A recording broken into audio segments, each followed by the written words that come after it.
Mod Hotep. First of all, I want to thank you all for coming out. Little brother got a little attitude at the moment. I want to thank you all for coming out as always. This is another one of our programs that we like to bring to the community. We want to present a brother to you tonight or this evening. His first time out here, and this you're gonna. Well, there's no accolades that I can present to you in reference to Brother Bobby Hemmitt. But no, this is Brother Jamal gonna do that. Yeah, give it to Brother Jamal. Yeah.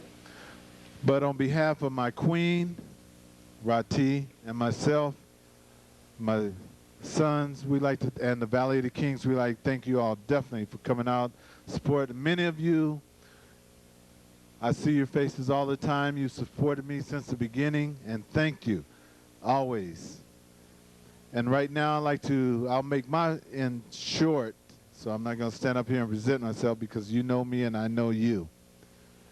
And we know all of those, and I always say, all of you that the undercovers and the enemy that are out there, welcome, as always. My brothers and sisters, welcome you as always. One thing I like about you showing up is that when you leave, you have a change of heart. So that's what it's all about. So at this moment, I won't hold you up. I'd like to present my brother, Jamal, from the front page. Many of you know him, know of him. And like I always say, it's the front page that got me here because I started listening and became conscious. So at this moment, I'd like to present to you Brother Jamal from the front page. Just give him a black hand.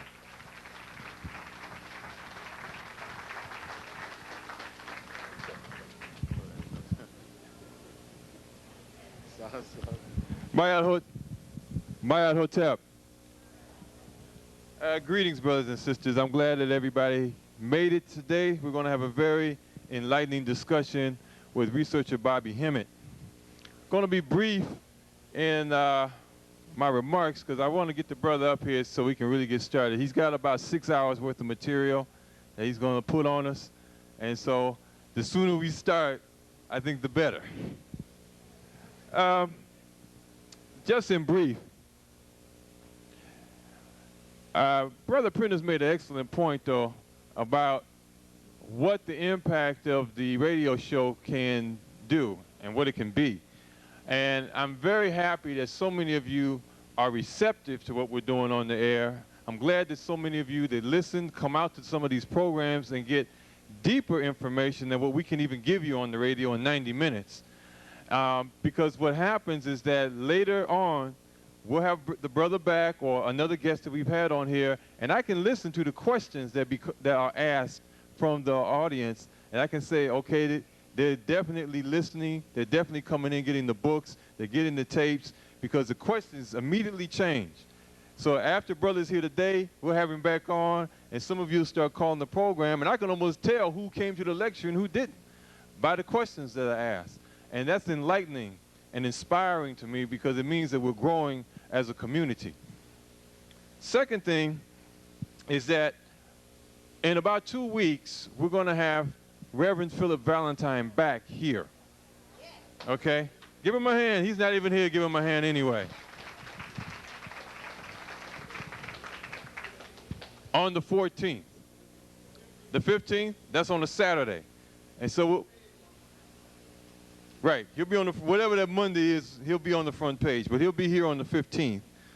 And again, he's another metaphysician, and he's a naturopathic counselor. He's a researcher that, again, he spills out volumes of information, just like our brother's going to do today and tonight. And we would hope that everybody will be back for that presentation as well. So that is 2 weeks from today. Brother Philip Valentine will be back here.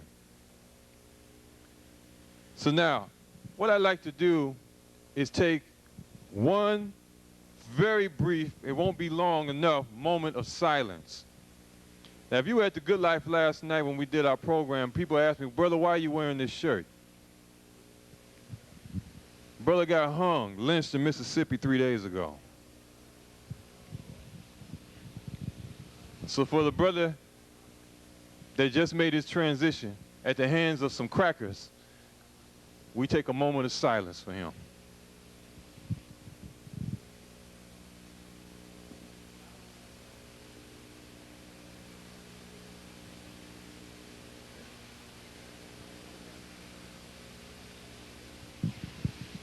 Mayat Hotep.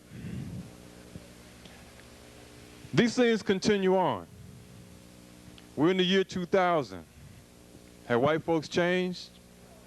No, not one bit. From my point of view, brothers and sisters, the cracker of yesterday is the cracker of today and will be the cracker of tomorrow. Some things simply don't change. Time does not change the nature of a devil. Does not change the nature of a beast. When brothers and sisters in the year 2000, over 100 years up from slavery, 40 years past what, a voting right amendment, 35 years past an affirmative action amendment, can still be lynched here in the hells of North America, crackers haven't changed. Okay. So we can still be violated in that way. No matter how much mainstreaming can be done of interracialism, multiculturalism, crackers are still crackers in the year 2000 and beyond. And if you're not a cracker, then I ain't talking to you. But if you are, you know damn well I'm talking to you. And check this out. All crackers ain't white. We got graham crackers in the house. Today. Right in the room today. Marching in, looking at me bold as they want to be, just a graham cracker in disguise. See, I can say stuff here that I ain't gonna say on the radio. Even though some of y'all try to bait me into that on the air. Graham cracker in disguise. You learn after a few years of how to, slip and slide through some of these things because they try to get you. But that's something we need to be aware of, that these things take place. These things are happening. Brothers and sisters are being violated. And like I said before, some things do not change. But one thing that can change is our knowledge. What we see, what we hear, how we perceive things, those things can definitely change. And that is one reason why we're very happy that Brother Prentice, his wife, his family, and the whole family of the Valley of the Kings is putting on these lecture series. They're bringing in brothers and sisters from across the country who are making an impact on our psyche. And we have a brother here today that is going to do just that. Now, if you have not been to the Valley of the Kings Egyptian Art Gallery, Temple of Ptah, again, it is right across the hall. It is the closest trip to Egypt you're going to have without actually physically getting on an airplane and going there. When you walk in there, the vibration will probably transform most of us right here. Just the vibration of the place.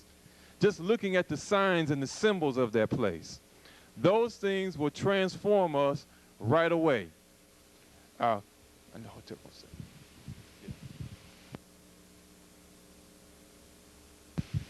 So those things will transform us right away. And we would hope that if you've never stepped foot in that building across the hall, that store across the hall, that you would do so.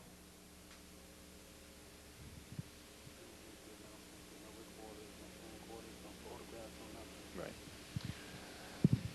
There will be refreshments in the back. I'm not sure if we're going to take an intermission at some point or not. We're going to leave that up to the brother. He may just want to roll for 6 or 7 hours. But there will be refreshments there in the back, nevertheless. We will take one. There are tapes from previous programs that have been done here that are for sale in the back. We have some other items and things that are for sale in the back. So at the intermission, whatever you do, go in the back and patronize our vendors. Also, we're requesting that there are no recordings, no photographs. Everything that is to be documented in here will be done by the staff that is taking pictures and taking recordings, and you can get the tapes at a later date, hopefully in about a week or so. Wednesday. Okay. What I want to do now is introduce to you our guest speaker for today. How many of you heard our brother when he was on the front page Tuesday? Just put up your hand. That's just about everybody. Excellent. How many of you were impressed with what the brother had to say? That's just about everybody. The reason why I asked that is because sometimes people come in here for ulterior motives. They ain't impressed, they just want to challenge you. So some of them are probably in here. They probably raise their hand anyway, just on GP. I'm impressed, but I'm going to be here. I want to get at the brother anyway. That happens. See, somebody got their hand up on that note, too, in the back, so that somebody's here for you. He's ready. Okay. But that happens at times. But, again, when we have a family discussion, even that dialogue needs to be entertained. Because sometimes those of us that aren't clear or have a misunderstanding, they need to bring that to the fore and get clarity, especially when the guest is right here in front of them. Don't start that rumor control. I thought, I heard, maybe he said. Bring it up, and then you'll hear it for sure. And then you can get the tape and hear it again. Bobby Hemmitt, he is going to come today to present to us a focus on the mystical mystery system. The mystical mystery system. What did our ancient African ancestors leave for us to study? Were they vibrating at a higher level of consciousness than we are now? That's a question. Are they, or did they vibrate at a higher consciousness level than we are now? That's a question. Yes or no? Anything is higher than right now. I mean, we trying to jump out of our skin. Okay? And that's a whole nother issue. Brother made a very interesting comment. I got to bring this up in the introduction. About sisters, 90% you said don't have their real hair.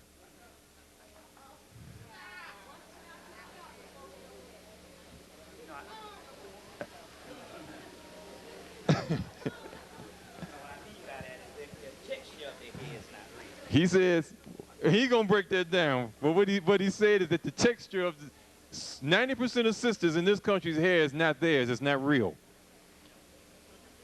And he'll break that down. Now, you know, I've been talking about that for years. Some of y'all been mad at me for years, especially when I bring up the blonde hairdo. Had a black blonde come in here about 2 programs back, mad as hell. Brother, we got to talk. I said, okay, sister, let me just bring the brother on. We'll talk. I got to talk to you now. Went outside and put on a show for me. I thought we was on Jerry Springer. Shook her blonde hair and walked her black behind right out of here. I got a right to be like this.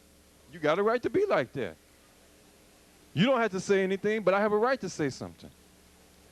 What is a reflection of? What is the cause behind that kind of behavior? Our brother's going to get into that before it's all over. But the premise of what he's talking about is the mystical mystery systems. He's a metaphysician. This is a brother that's going to break down our ancient African ancestors' mystery system so we have a very clear understanding of what it is. How does it apply to us today? That's a question that many of us have to have answered. What is all this information that we're presenting supposed to do? What is it supposed to do to us? This is just idle chatter, just to tickle our ear? No. This is to uplift us as a people. Brother's going to break that down for us. I'm not going to belabor this introduction any longer. I want to bring forward to you Brother Bobby Hemmitt, a brother that's born right here in Los Angeles, raised in Mullins, South Carolina, and he's back here where it all began for him on the planet. Let us all stand and give him a righteous black hand this afternoon. Brother Bobby Hemmitt. Give it up for him. All right, brother. All right, brother. All right. All right. Hotep. Okay. All right. Like I said, this is a joyful occasion for me because it's actually, and it must be something spiritual. Must be something spiritual here because, like I said, I was born here in Los Angeles, and my first time being back since I think age 1. And it was interesting because I've crisscrossed the entire country. I got tapes in Africa, Japan, Virgin Islands, all over the country. I got over 150 videos out, and I've been everywhere that you can imagine except here. And I could have been here about 6 years ago, 4 years ago and all, and for some reason it just didn't happen as far as I didn't feel the energy. And I think, is this right? Testing? Oh, shoot. Man. Testing. You got it? Okay. And I didn't feel the energy, and then all of a sudden, I guess the time was right. And I think the Spirit must have was saving this time for right now. You know, this was interesting. One time I had one of these on in Philly and had to go to the restroom. They just heard the tingling and shit, and I come back, everybody just laughing. I don't know what y'all laughing about. They said, you didn't turn that off when you went to the restroom. I said, well, hell, good thing it was a number 2. You know. But anyway, so I'm back for the first time in, I guess, 38 years. And I guess it's right on time also, too. Basically, what I deal with is the scholarship part of the ancient mystery system. I came out of the school of Dr. Ben, John Henry Clark, you know, the whole host of quote-unquote ASCAC scholars, what we call our illustrious scholars, Ivan Van Sertima and the whole 9 yards. But I often heard them talk about mystery. All right. You're going to put it right there? Right there. Yeah, okay. That's it? Okay. All right. I often heard them talk about mystery system, but nobody could really say what it was for the simple fact they were historians. And that's the difference. They were not occultists. They were historians. So the whole concept of the stolen legacy was basically an overview, but it had nothing to do with the real mystery system. Basically, that was George G.M. James' concept of it based on the information he had in 1950s. And so basically, everybody took that and ran with it. Now, meanwhile, Europeans dealing with what they call the so-called New Age or the occult basically preserved this information, renamed it New Age, and in actuality, it's the mystery system because they preserved it because they were taught it in Moorish Spain, is where they came about. So we're going to go into all of that. But first of all, what we need to do is we need to give the ancestors some, the libations. We do the libations for one reason. Well, 2 reasons. Let me give you one. Number one, they're remote viewers. A remote viewer is a psychic spy. And a psychic spy is a person that basically can be wherever the hell they are and they can tune in. And they even got black people doing this thing. The chief remote viewing center is at Emory University in Atlanta, Georgia. So when you had your people, the Applewhite people, remember the people that killed themselves in the house back in 97, all those 49 people? All of a sudden they raised their heads and they say, yes, this is Courtney Brown and Lieutenant Ed Dames, and we do this remote viewing, that they developed this remote viewing, this psychic spying in the 1940s. So what happened here is you pour your libations to block that out. Now, I was in Jacksonville, Florida, back in '94, and I poured the libations, and what it is, they got this central church, this Baptist church that runs everything down there. And basically, it's a whole bunch of occultists and Wiccans that run this thing, and they spy in on the black community. So when I poured the libations, they couldn't block things out. Oh, you're just going to put that, oh, well, you're good to go now, right? Okay. All right. I blocked things out and shield everything, and as a result, what happened was they had to send some Negro over to try to get me invite me to come over so these people can give me a whole bunch of books. Now, the whole thing, there's zones. Now, these zones is I blocked out and I got the spirits blocking for me, and I leave like a fool and go where they are, and they got their entities blocking for them, and I get up in there and they zap my ass. So there's certain zones, and you got to stay in your parameters in the spiritual warfare. So you pour the libations to block things out. Another thing also, too, what you think is ancestors, in actuality, when they die, they live as entities inside of you. They go to the nearest person. You see those things, those movies like The Hidden, where this thing is possessed the people, or the movie Puppet Masters, and once they leave that host, it goes to another host. Well, your ancestors, what happened is, when they die, they come and they live inside of you because you are your own universe. Your own universe.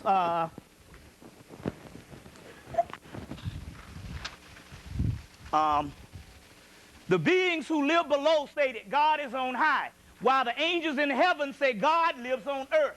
The Zohar. Zohar is the Kabbalistic text found in the so-called ended up in Spain, and this is where you get your Kabbalah from, coming from the temple of Komombo in ancient Kemet, or ancient Egypt. And now the Europeans, or what you would call the is-it-reallys, are dealing with the Kabbalistic thing, but we are the origin of the Kabbalistic thing. So we'll bust that up right now, put it in a motherfucker face, so it won't be no shit. Here it is right here. This is the, hold on 1 minute. This is your so-called Kabbalistic tree of life that you've seen. Some of you that have been into the occult have seen the tree of life. The 10 spheres, Kether, Shakma, Bain, Darth, Geberah, and we'll go into this hard Mercury, Yesed, Tipperith, Malkuth, chess, not chess. All of this is the Kabbalistic tree of life, but here is the original tree of life, which is the same spheres. The other ones are broken off right here in the temple of Komomo in ancient Kemet. So, like I say, you put it in a person's face.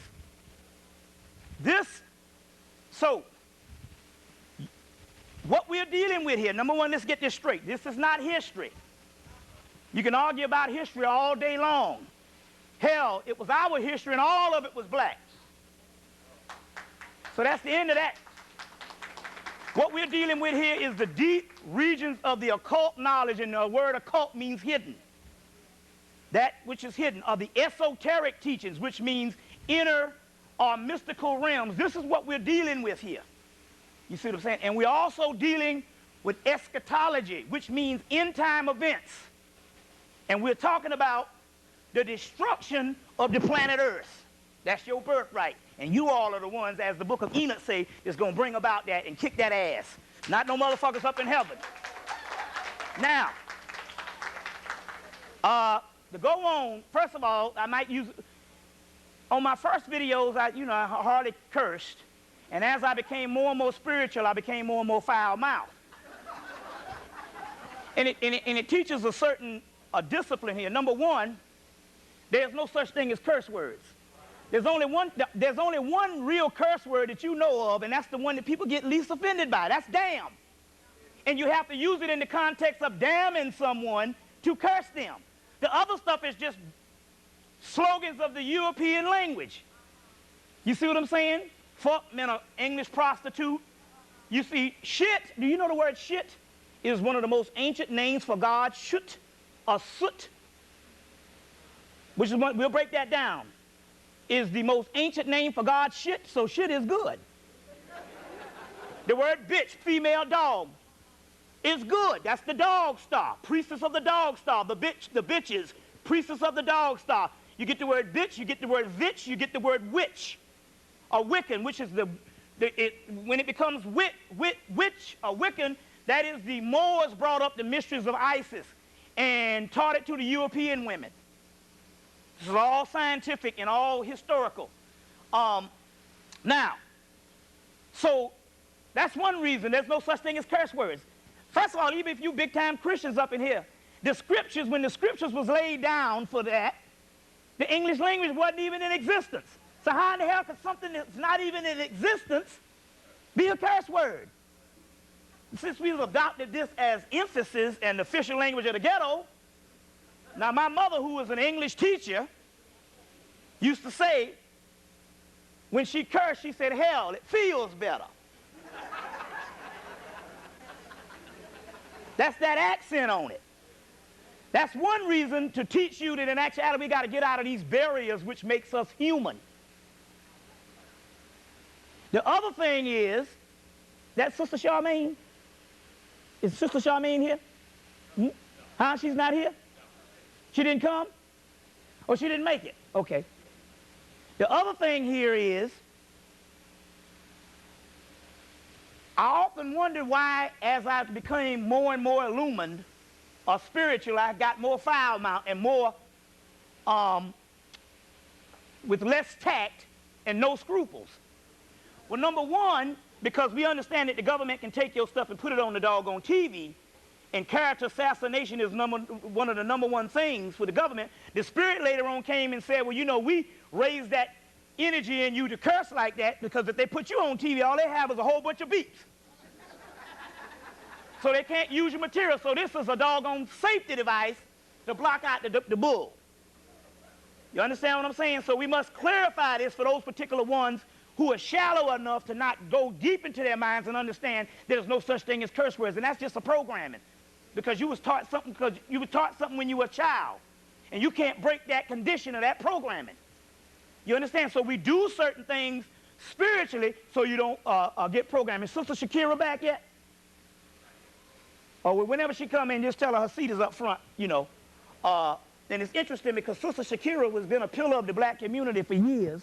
She moved to Atlanta for 6 years, and she was a part of the whole concept of the whole birthing of my career, basically, when I was early into it. And then she moved back here, I think last year or this year or something, in '99, and fell right back on the scene. And it's interesting because she's born on November 28th, and I'm born on November 28th. I'm 38, she's 68. You see? So this is a spiritual, real spiritual thing going on and all, and we were related in another life. So this is how things go. So on one hand, we pour the libation. The other thing is when you pour the libations, these entities that you call out, they line up inside of you. And when they line up inside of you, they make you stronger. So in actuality, you're supposed to pour libation when you go to court. We'll go through some magical stuff you can do, you know, to keep people from fucking with you, keep the bill collectors off.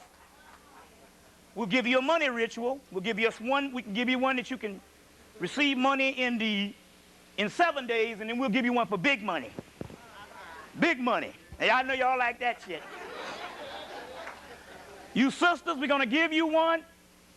This is a tragedy, and this whole world has to end because there's a tragedy that is going on in the United States, and that tragedy is we have at least 15 million black women can't find no mates. And when the black woman, the species half, cannot find a mate, it's time for the great goddess to end this bitch. But since we got black men defecting your ass at an alarming rate going to the other side, I don't know, white, Asian, whatever, they don't want you. So we're going to give them an attitude adjustment so we got a good love ritual for their ass. And don't, to try to curb that shit the other way and bring them brothers back to you. So, yeah.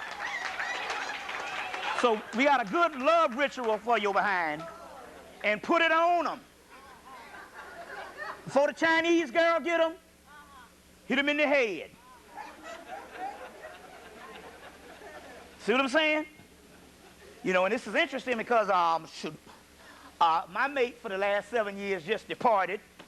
So I said, man, this is the worst place to go, all these beautiful women, and you single now. But one of the keys here is she didn't depart. It was a mutual agreement. The sister that I was with, I met her when she was 20. So I got her when she first got out of the house. And then she looked up about a month ago and she just turned 27, and she was like, damn, I never stayed on my own. I never did anything on my own. So I just want to go out there and see how it is to be on my own. And I said, I guess you're right. I said, because shit, I partied from age 14 to 30. I said, I used to open up clubs for niggas. I said, personally, I said, being spiritual enough to understand this, I said, I think you need to, I said, it would be different. I'm 11 years older than you, but it would be different if I met you at 27, when you was 27, but I met you at 20. You just got out of the house. And I mean, we had a good run. We flew all over the country and we did a whole lot of things together. And she's a master psychic. You see, I'm going to miss that. But, I said, I think you need to go. Plus, she was one of them kind, you look the wrong way, she'll know. So if I messed around, she would know. You see that on the which way is up? Say, you mess around, I know. You see what I'm saying? So I thought the wrong way. She said, oh, something up. So, but anyway, so I told her, I said, you're right, I think you need to go on out. And she didn't miss a beat getting the hell out the door. Man, shit, she got a place in a week, phone in a week, gas in a week, lights in a week. I'm like, damn. You act like I got the plague or some shit. And she didn't miss a beat getting out the door. You know what I'm saying? So, I mean, that's good for her, but that ain't too good for me, And also, all of a sudden, I'm back on the single zone after all these years and stuff. And you know how it is? It's like, that would be cool, but it's one thing if, if something wasn't going right for years and you just had your eye, but, I mean, it just was abrupt, and we both agreed, hey, because we did this major ritual. And after the ritual in January, she said, I got to leave. I said, yeah, they forcing you out. But anyway, so, since I'm not even socialized, I don't even know how to even act around a woman, you know what I'm saying? Because, you've been out of the game, you used to everything, so, you ain't even socialized now. Because there's a whole socialization when it comes, So I'm like, but I also, it's kind of messed up because I am the brokest man in the Western Hemisphere. Literally. I gave up everything, and the only money I have is the money I have in my pocket. And right now, I think I got about $5. So I'm the brokest man in the Western Hemisphere. So, I mean, so I guess that'll cut that in half. All right. But then again, I can stimulate you mentally. Yeah. Yeah. Yeah. So, but then again, But anyway, going on, we need to do these libations because we need to block out this, and we need to line up some stuff. So, you want to get in the habit of pouring libations weekly. I mean daily, every morning. So I got 2 or 3 good libation lists that I'm going to leave behind. Brother Prentice, you can get this stuff printed? Brother Prentice, can you get these 3 libation lists printed up? Print these up. Print up about 100. Print up about 100 of these, and they can stop back by the shop, next, and, sell it for like $1 or $2, And these libation lists, they have the voodoo, the Yoruba, the Kabbalah, the Egyptian, the Hindu, the Santeria, the Greek, which is Etruscan. The original Greeks were the black Etruscans, the Phoenicians. And they started Greece and Rome.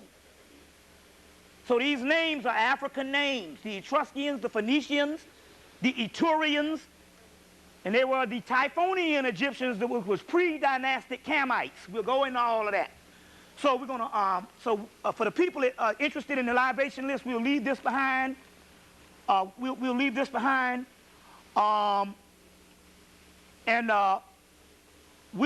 We'll go through some mystical and magical things that you can also do.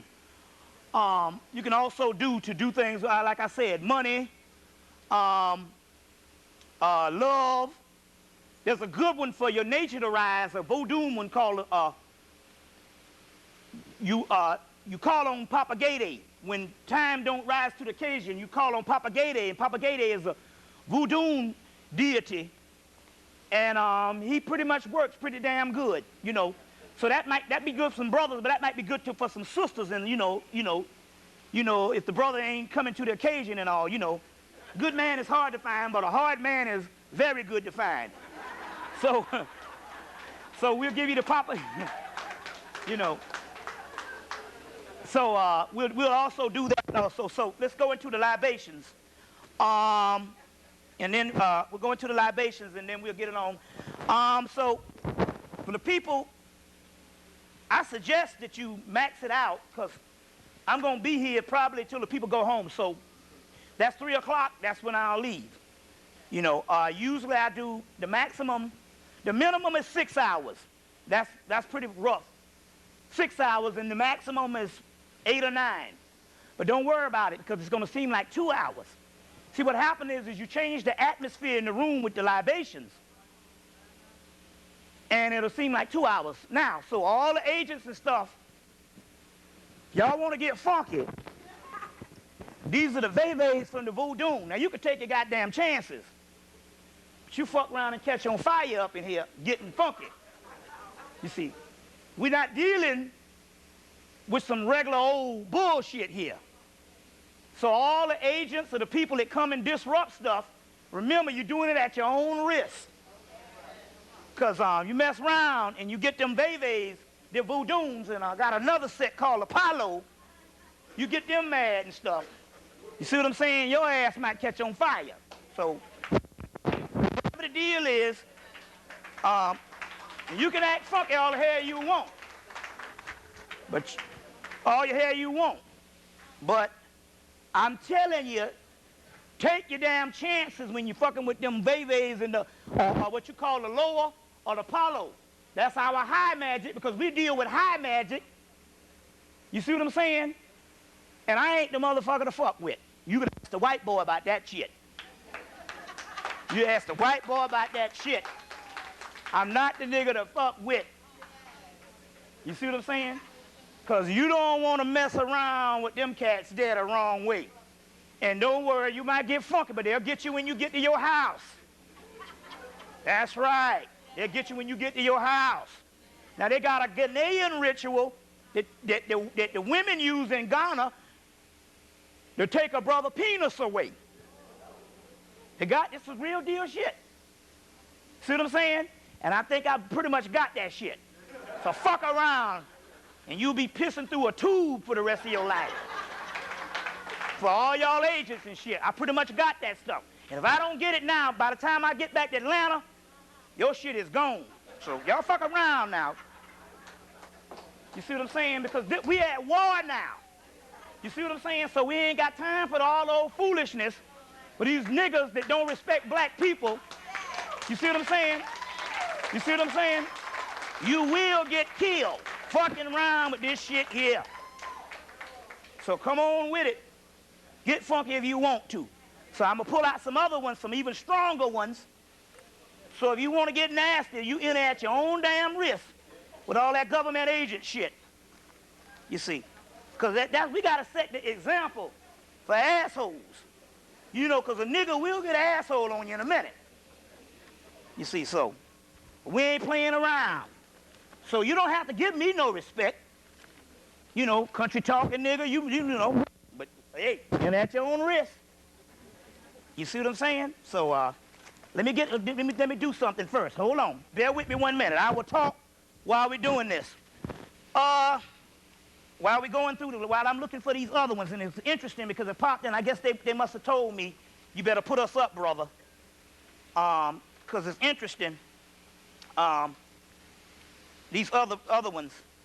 You all right? Okay. Number one, I have a book out. This is a small thing coming from a white Luciferian group of upstate New York. We have a limited amount of copies, probably about 20 copies, so first come, first serve.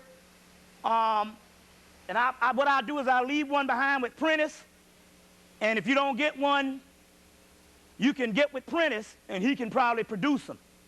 So that's what we'll leave it behind. And if you don't get one today, just come back up here, and they can go and spend their money to get it. It's only 20 pages, so 20 pages times 5, you can produce some. It's called Melanin People, How to Eat and Devour Their Energy. White Luciferian Group Reveals Their Secrets, edited by Bobby Hemmitt. And you need to stay out of them damn churches. That's why there's one on every corner. That's one on every corner. You don't think the white man love you that much to let you build a church on every corner? Come off that shit. Who do you think gave you that church? That's to zap your energy. That's right. And so I got it on several tapes. I did one in Philly during the day of the Million Woman March, and the spirits came and gave me this information. And then lo and behold, here it is. I got the white boys talking about how they do it. Zap that energy. We're going to go into all that today, too. So that's one place you don't need to be messing around is a doggone church. It's very dangerous dealing with the Lord. You know what I'm talking about. Because that ain't the Lord at all. That's slavery. You see what I'm saying? That's slavery. And other than mind control, but it's very dangerous. You know, see what I'm saying? But, you know, it's cool, whatever you do. But, hey, you've been warned. I want to get these Paulo. And I'll talk as we go on. This esoteric science, well, I know what I'm going to do. I'm going to just pour the libations, and then as I talk, I'll be able to line them up. Yeah. Yeah. And so we can do this and all. Obviously, they hiding, because they must have said, you know, maybe there's somebody up in here and they don't want to kill nobody, so y'all spared. I don't know. Yeah, but anyway, let's do this. Get me water. Okay. All right. Let me call out an invocation to Ishu first. And for the people that never seen libations poured before, we'll call out the invocation to Ishu Elegba. It's Ishu Elegba in Kemet. It's Anubis. It's Anubis. It's Tahuti. All this is the same entity, the opener of the way. Ibaku, Ibaku, Malambu, Ishu, Ishu, Ibaku, Malambu, Ibiku, Marambu, Mayambu, Omi, Kangu, Kangichu, Ibaku, Omoki, Akau, Mabu, Ishu, Kalu, Ibaku, Malambu, Omi, Ku, Ibaku, Malambu, Obiku, Ibaku, Malumbu, Aku, Ishu, Kala, Aku, Abiku, Malumbu, Aku, Ishu, Kalua, Ibaku, Malumbu, Malum, Omaku, Ku, Oko, Ashi, Orom, Laro, King, Lari, Ishu, Colombo, Ishu, Koma, Colombo, Aki, Anaku, Lea, Anaku, Lea, Aku, Chi, Ibaku, Guana, Ishu, Laro, Akanu, Aro, Aroli, Aroli, Anaku, Anaku, Lori, Anaku, Lori, Anaku, La, Guana, Lori, Ashe. You all right? Okay, ready? Ishu Oro, Ishu Ipun. There you go, Ashe as loud as you can. Ishu Oro, Ishu Ibakun, Ishu Akutu, Ishu Osi, Ishu Ogobo, Ishu Mari, Ishu Jetsu, Ishu Ayi, Ishu Adora, Ishu Jodo, Ishu Agawan, Ishu Gabda, Ishu Okon, Ishu Orari, Ishu Alua, Ishu Kapasi, Ishu Kori Duni, Ishu Legba, Ishu Imaja, Ishu Lori, Ashe Ishu Akani, Ishu Okruni. Ashe, okay, all right, let's do it. Okay, y'all ready? Okay, let's do this. Agasu, Agari, Edo, Zane, Baron Sundi, Basmati, Bridget Crux, Dambala, Azuri, Guadi, Grand Boris, La Serene, Legba, Zaka, Marasha, Mysteries, Ogun, Simbi, Papa Zaka. I say Omi Tutu, I say Ani Tutu, I say Ili Tutu, I say Tutu Alegba, I say Kosi Ku, I say Kosi Arun, I say Kosi Ofo, I say Kosi Intina, I say Apa Kakta Babawaya, I say Macho Ogbo Olasmi, I say Akababa, I say Mojobo Olasmi, I say Mojobo Orisha, I say Mojobo Ilatun, I say Mojobo Iku, I say Ilarame Odorame Osun, I say Moko Ikamasi Ogobo, I say Babalasa Yogo Ilasa, I say Nikamasi, I say, okay, let's do it. Aim, I say Aim Soda Uda, I say Ainsar, I say Dar, I say Keza, I say Shopner, I say Bina, I say Tipper, I say Shed, I say Jinsia, I say Tamarama, I say Tippereth, I say Nexed, I say Had, I say Yased, I say Malkut, I say Cthulhu, I say Yog-Sathos, I say Nilit Hotep, I say Azathoth, I say Hestar, I say Shub-Niggurath, I say Great Ones, I say Great Old Ones, I say Akulu Kulu, I say Nakumpa, I say Amelinga, I say Sut-Nesit, I say Sut-Nubit, I say Lakshmi, I say Densia, I say Edoedo, I say Awas, I say Ovas, I say Ivas, I say Inanna, I say Ishtar, I say Vashashetu, I say Pataneta Unra, I say, okay, let's roll on. Osea, I say Aset, I say Tahuti, I say Mayat, I say Patah, I say Sut, I say Amen-Ra, I say Amen-Rithasar, I say Anansa, I say Satis, I say Tetanin, I say Upwaret, I say Anpu, I say Anubis, I say Brahmin, I say Brahmini, I say Ramasandra, I say Siva, I say Inasuda, I say Sita, I say Hanuman, I say Asura, I say Hinsaman, I say Lakshmi, I say Jinsia, I say Dambawalawedo, I say Marasha, I say Bridget, I say Adam Gwerdi, I say Ogu Farelli, I say Ogu Shango, I say Azuli, I say Edoedo, I say Zaka, I say Alapi, I say Loa, I say Ife, I say Oshosi, I say Olakun, I say Olaroon, I say Adudawa, I say Alapi, I say Obatala, I say Aruna, I say Ogun, I say Shango, I say Oshun, I say Legba, I say Yeminya, I say Orisha Oku, I say Oya, I say. All right. To all gods known and unknown, I say. To all ancestors known and unknown, I say. The Hemmitt family, Shaw family, Davis family, all my family members, 1, 2, 3, start calling out your family members. 1, 2, 3. I say, I say, I say, I say, I say, I say, I say, I say, I say, I say, I say, Zarabanda, I say, Zarabanda, I say, Zarabanda, I say, Makumba, I say. All right. Now, you're at your own risk now. Okay, let's deal with some stuff. We'll roll with it. We're going to deal. We're going to start off with what I call the, oh, yeah, I guess, yeah, shoot. That's a lot. Yeah, you might well give me all that. We're going to start off with what I call a hard copy. The hard copy is stuff that is going on around the United States and different aspects of what's going on in our lives. And we're going to line all that up. Going to line all that up with to present the whole esoteric aspect of what's going down. So first of all, I want to go into some things that's actually happening at this particular moment. Now, like I said, there's 1 million black, let's say it's almost 10 million to 15 million black women can't find no males. So we got to curb that.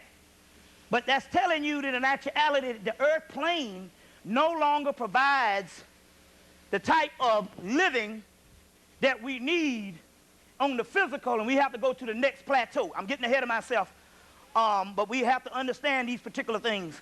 So I'm going to go into things that you've never heard before, and it's going to be irrational, illogical, and no common sense. But if it makes common sense, if it's rational, logical, in a world like this, then you're dealing with the wrong shit. You see, so this is the spirit realm does not supposed to line up with what is apparent and what is left brain and what is what we would call good sense. The spirit world don't supposed to make no sense because this realm is so damn low until it can't even comprehend things on the other level. So now, you know, it's interesting because they got brothers and sisters in Africa that now don't know but two people, Jesus and Martin Luther King. They don't even, we got, one of the brothers just went over to the continent. He said some of them don't even know their own president. But they know Jesus and Martin Luther King. You see, that Martin Luther King thing, boy, that's the greatest government agent thing that ever worked. You see, that ever worked. Now, to let you know he was a government agent, do you know that all your Martin Luther King drives that's all over the country was patterned after the one in Atlanta? The one in Atlanta starts in the Confederate graveyard. Now, wait a minute now. The Confederate graveyard, we're talking about Margaret Mitchell is even buried in there. And they had to honor her with the whole going with the wind shit to bury her in the Confederate graveyard. Do you know that Martin Luther King Drive starts in the Confederate graveyard? Now, that's an oxymoron and a contradiction. Or is it? That means that he had to be the greatest government agent there ever was. This is a Negro Boule.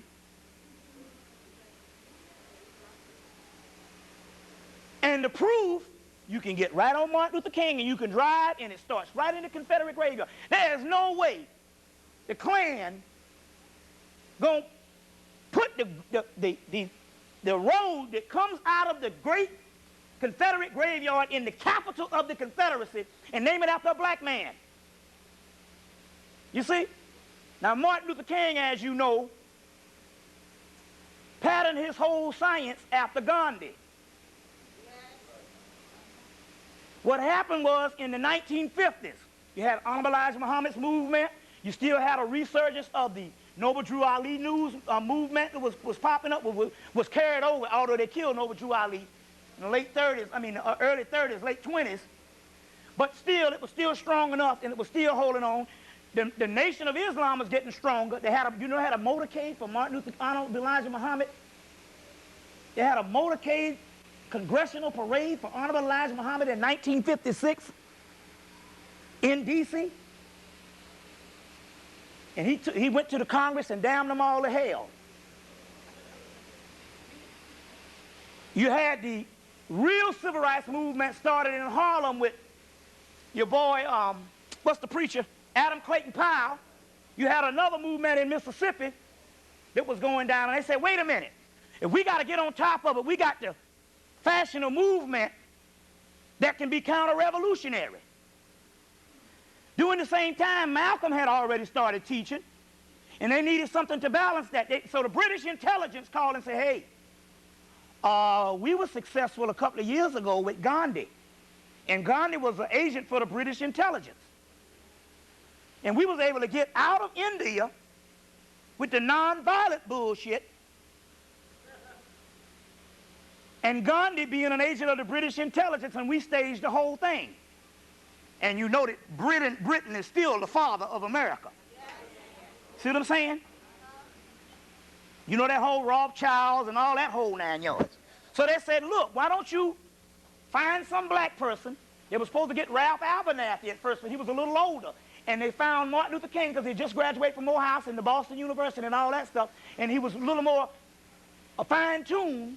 They needed a charismatic person and a little bit younger, and that little Camelot thing with the little pretty wife.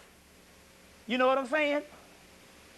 And we'll find him and we will give him these doctrines, and we will do the same thing in America with this nonviolent thing that we did in India. Ain't it funny how they always throw that Martin Luther King shit up in your face every time you get funky? Because he was a British intelligence agent, or basically an agent for the government, and a Negro Boule and all that stuff. But the Confederate graveyard, the street that all the other Martin Luther King streets are patterned after starts in the Confederate graveyard. And when I went to Indianapolis, they said I would start in a Confederate graveyard too, a real Masonic graveyard. Now wait a minute, these are two white graveyards that automatically is going to host a person that was supposed to be the upliftment of black people? They care about him that much? Come on. No, he did a job well done, and they always honor you with a job well done when they give you a holiday. Why is it one of the most racist presidents in history signed the holiday in 1985 into order? Because it was a dream realized by the whole conservative faction of the Klan and the United States government. You see. And so all of a sudden they took this same black figure over to Africa, and now they know Martin Luther King in Africa. And Jesus, the other government agent, if you want to put it that way. JC done took more black women wives than any player out here. Now, you know Alton Maddox. We're going to go through some things that's happening. You know Alton Maddox, who is the brother that stood up, the lawyer that stood up with Tawana Brawley and C. Vernon Mason. They stood up for you. Got that candy bar? See, I got a way to do this shit for like 9 hours straight. Did the brother ever get that? You got that? Up there. Oh, that's good. Oh man, I'm messing up big time. Oh man, we gotta really give him some juice.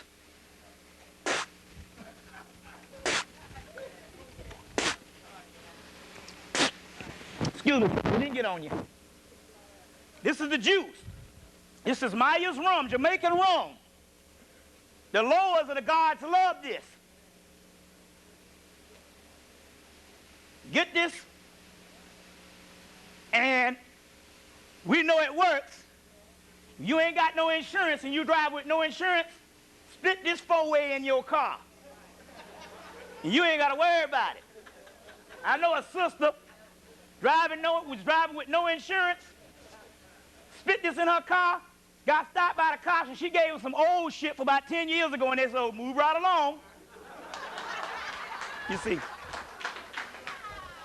This is your protection. So we got to get that. And also, if I give the lower some, you should take, never give them nothing that you won't take a sip yourself. Don't mind if I do.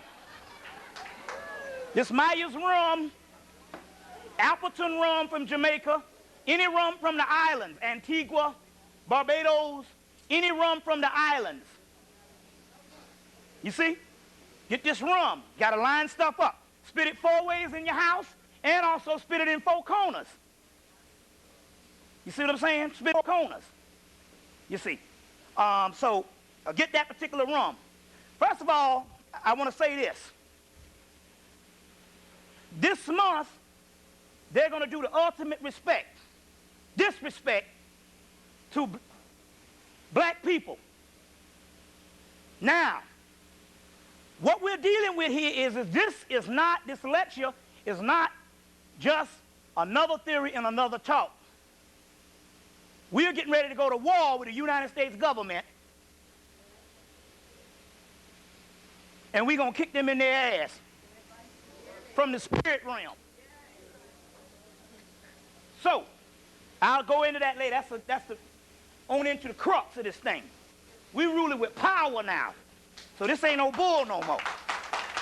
You see, so now, they're going to give the ultimate disrespect to black race this summer in this month.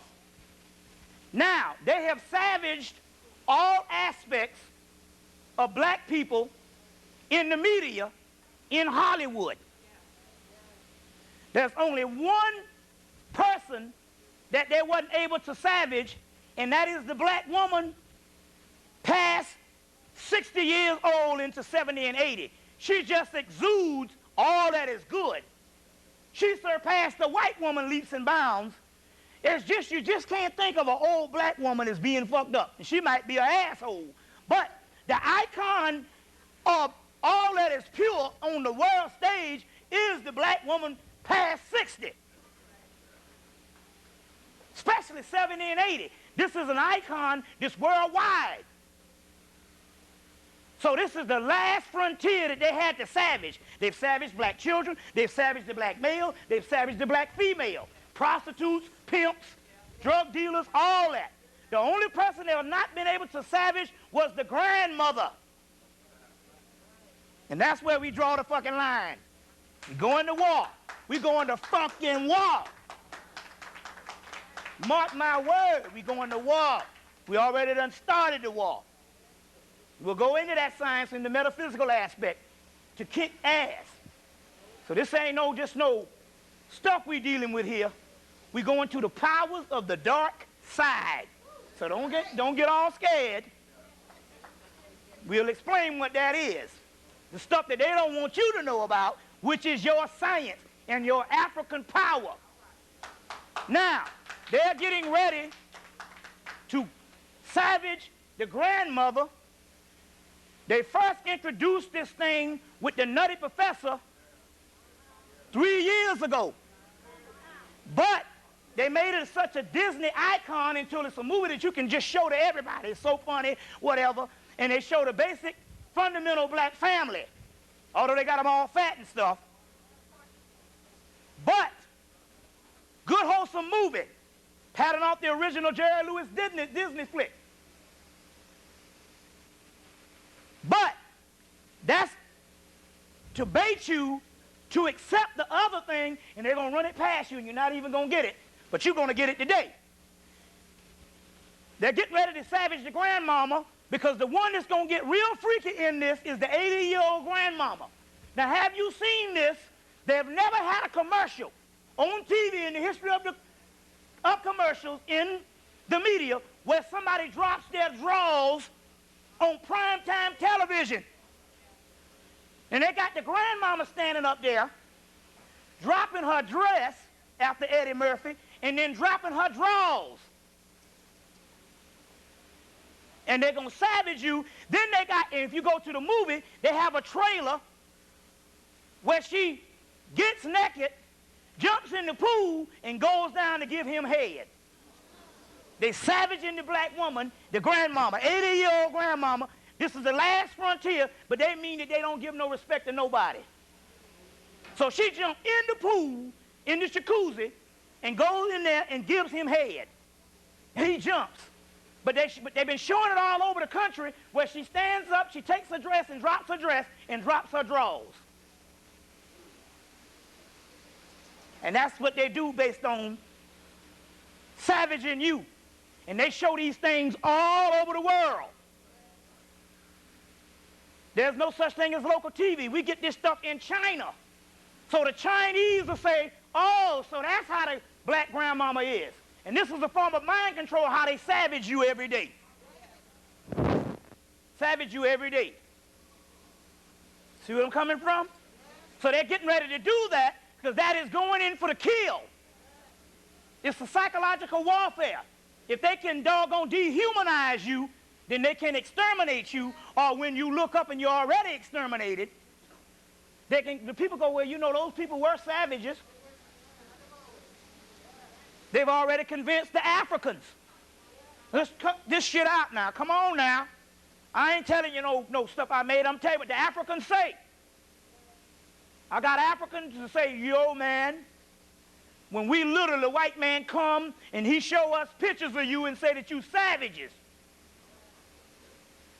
Anybody ever heard this stuff, this science before? So they savage us around the world. But they didn't get that icon, and they got to get the American icon, because the American icon of purity is not the white woman, it's the black woman beyond 60, 65. And that's the one they got to savage. And they're going to do it with this Eddie Murphy shit. He started savaging with the whole PJ thing. So this is the ultimate thing. That's why I say I really, personally, I don't give a damn about nobody in entertainment. None.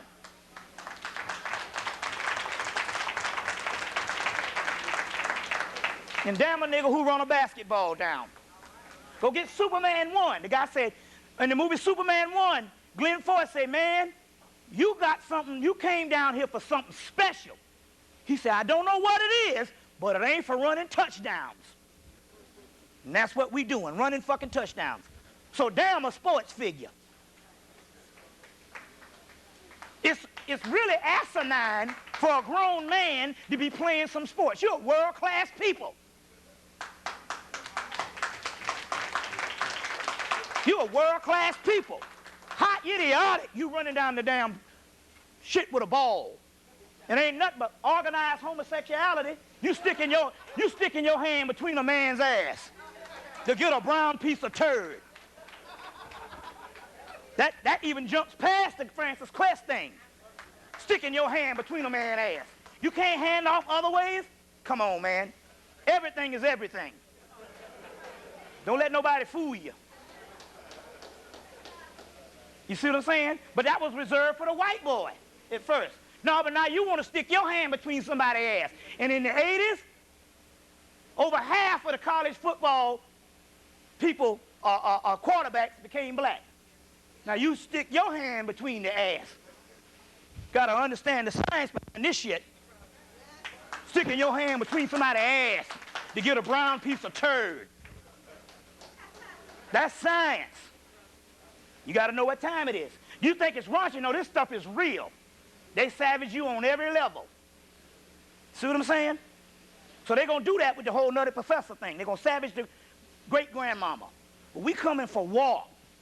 Now, Alton Maddox, who stood up for Tawana Brawley, him and Seaburn and Mason back in 1988, he got disbarred because of that, because they refused to go to the court, and they disbarred him for 10 years.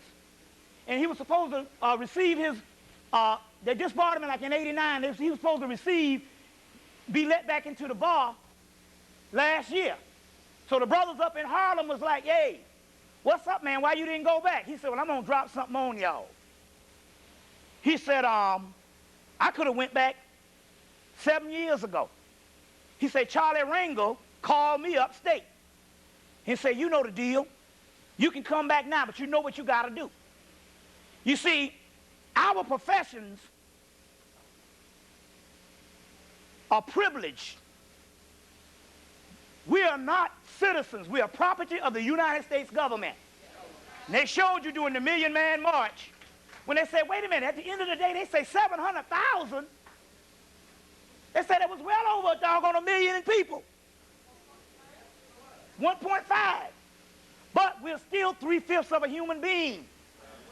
3/5 of a human being of 1 million average out about 700,000.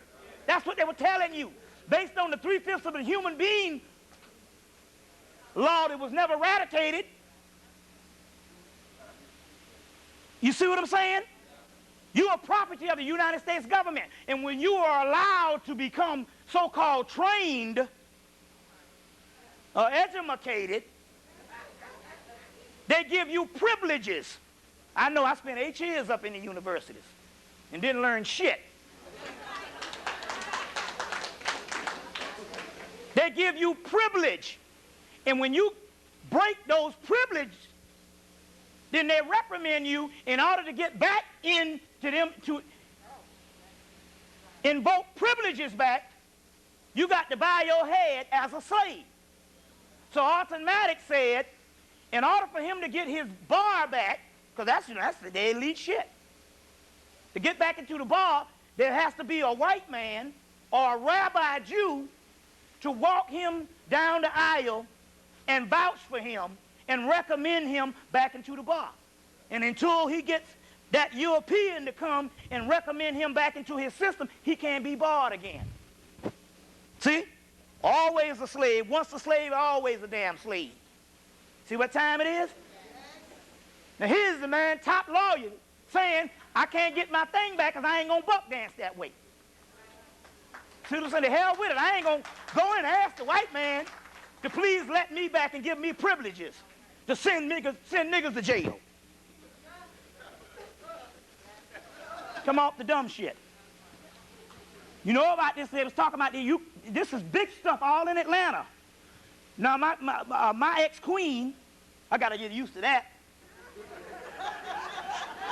After she left me, she had to go get another bank account, to get stuff right. They were like, no, man, you got default loans. You can't get a bank account if your credit ain't nothing. Your credit ain't right, you can't get a bank account. I was like, well, shit, you don't need no bank account, no way. My mama took her money out of the bank in 1975. You know, mattress, wherever you get innovated. Poor person don't need to be saving no damn money, no way. Shit. Come on, we need to save. 2 paychecks away from poverty. Come on, man. That's a sucker's game. Take up all your money. Now, you know they found a girl in the water. A few weeks ago, they found a black girl from Haiti washed up on the shore. Just like the whole Eliam thing. But they sending her back. And nobody don't know about it. They sending the sister back. Little baby girl. Washed up on the shore. But they sending her back. That Eliam thing wasn't nothing but a ritual, a Christ ritual. El, which means S-U-N and S-O-N. On, which is eon, or it means opening. On, anpu, an, opening, opener of the way. Elion, it means Christ opening, doorway to Christ. And it's like Dick Gregory said, we want to know how that little boy stayed in the damn water for 52 hours on an inner tube and then go to sleep. And washed up, looking like Beaver Cleaver, just as nice and clean. And how is it the man who found him ended up in the closet with him? Come on, man. That was a ritual found on Thanksgiving, rescued on Easter weekend. Same time on Easter weekend, they always show what? The Ten Commandments. And Moses was what? Drawn from the water. It's a ritual. Found and drawn from the water. Rescued, reunited back with the Father. The Son shall be reunited back with the Father. That's the Osirian thing. This was a Christ ritual. It was a Christ ritual. Just like that boy that got killed, that Kennedy boy. That whole family, they chose years ago to sacrifice. Started with Joe Jr. Then one of the sisters got, they all of them dead. So then this boy here, John, they killed him on the middle of the summer solstice, the Sirius rising. John gets killed. He gets killed on the 28th. He gets missing on the 28th. Osiris was 28 when he died. There was 28 people on the boat. Now I want to know this. They gave him a congressional burial at sea. And they said, well, he did all this community service and shit. Yeah, right. Like you gonna bury some Sammy Davis or somebody at sea. Yeah, right. Come on now. Whoever. So they go and they bury him at sea. Then they say, okay. For argument, he was the president's son. Okay, we can give him that. But what about his wife? She didn't do no community service. She just fucked her husband. Oh, and then it gets funky. Well, what about the damn sister? Where the hell she come from? Wait a minute. We don't challenge nothing here. Okay, I can see John getting buried at sea. But what about the wife? Well, we might say, well, that is the spouse, so that's connected. But what about the fucking mangy-ass sister? But 28, Osiris dies at 28. He died on the 28th. He got missing on the 28th.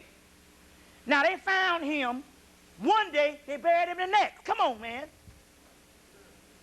They buried him the next. They got 28 people on the boat. And Osiris is standing in ancient Kemet between Nephthys or Aset Isis, two sisters. Osiris stands between two sisters. He's the middle pillar. The two sisters, the Mayat scales.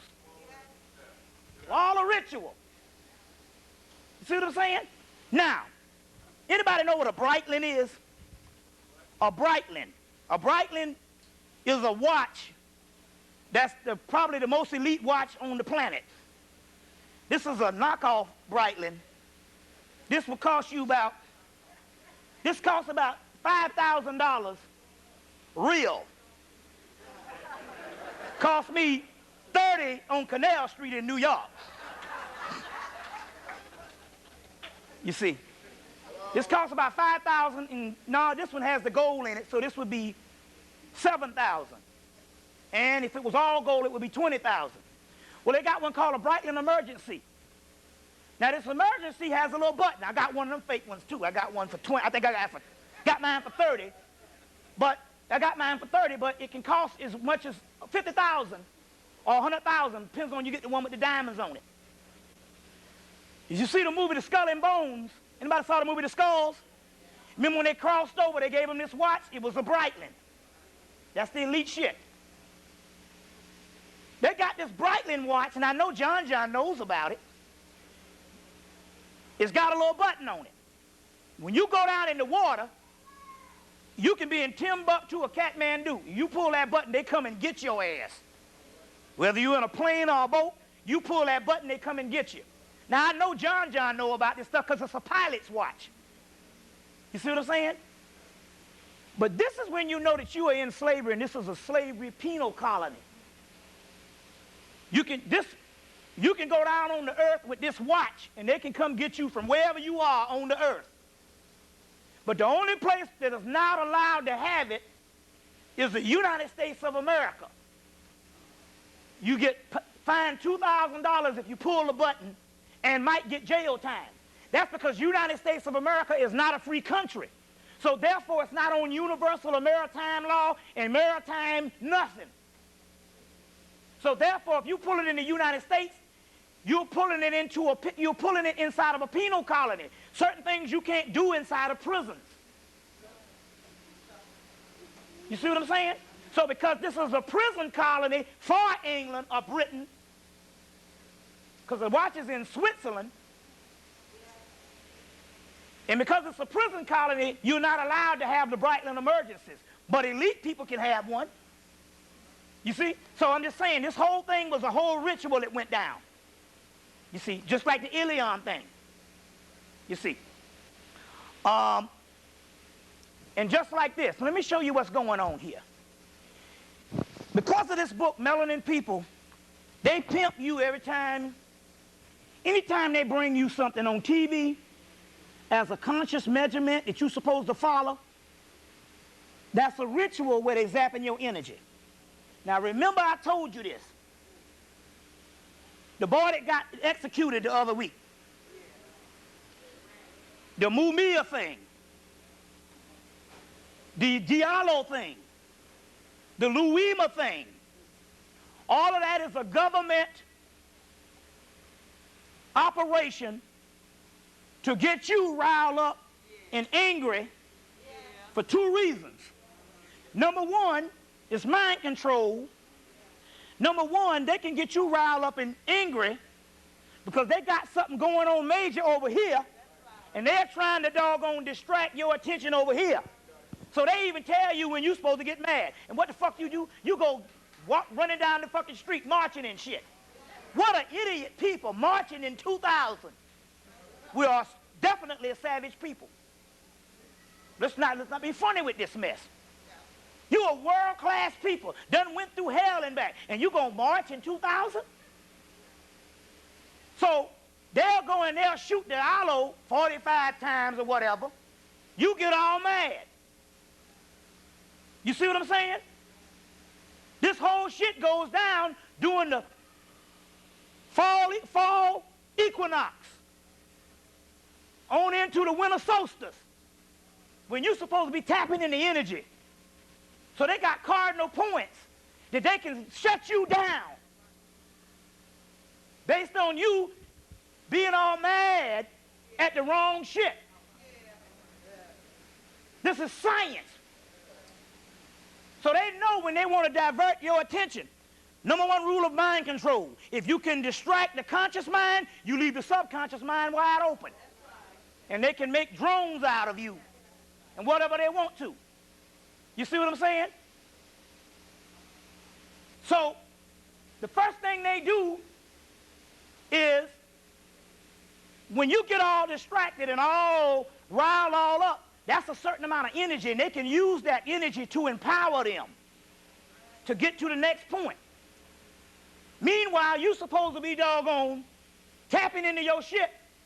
Make sure every time, winter solstice, summer solstice, spring equinox, fall equinox, always some shit gonna jump down. You see? Isn't it funny they executed that brother when? When was they executed brother? Give me a date. On the summer solstice, they executed that brother. You see what I'm saying? During the winter solstice, they found the guys for Diallo not guilty. You all mad. You see what I'm saying? During the fall equinox, not only did they tell you about the Diallo, they had 1 million people march on South Carolina on a bullshit flag to tell a white man not to appear to be a racist. Ain't that a shit? You getting screwed up the behind, and you're going to get the only defense system you have is when he shows you he's a racist, and you saying, I don't want to know when you're a racist. You can fuck my child in the ass, but I don't want to know about it. We're grown here. Anybody can't understand this? If this major stuff going down and you are that shallow that you can't get past a curse word, you got to do some serious inventory. We are world-class people. You got to know when war is. You have been programmed to react to certain words. And you got to break that. Y'all all right? So, look for something major to happen this summer. You see what I'm saying? Now, this clone, because you know it's been cloning since 1945. This clone, this guy, what's the cat on the radio that just loves, he loved the white man more than the white man loved himself? What? Larry Elder. Look. You all got to understand science. Larry Elder is not on because they're trying to, they need to be defended by a black man. Larry Elder is on so you can listen to him every day and get upset. And they distract your ass. And y'all don't understand the bullshit. You ain't supposed to be listening to some damn Larry Elder. They understand that there's certain devices that's in you that they're trying to keep dormant. And if they can distract your conscious mind, they can go in and manipulate the subconscious mind of these devices in you that can keep dormant. And if these devices rise up, they will take them motherfuckers off the planet. So you all are getting all upset with Larry Elder, and you all don't even know the game. It ain't even about no Larry Elder. That's a government clone that they put up in there specifically to shut you down. And they got all the so-called black conscious people all mad at some Larry Elder. And you all don't even know the game. It ain't even about that nigga. Nobody can be that asinine and stupid to just negate history in everyday life.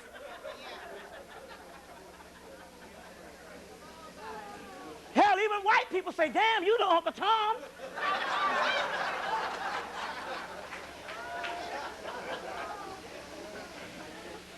And then you all think that white people are that stupid? They know that shit. They know all the shit that's going on.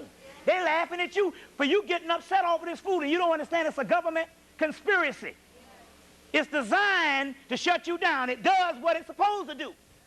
And they'll have another one after him. These are robots. You got to know the science on this shit. You're supposed to be getting with your shit to take them off the fucking planet.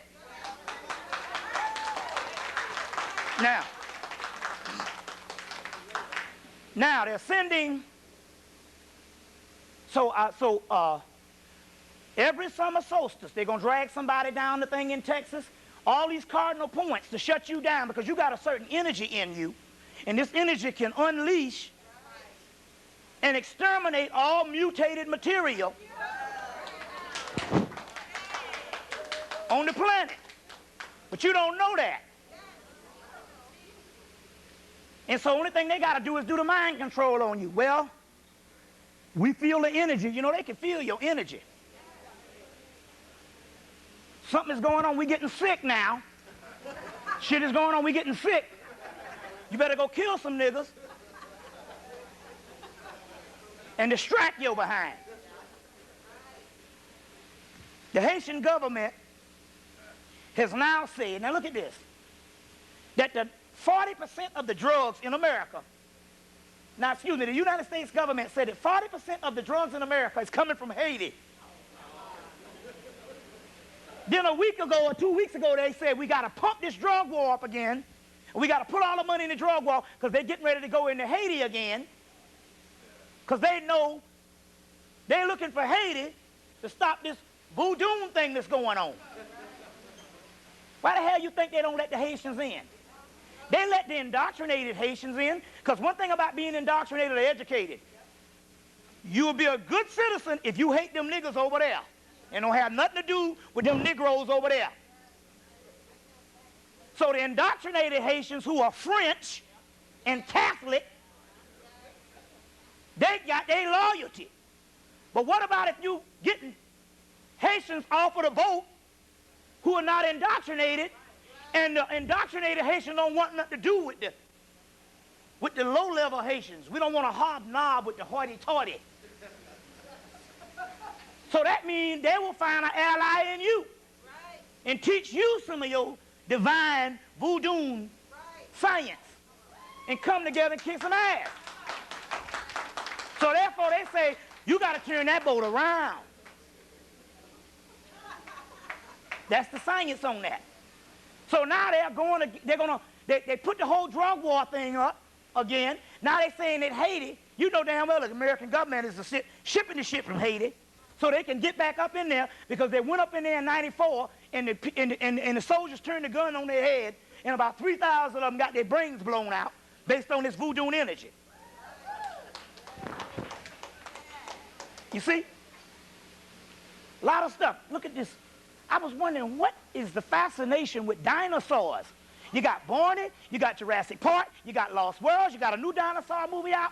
And I said, wait a minute, this is talking about the ancient black man. The Egyptian god of the dynastic period is Osiris, Osar. The Greek form of Osiris, or Osar, is Dionysus. You put it together, you get dinosaur. And when they talk about the genetic cloning of the dinosaurs, it's talking about the genetic cloning of the ancient black people. And all this stuff about dinosaurs is talking about you, code word. Just like they put the whole Simba in Lion King shit, which was the Osirian drama. You see. Now, going on. Y'all all right? Okay. Oh, damn, shoot. About to turn into a drunk round here. That's for them and shit, you know. That must be some genetic stuff.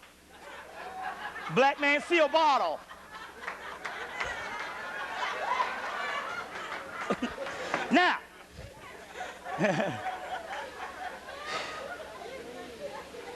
Now, your whole census thing, stand up and be counted. Stand up to be counted. The 1990 census was a disaster. Now they're gonna come and tell you if you fill out the census, they're gonna give you money. Now let's look at this shit here now. In the 1990s, they done cut out every entitlement program known to man. And you mean to tell me they're gonna take a little old thing like the census and you fill it out and they give you money? Then all the commercials black. Then they say, we're gonna really fool with these niggas because we know that they savages. They had a little census man talking. Hey, you seen the commercial where they had the census thing talking? Hey, if you fill this out, you could get some money. Meanwhile, y'all all fill that shit out. Had the AKAs and all y'all standing up to be counted. Just like you stood up to be counted in 1995.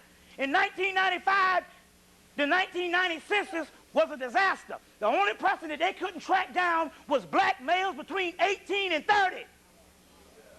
So they held a 1 million man march. You fell for the fucking okie doke.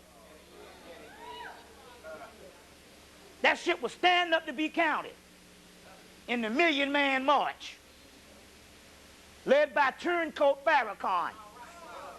Y'all know what time it is. You're not bullshit around with this mess. Now y'all jump now. We got the shit. 1 million man march. Y'all went and marched down there. And not only that, it shows how asinine we are. Here you are world-class people marching. You did that in the 60s, but you didn't know no better.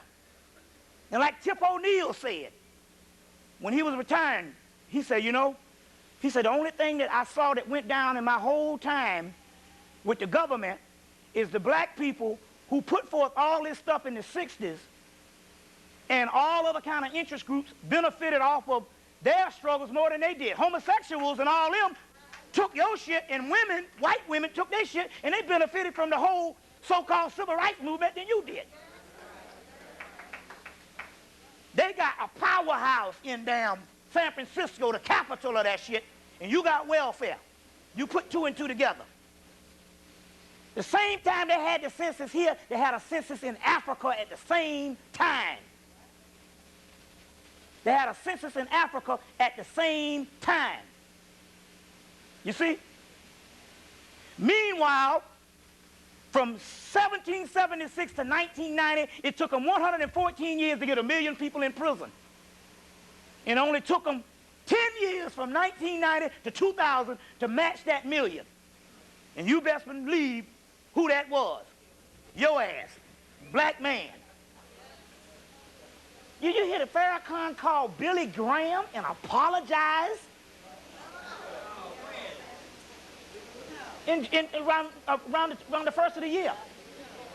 And apologize? That's what I want to know. What the hell black people apologizing from shit? We want to get kicked up the ass. You the victim apologizing? For what? What you apologizing for? To the elite. Some stuff. Malcolm X's daughter sells the man out right on TV. Tell me, we need not look for no conspirators. My father wasn't killed behind the grassy knoll. Well, hell, Stevie Wonder can see that. You see? Call him a man, Uncle, what's the name? Uncle Mike Wallace. Isn't it funny how Mike Wallace always shows up when people selling out and getting killed? Showed up for Farrakhan. Farrakhan go and sign a deal with Edgar Brockman to open up a hotel in D.C. Now, Edgar Brockman is the man that's the owner of Seagram's Liquor, Gin. Now, wait a minute, hold on. Crack cocaine ain't got shit on alcohol when it comes to the government welfare, what they gave to the Indians and the oppressor people. And you mean to tell me you're going to line up with Edgar Brockman to open up a hotel in D.C.? Better get it. February 27th, New York Times. Just look for, you ain't got but 4 Mondays in a month.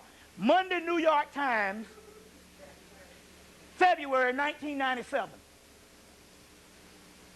New York Times, February 1997. You can go to, you go to the library and they got the periodicals. You probably can find it on the internet, on the front page. And you don't get on the front page of the, not the New York Times, the Wall Street Journal. Let's correct that. You don't get on the front page of the Wall Street Journal because they don't even use pictures. They use engravings. And they got him all engraved with his slick back hair on the front page. You don't get on the front page of the Wall Street Journal not unless you down with the government. Tell the truth. You see. But do you know that Honorable Elijah Muhammad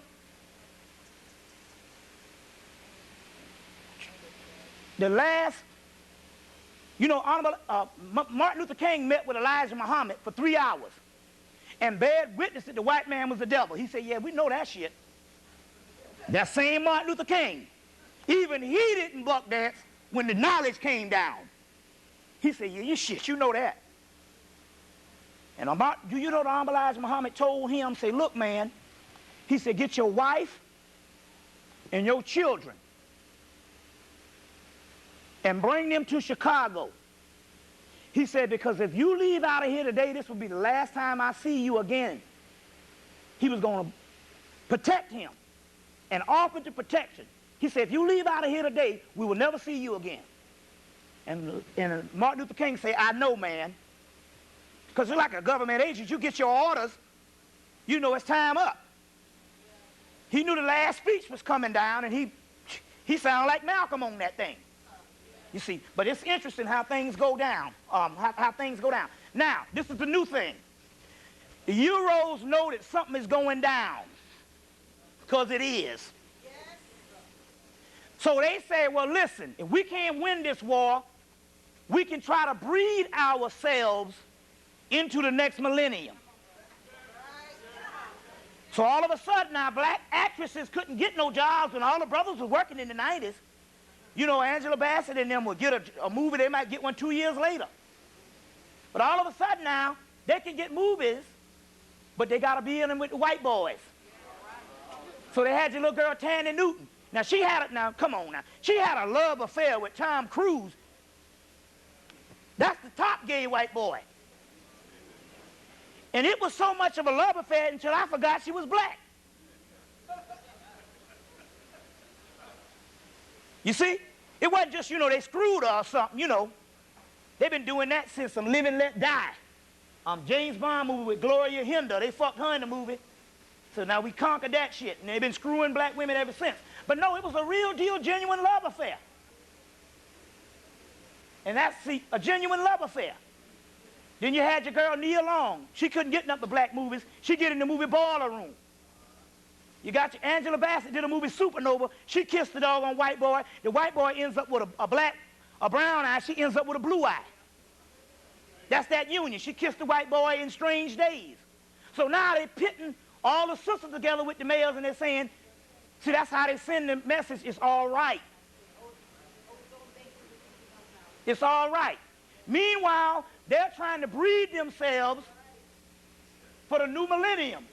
Say, well, we can't make it. We can still get a black child that will carry on some part of our genes. New shit going down. Now, I got a brother up in Atlanta, just married a sister who was married to a Skull and Bones. You know how we all did. She married to a Skull and Bones. You know what I'm saying? And she married to a Skull and Bones. Because we got the list here, all the people. We got the list of all the people who's ever crossed the line and married. All the famous people. James Earl Jones, Sammy Davis Jr., Harry Belafonte. These are the people who was either married, who slept with him a long time, or who got divorced. Don't matter. Make the list. James Earl Jones, Sammy Davis Jr., Harry Belafonte, Sidney Poitier, Dorothy Dandridge, Leslie Uggams, Barbara McNear, Pearl Bailey, Scatman Crothers, Herbie Hancock, Lynette McGee, Wesley Snipes, Red Fox, Montel Williams, Erica Alexandra, that's the girl off of Living Single, the dark-skinned girl, Kim Fields, Cuba Gooding Jr., Lynn Whitfield, Lynn Moody, Sonny Rollins, Gregory Hines, Quincy Jones, Iman, Naomi Campbell, Tay Diggs, Scottie Pippen, Dennis Rodman, Charles Barkley, Kobe Bryant. And showed your motherfucking ass some shit. I said, I'm going for Larry Bird. Fuck that. Robert Parrish, Ray Allen, Casey Jones, Grover Washington, Anne-Marie Johnson, Alfred Woodard, Jack Johnson, Melvin Van Peebles, Richard Pryor, Wilt Chamberlain. Now here go a nigga. He the first person to stand up against black women and say that the black woman was fucked up. He was the first person to sue to savage your ass. That's why I burned a candle when that motherfucker croaked to dust. You gonna savage your sister? Remember he did that? He was the first person to come out and say you wasn't shit and open up the floodgates. Kareem Abdul-Jabbar, Tiger Woods, Tim Duncan, Stacey Dash, Tandy Newton, Diana Ross, Maya Angelou, Diane Carroll, Lena Horne, Leontine Price, Donna Summer, Puff Daddy, Prince, Michael Jackson, Janet Jackson, LaToya Jackson, goddamn.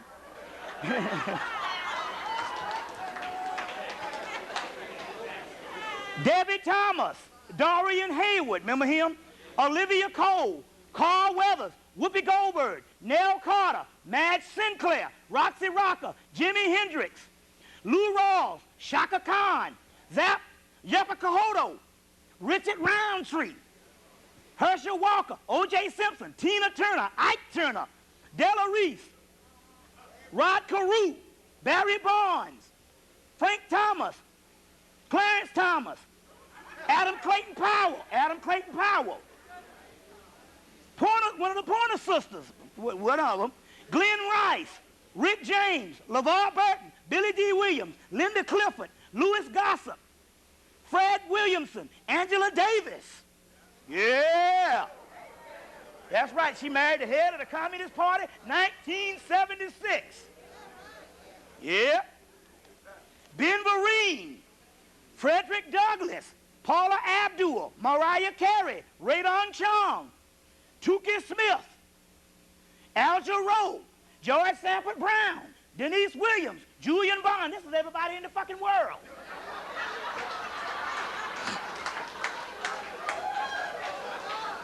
Rosie Greer, Dennis Green, Cheikh Anta Diop, Dr. J, he's tiptoed, don't matter. Sinclair Drake, Black J.A. Rogers, Ivan Van Sertima had one for a little bit.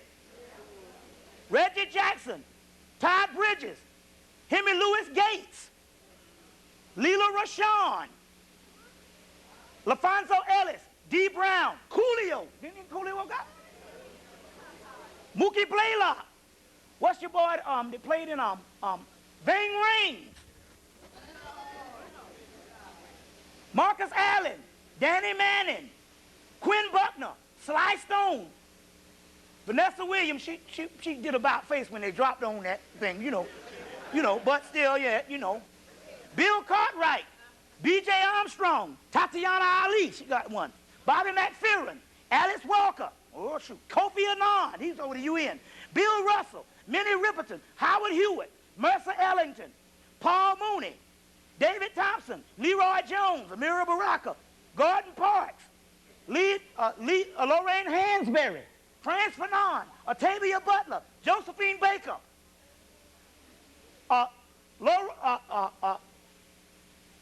Lorene Phillips, I guess, Randy Moss, Father Divine, Brian Gumble, one of them Milli Vanilli brothers, Victoria Rausch. Now, Lenny Kravitz. Now, this is the point I'm trying to make. Honestly, personally, a human being can marry who the hell they want to. But I'm going to show you something here. This is where the white man is better than us. Because the white man marries his woman en masse. That's the lesson to be learned for the black man. We talk all the shit we want. He'll get him somebody on the side, but he's an icon. He marries his woman en masse. And that is the apex of civilization. See, some shit ain't even racist. Some shit is just universal. Your species half. You see what I'm saying? Do you know that the word culture, when you break it down, it means behavior? Yes. So they can call you a savage because you are a motherfucking savage. When the white man, the world Holocaust giver, the respecter of no culture, he still marries his woman en masse. He's better than us when we talk about that. Especially you being a damn victim and still can't understand this shit. What I'm trying to tell you is if you count the amount of white people in Hollywood, you might get 4 or 5 people max. But this is 98% of all the people that ever got on the screen or sung a damn song. And this is ridiculous. This is savagery. This ain't got shit to do with racism. This got something to do with inferiority. Let's come off the dumb shit. Now, all right. So this brother who married this Skull and Bones sister recently, and he was in the conscious community in Atlanta, he married this Skull and Bones sister. She was married to a guy in the Skull and Bones, a white guy. And she was got a PhD in psychology. So immediately after she married him, they threw her in the crazy house. But they couldn't hold her because she was so good in what she did with the PhD in psychology till they had to release her. And I think the guy must have liked her and was being nice, because they usually supposed to cut up, take her on out. But I said, well, what was the whole deal behind it? If he married her and immediately put her in the mental institution. He said that they wanted the mulatto kids. The Skull and Bones wanted the kids because that's the thing now. So as a result, they are promoting this in the media, saying, now it's okay, because they understood, they did a poll, they understood that still yet out of all the shit, the masses of the black woman still prefers her man. Now, brothers, we got to tell the truth. They understood when they did a study, and they understood with the brother defecting by the thousands. They understood that the masses of the sisters, like 85% of the sisters in a world where they can defect now because it's been prevalent for about 10 years, they still prefer the black man. But now it's about survival of the fittest, and they need the seed, and they need to ensure their future, so therefore they're encouraging you through the media and stuff to do this. Got to understand what's going on. We are at war, you see. All right. That's why they started taking black women into Skull and Bones recently. You see, yeah, they got them in there now. It's a concubine thing, too. You see what I'm saying? You see. So, that's what's going on. All right. Even in the movie Spawn, he dies, goes to hell, comes back. It's got a lot of metaphysical stuff. But one part where his friend, who is the white boy, gets with his woman. And they battling, and in one part of the movie, he said, you all belong together. Not by design. I mean, it's not by accident. It's by design. You see what I'm saying? It's by design. You see what I'm saying? Okay. Now, we're going to lose. Now, the choice is yours. We can go to war, or we can all be eradicated within the next 5 years. We're going to lose, we're losing 75,000 Africans a day. 75,000 Africans a month, 6,000 a day. They just taking them out and calling it AIDS. Hell, even when the AIDS thing here, everybody just didn't die like flies when the shit first popped out here. And then we got people took years to die. And like Magic Johnson, y'all need to shoot him in the head because he never had AIDS. Because there's no such thing. But the key here is they're killing you and they're calling it AIDS.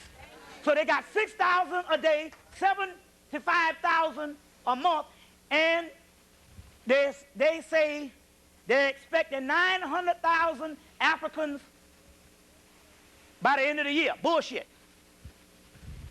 I worked for an outreach program that dealt with AIDS, and I worked for about a week just to go to the conference, just to hear all the data. And they tell you, well, for every AIDS case, count 9. That's how many people they're going to kill. Right. So if they tell you 900,000 is going to die at the end of the year, you got to count that and multiply that 9 on a regular basis, but you got to multiply that 20. So multiply 900,000 times 20. This is serious shit. 900,000 times 20.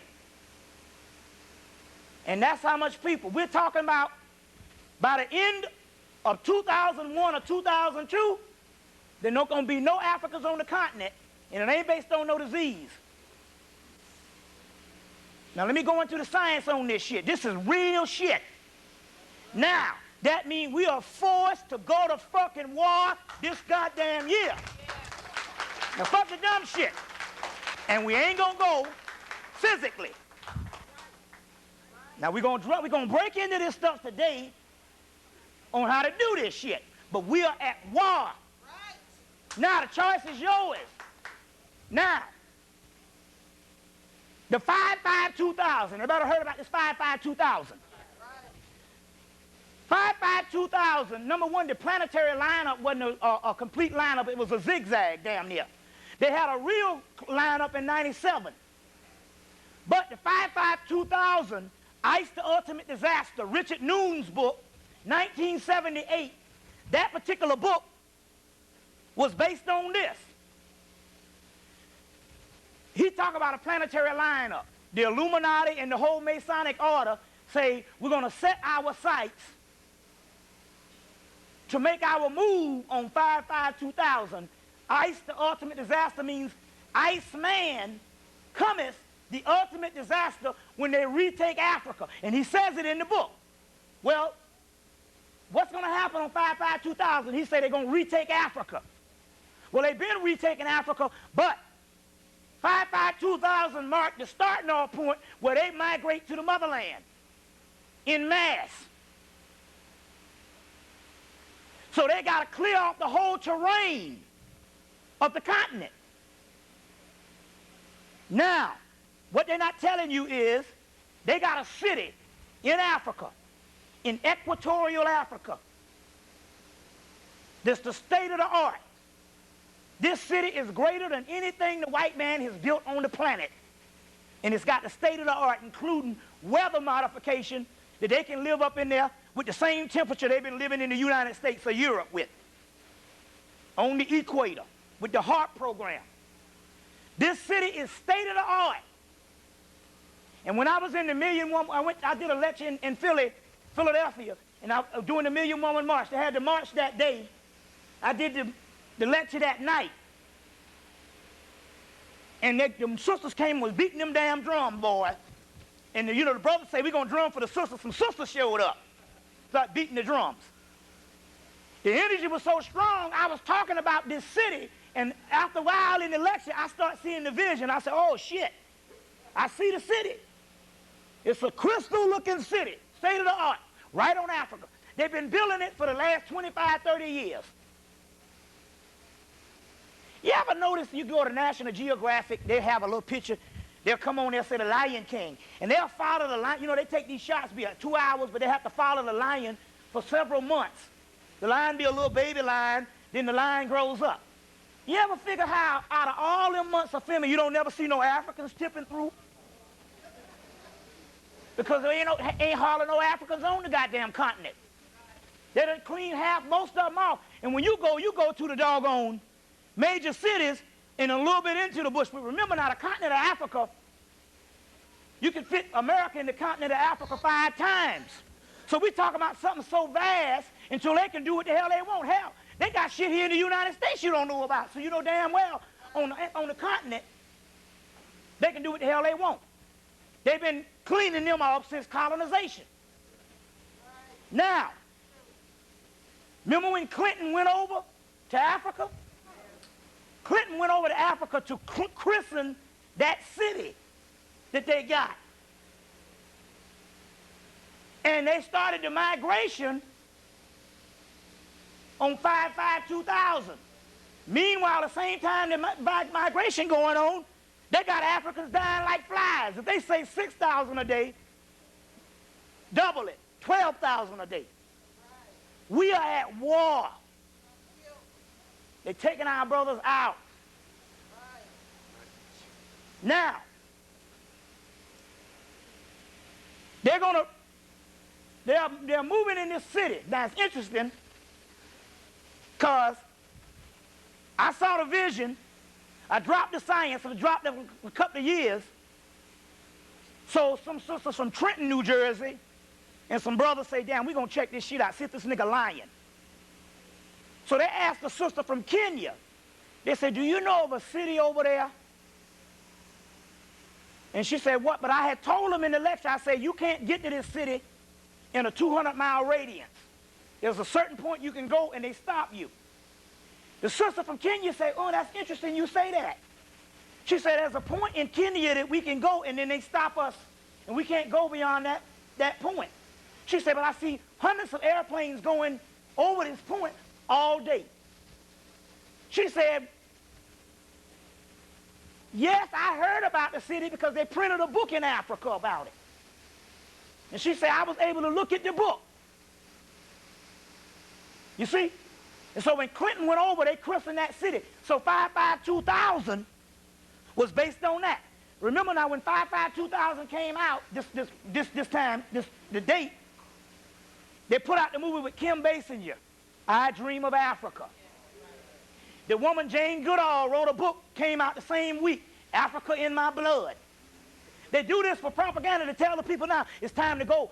See, their whole thing is if some shit go down, that if this is their rationale. If some shit go down, if we get on the Garden of Eden, then maybe we may be safe. That's just the way they think. You see what I'm saying? That's just the way they think. They just figure, well, if all the shit go down, we figure we'll be a safe haven would be Africa. Go get the Omen 2 1978. And there's a point where they're in the classroom and they're talking about they're going to retake Africa. It's all up in there. You see what I'm saying? This is what's going down. Y'all all right? All right. Let's see. So, that's, okay. Now, let me go through a couple other things. Let's see. I just want to get some stuff on the hard copy so we can keep on going. Now, yeah. Now, let's go into a few things. Let's go into a few things here in America. Between 1990 and 1997 or 1998, in Atlanta and all up the East Coast, they closed down, in Atlanta they closed down 25 housing projects and got rid of the people. Just like when the 10,000 people disappeared here during the LA riots, they got rid of the people. You see, so let me show you code words. You remember when Clinton signed the welfare bill? You got to understand the way that America does things. They do things based on code words. Inner city means black people. Urban means black people. You understand what I'm saying? Crime, black male. Whenever they say he signed the welfare bill, when they were saying they was getting rid of welfare, they was talking about getting rid of welfare people. You see? Now in Atlanta, they shut down 20 projects, 25 projects. People coming up to me in the lectures, yeah, my father missing. We can't find my father. During the Olympics, they got this place, you know how you got a place where all the black people hang around, drink a little wine, and get all drunk, mainly black males. I came up during the Olympics, I say, brothers, I say, I'm surprised they got y'all still here. I say, look, come Friday, I say, come Thursday, the Olympics starts Friday. It was 96. I said, if y'all asses is on this corner, you gone. I'm warning y'all now. Yeah. You know, I told my boy, I said, we got up Thursday. I said, Thursday morning, I said, let's take a damn drive and park somewhere and see this shit. They roll up in 5 or 6, 7 buses. They had liquor, crack, cocaine, herb, food, and $25. And them niggas lined up in a line getting on that bus. Loaded them buses up, 40 deep. Took them to Macon, Georgia. Dropped them off there for a little while. Then exterminated their ass. They took some of the soap.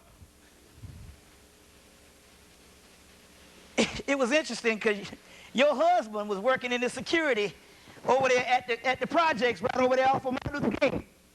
And he said he was working one day. These white trucks rolled up. He came out and said, what y'all doing here? They said, he's the security. They was like, what y'all doing here? He said that they was like, we supposed to be here. He said, and the cops came up and say, it's cool. They supposed to be here. Next week, or the next 2 weeks, they closed down the project. Now, this is how this shit goes. We looking and we going, damn, how can they close down the projects and nobody in the neighborhood see the damn exodus? Nobody see them go. My brother laying in his bed, and he hearing train tracks up under his house. They got an underground Atlanta. Well, if they got an underground Atlanta, if you go down there to have the downtown, the old downtown, they built a new downtown up on it. So if they got an underground commercial Atlanta, that means they had to have an underground residential Atlanta. Okay? We said, wait a minute, how can they close down? Am I lying? She was there. They got a damn street, Simpson Avenue. You ride down the street for 8 miles and the street is vacant. The whole street, 8 miles of low-income housing, gone. The people moved out. We said, well, how can they come in and move people out and nobody knows? Well, you must understand the history. The projects started from the Atlanta project in Atlanta, Georgia. That's the history. The oldest project is Techwood Homes and John Hope Franklin Homes. And from those, they built these low-income housing, and Roosevelt in the 30s did his Great Society housing and built the high-rises by the 50s and the 40s in the North based on the Atlanta projects, which was a project in the South. Who's over the Atlanta project now? Jimmy Carter.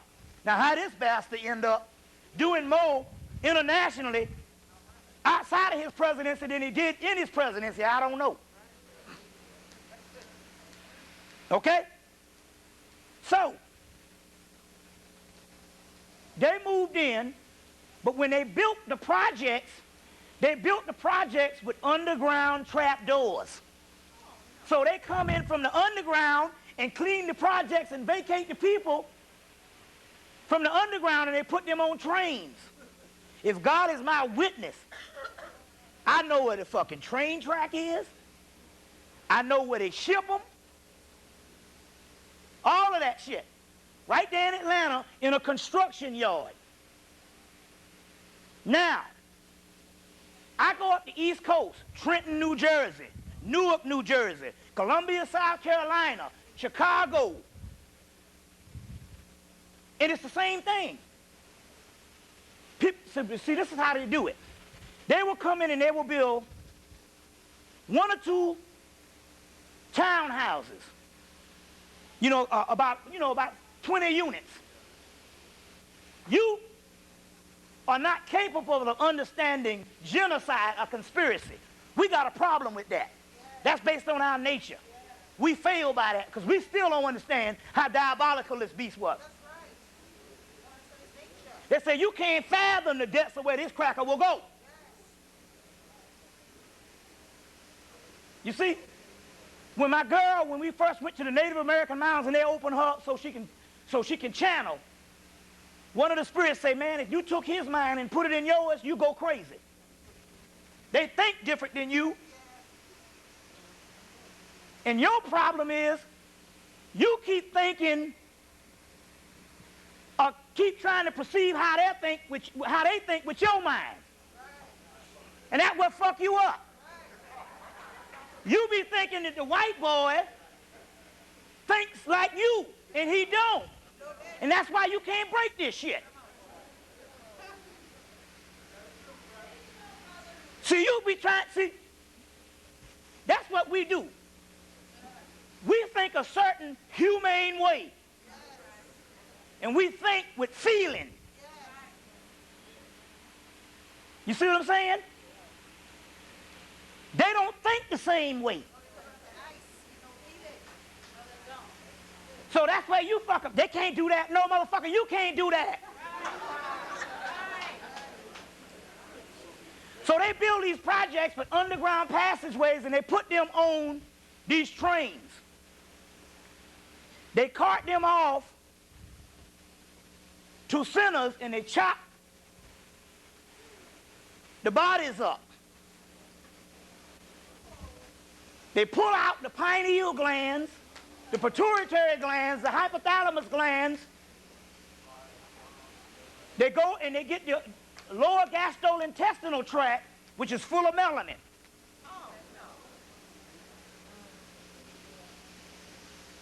They get this particular substance and they refine it into melatonin pills, growth hormones, Viagra. You didn't know that was melanin, did you? Oh yeah, Viagra. Okay, you want me to start? Okay. We go to the metaphysical shit, because we got all night. But stick around to find out how to kick their ass and save your ass. Now, it's treated with melanin. You got a loaf of bread, you put the melanin on it, it makes it a super loaf of bread. Whatever you add it to, it enhanced the quality. They got over maybe 6,000, 7,000 products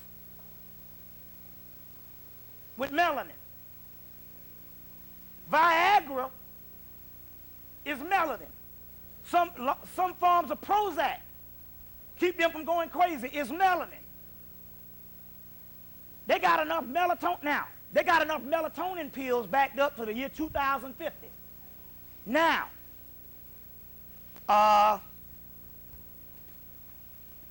so some doctor told me, no, it's bovine, which means it comes from cows, because cows have pineal glands. I say, well, wait a minute. In that case, they learned about melanin in 1953. All them damn burgers we done ate at McDonald's, they'd have had melatonin around a long time before then.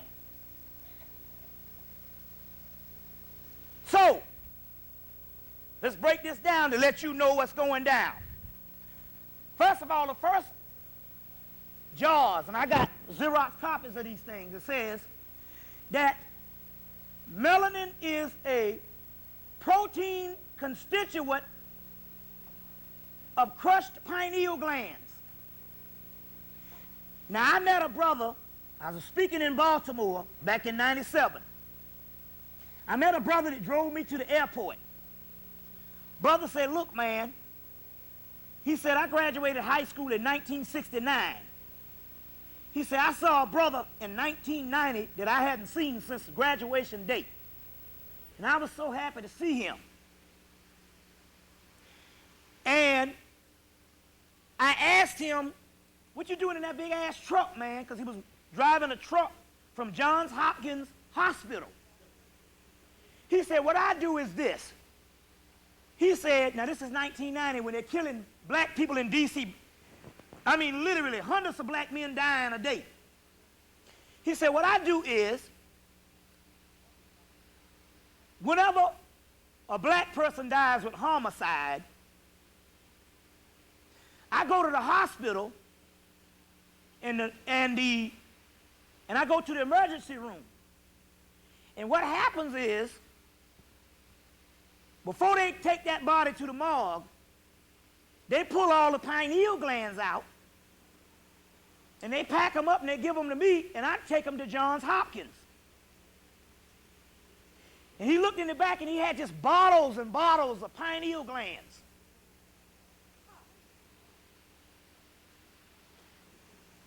Well, first of all, he said it was at least 400 or 500 bottles.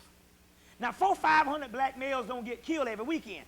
So that meant that that was the excuse, but that meant that they was getting them from the projects and they was getting them from both male and females. So some black doctor says bovine is coming from cows. Okay, let's break this shit down. We'll document it. So we want to see where this shit is coming from. Now, this is going to really blow your mind here. So I got in an argument with this Negro because immediately, this book is called Your Body's Own Natural Wonder Drug, Melatonin, by Russell J. Reiter, R-E-I-T-E-R, Ph.D., and J.O. Robinson. It's called Your Body's Own Natural Drug, Wonder Drug, Melatonin. And I passed this book up for years because I thought they were just trying to promote the melatonin pills. But it drops on all the shit. So we're going to document it. So he's going to get in an argument with me because, see, we can't take genocide, conspiracy, and Holocaust good because we think human.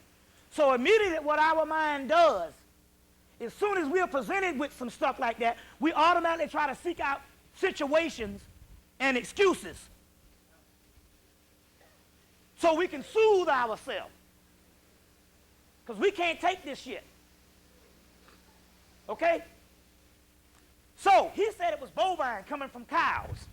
Now, melanin was found by Aaron Lerner of Yale University in 1953. And by mistake, and when they tapped into the melanin, so they say by mistake, when they tapped into the melanin, they say, well, how are we going to produce it? They say, we got to go get a whole bunch of cows. Now look at this shit. It took 2,500 pineal glands from cows to produce 100 milligrams of dried pineal extract. Now wait a minute. 100 milligrams is a third of an aspirin, or a tenth of an aspirin. They tell you don't supposed to even buy nothing without 500 milligrams. You're just wasting your time. So one pill, a tenth of one pill, it took 2,500 big old cows to produce 100 milligrams. Now, who the hell you bullshitting? That means that one shelf of melatonin in your grocery store now would basically take all the cows out of fucking California to make 10 bottles. You see what I'm saying? So where are they getting it from? They're getting it from black people. Now, 10 bottles. Now go get the movie, I Come in Peace. I Come in Peace, 1990, Dolph Lundgren.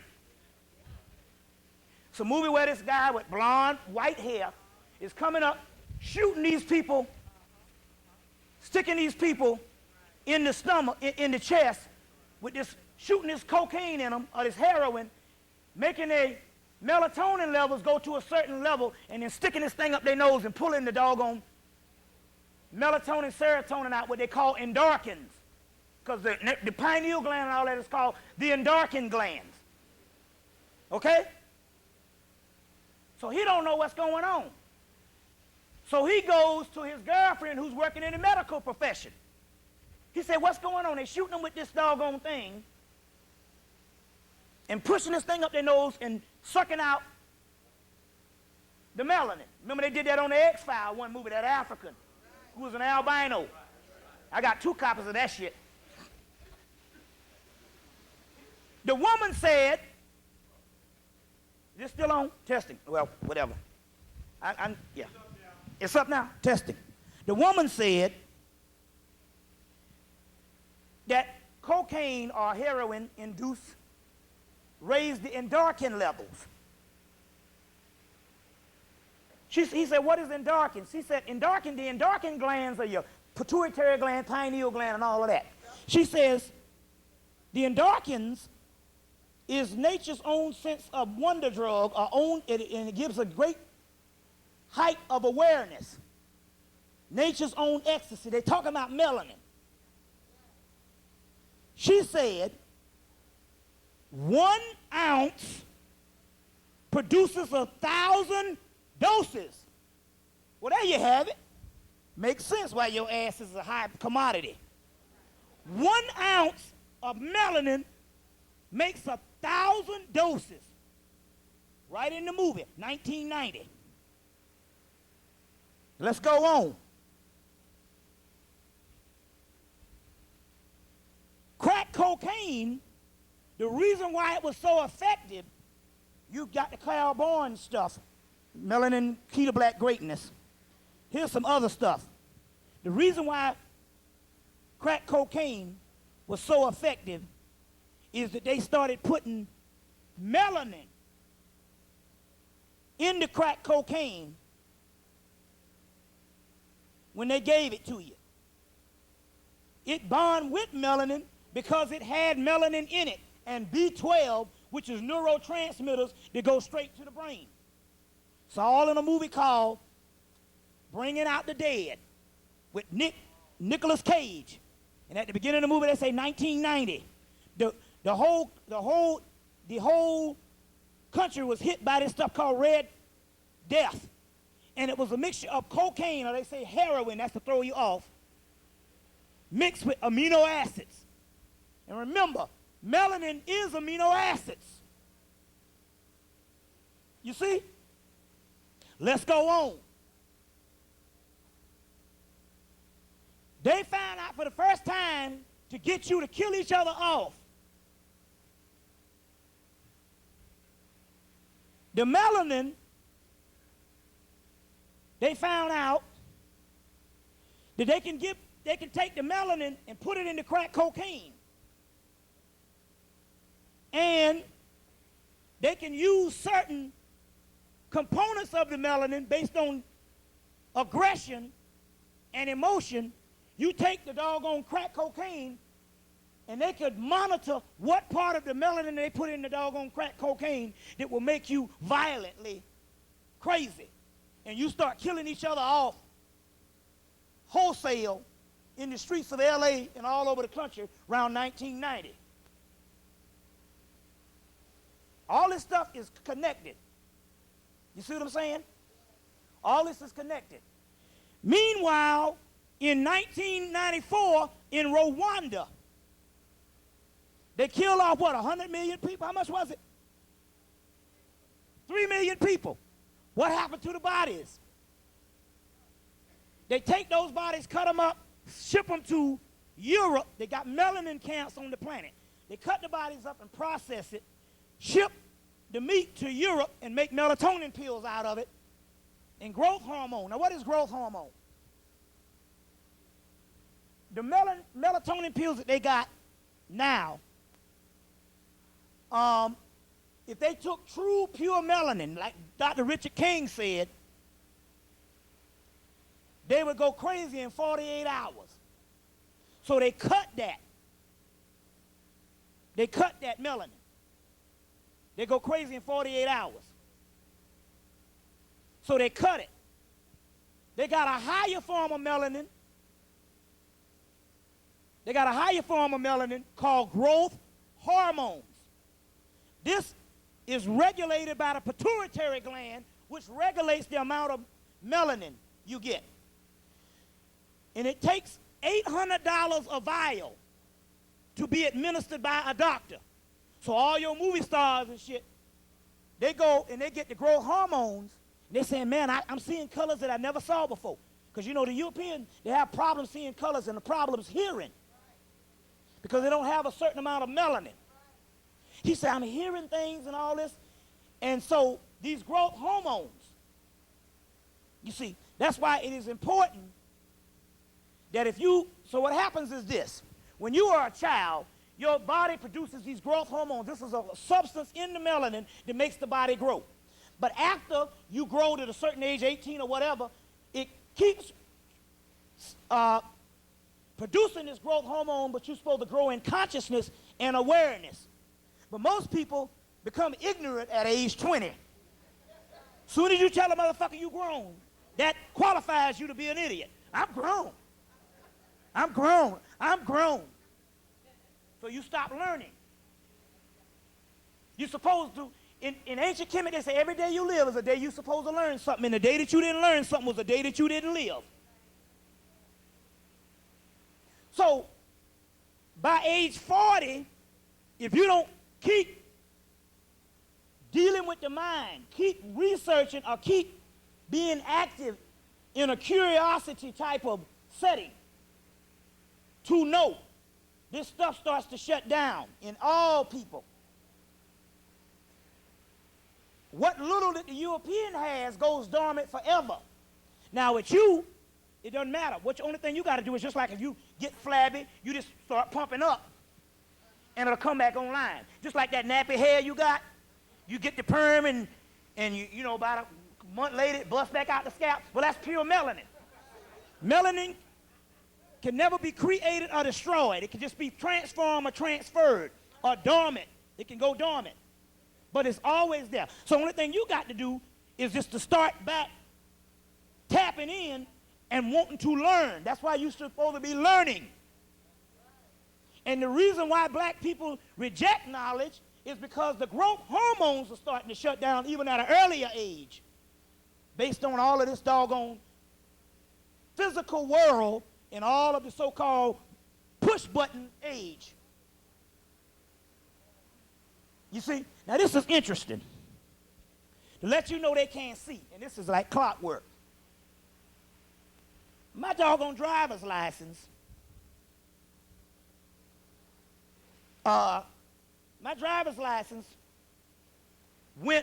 expired somewhere in the early 80s.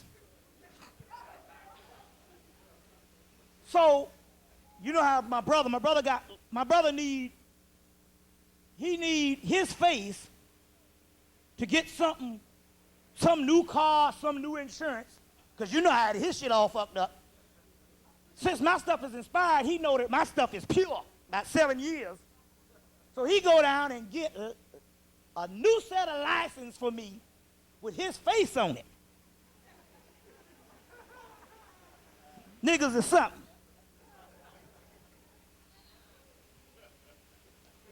To get what he got to do. My license, my birthday, everything, social security number, whatever, his face. So he give me the license about 2 weeks later, say, well, you better go get these things changed over. But in Georgia, they put your fingerprints on the license. Ain't that something? They fingerprint you on the license. So I just held off on getting it changed over. But before 1995, before they blew up the doggone building in Oklahoma, you can get on a plane with any ticket and fly where you want to. After they blew up the building, you got to show ID. So I got to use the ID with my brother's face on it, and he's about 100 pounds smaller than me. Now this is amazing. I'll go and I'll get this thing to white people, and they look at it, look at me, say, go right on.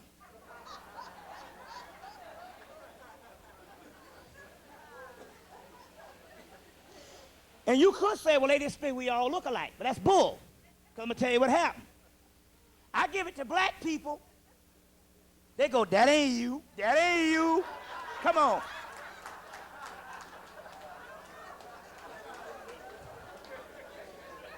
They say, that ain't you. So I got to go. Well, I'm on a seafood diet now. I see food and I eat it, you know. I say, I had a stomach virus back then and was throwing up all the time. I lost a lot of weight, almost died. Then they go, okay, yeah, you can go ahead on. So I still wasn't sure, because, they say, we all look alike. But then I went up to a doggone Hispanic girl, and I gave it to her, and she go, that's not you. That ain't you. And it's almost like clockwork. So this growth hormone thing, they're using this stuff as well as this. Got a friend named Rentz. Saw him January of 1999. He said, hey man, this Christmas I just had a cousin to die. She died and she was in her late 30s. He said she donated some organs. He said the Mark called the house when we was all over there with the husband. We all ran over to say we sorry or whatever. We over there with the husband. She my first cousin. The Mark calls. Asked the husband, checking the list out about what the organs she had that she's supposed to donate. That's why I don't donate no fucking organs. Before they hung up the phone, they said, well, are you interested in donating her skin? He said, hell no. Hung up the phone. What they do is, you donate the skin, they leave enough to dress it at the neck and the hands. And the entire rest of the body, they take that skin and strip it off. They're taking all the other shit too. Dry it out. And that's pure melanin. You see what I'm saying? This is one of the hottest commodities out. So the point I'm trying to make is, how is it that all over the United States, I suspect since 1990 or the late 80s, they have murdered over 20 million black people right here on the melatonin project alone. And the census was to count how many more niggas they got to kill on the continent and here. And we bullshitting. See what I'm saying? We bullshitting. You see. I want to know, now it's one thing to be here in California, Texas, Nevada, and see the Hispanic population, because hell, this used to belong to the fucking Hispanics or the Native Americans. Well, let's put it this way. It didn't belong to the damn white man. We know all the logistics about the brothers and the Moors and all of what you call it. I'm saying it didn't belong to the goddamn white man. That's another story, and I do agree, but you know what I'm saying. But it's another thing when you go to South Carolina, Georgia, Chicago, Virginia, North Carolina, and all of the doggone workers, all of the manual labor workers are Hispanics. That's impossible. That means that they would have to make unemployed the entire original people, mainly black people who was just underclass workers. They would have to fire everybody on the job to get that many people working in the United States. That's because they exterminated these people. And if you exterminate your underclass workers, the country will fall. So what you do, you exterminate them and import the Hispanics. Now they're talking about they got an economic boom. They're saying this is the greatest economic boom in 35 years. I'm like, wait a minute. What planet am I on? Because I know 10 niggas ain't got no jobs. Hell, I'm hungry myself. If my mama lived in Atlanta, I'll be up in the crib. I know 10 niggas ain't got no jobs. But yet they're talking about an economic boom. That's because they exterminated you and they paying them 50 fucking cents all over the country. Okay? Now, let me go in this one thing and we're going to close. We're going to go to a break and we got to go into all this esoteric thing. What time we got? 6 hours. How many hours is that so far? 3 hours. Oh, we going good. I got a good enough 6 more to do. Now, so y'all take your fill. Some of you got to go. You can leave, but I'm going to be here. All right. This is the other thing. You remember they had all these white homeless in the 80s? Just tons of white people homeless. Then they just disappeared. Right? Let me give you the science on this. They got Reagan in. Reagan came in Reaganomics, and they say, listen, you white folks, if y'all can bite the bullet for 10 years, and we can cut out all the entitlement programs, we can funnel $20,000, $30,000, or $50,000, depending on your income, extra in your bank account, and you can get paid for being an American citizen. So, brother, if you ain't getting paid, then obviously you don't make the cut. Because that, you know, if they ain't funneling in and stuff, then you ain't part of the group. You know, maybe you got something in your ancestry or something that they they think is a tinge of the more. Because this is the shit. They're paying them. If you make $20,000, you can get $50,000. If you make 30, you can get 40. If you make 50, you can get 20. Money extra in your bank account. But the reason why you don't know about it, because it's only added in the bank account, and you got to have a bank account. They don't do it by checks. And they get paid for being citizens, just by biting the bullet. So therefore, the banks and everybody said, look, we got to cut out all entitlement programs and all these other things that we was giving out, and that's what the whole conservative thing was about. And meanwhile, we can afford it because we got slave labor again. Those with the Hispanics and with the prisons. Now the prisons, you got Unicorp. Unicorp means United Corporations. All of the factories that was on top of the ground in 1980, now it's operating in prison. So it go like this. You got a factory. You paying $10 an hour, $7. I said, damn, I can't afford this shit. What you do is you go out of business on top of the ground. A few months later, you open up in the prisons, same factory, but you relinquish your name and you go under the banner of Unicor and other prison parts. So we're talking about literally thousands and thousands of jobs that used to be on top of the ground is now in the damn prison, and they paying these motherfuckers, what, 50 cents a damn year? Then you can understand how you can have an economic boom to the point whereas they can pay these people a stipend and funnel it into their bank account, and you don't know nothing about the shit because you ain't a goddamn citizen. See what I'm saying? Now, let me get on this. I mentioned it on the radio. What I said was that 85% of black people, when I say they don't wear their own hair, I'm not talking about false hair. I'm saying you don't wear the texture of your hair. You wear a perm. Now, let me explain this to you. In 1978, 77, they got together and they understood that they can affect your pineal gland and make it go calcified by putting the perm in your head. Now, don't be alarmed, because this melanin can never be created or destroyed. Just made dormant, transferred, or transformed, whatever way you want to do it.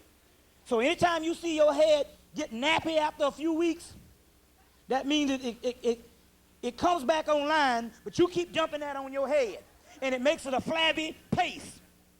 Now, it's interesting because you're talking about, it's no lie relaxer. Fuck that.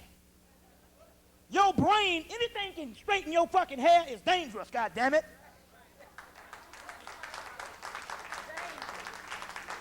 This shit is almost like Brillo pad, steel wool, and make your shit look like Cab Calloway.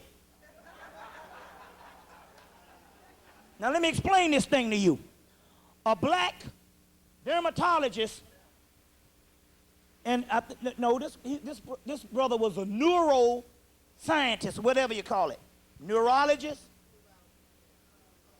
came to Spelman College to tell the black women in 1991.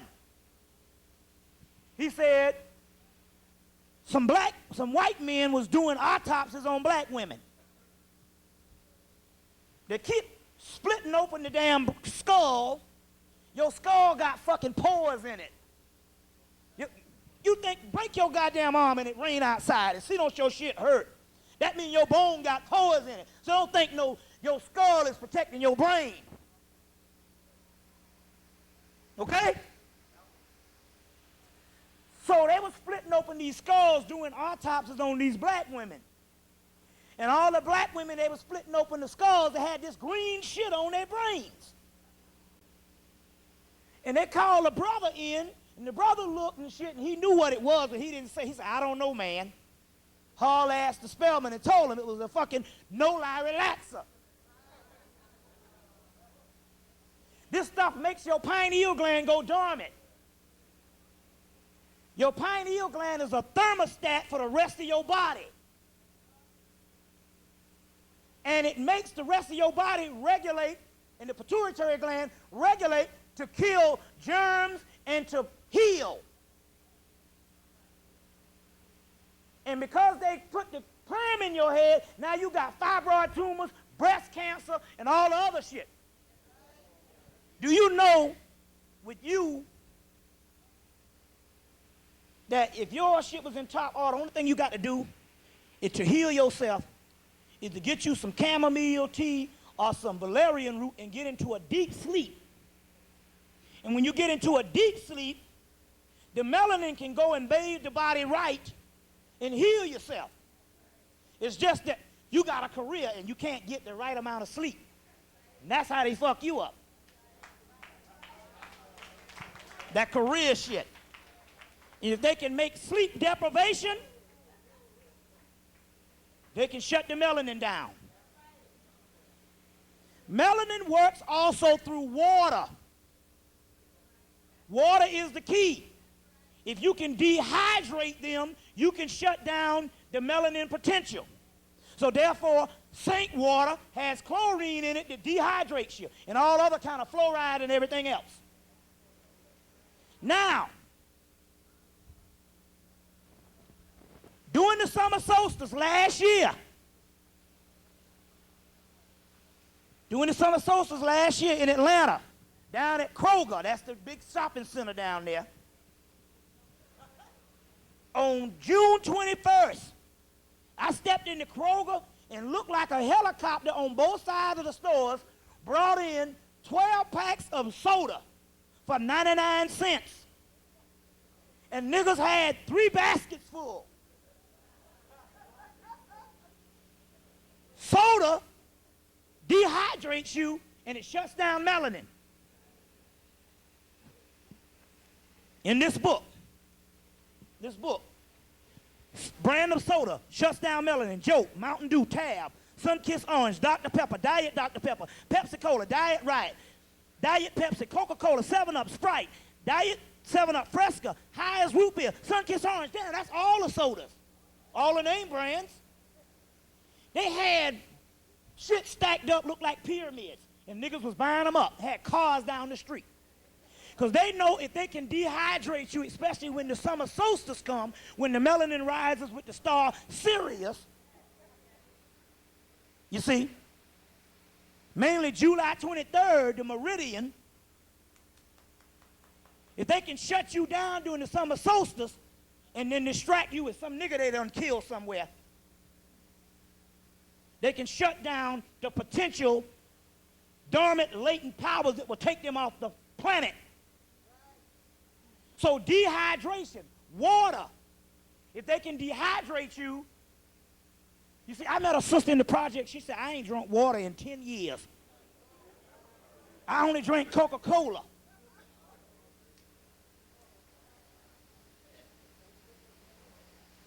You see?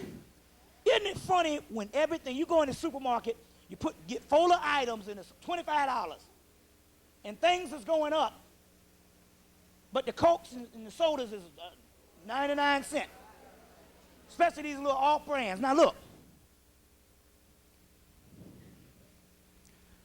the reason why they got you on crack cocaine, and it was so powerful in the black community. Now remember, ain't it funny how a white boy can get on crack, go get some rehab, and the shit don't even fuck with him no more? You see what I'm saying? Let me tell you what happens here. We know that crack cocaine, it got most people because when they tried it the first time, they was hooked. Okay? They had already hooked you on cocaine first before you took the crack. In the black community, everybody had a cocaine addiction and didn't know it. Now, let me explain this to you. One of my friends said that in the early 90s, early 80s, he had some boys from Alabama that used to sell crack. They used to sell coke in the woods. This was before crack cocaine was introduced. You didn't know what crack was until Lenny Bias died, because they killed Lenny Bias. Remember the brother supposed to go to Boston Celtics, took the crack over the summer and died? They killed Lenny Bias' ass so that they can make the crack law that locked you down before anybody knew what crack was. Tip O'Neill said, we got to pass this law. Then they introduced you to crack cocaine, the masses of the people in the rest of the country, when they killed Lenny Bias. Well, before that, they made coke a little cheap in the early 80s. Coke was a rich man drug in the 70s. They made the coke cheap. This brother went down in like 82 to some of his boys in Alabama was selling coke. He said, he didn't really mess with it. He said, but every now and then he saw the people on TV, the narcotics agent go. So he said he did that. And he said when he did it, every time he would do it, his lip would become numb, and his nose would drain. So, about a year ago, he was a vegetarian and he got back on fish. And he said, you know, you're not supposed to eat it in no McDonald's, but they had 2 fish for 99 cents. Remember all of 98, they had that Wednesday, they had them damn burgers, 99-cent cheeseburgers. Then them niggas went to a double cheeseburger for 99 cents. Now, come on, man. Everything in the world going up. You know, and they and all of a sudden McDonald's gonna give you a double cheeseburger for 99 cents. So he went in there and got a fish sandwich, 2 fish sandwiches. He said, that's my weakness, that fish. Ate the fish sandwich, and his lip became numb, and his nose started draining. The reason how they got people hooked on the crack is they precondition you through the fast food in the black community. Well, me, you know, I was a vegetarian for years, and I went on protest. After about 6 years, I saw spicy chicken one day. I was hungry as shit. You know how you get so hungry you can barely walk. I said, yeah, I got to go in here and get this 99-cent spicy chicken. And I noticed my lip, my throat started getting sore and my lip got numb. They precondition you. Also, them burgers, there was 99 cents, all the 98. Remember they were selling 99-cent burgers on Wednesdays? And they still selling them? After they grind up and they get all the melanin products out of black people, they grind that meat and they ship that meat back to the black community. And them burgers that you eating for 99 cents, they got to get rid of that excess meat. And they processing it in with the ground beef. And that's the shit they feeding back to the black community is niggas that used to be walking around eating the same damn burgers. Solid green. Solid green.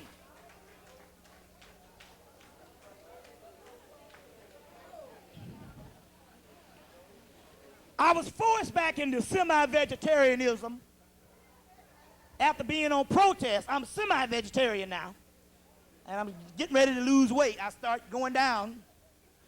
I was forced back in it. You know, I'm on protest, goddammit. So I go to the store, and I go to this restaurant downtown and eat some fucking stew. I go home and I'm laying on the doggone floor and can't move my arms. I had total paralysis. I'm just on the floor like this. My girl, a psychic, she said, you ate somebody.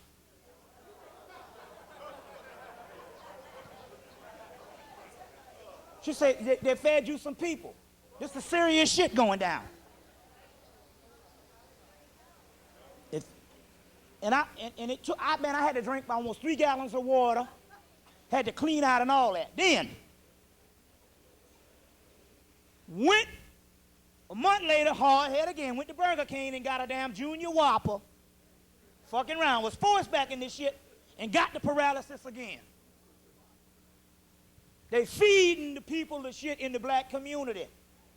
Now, a brother moved from Chicago, and he came down to Atlanta, and he got a job with the sewage department in DeKalb County, and he said, I've been working in sewage for years, and once that shit hit the water, it turned salt.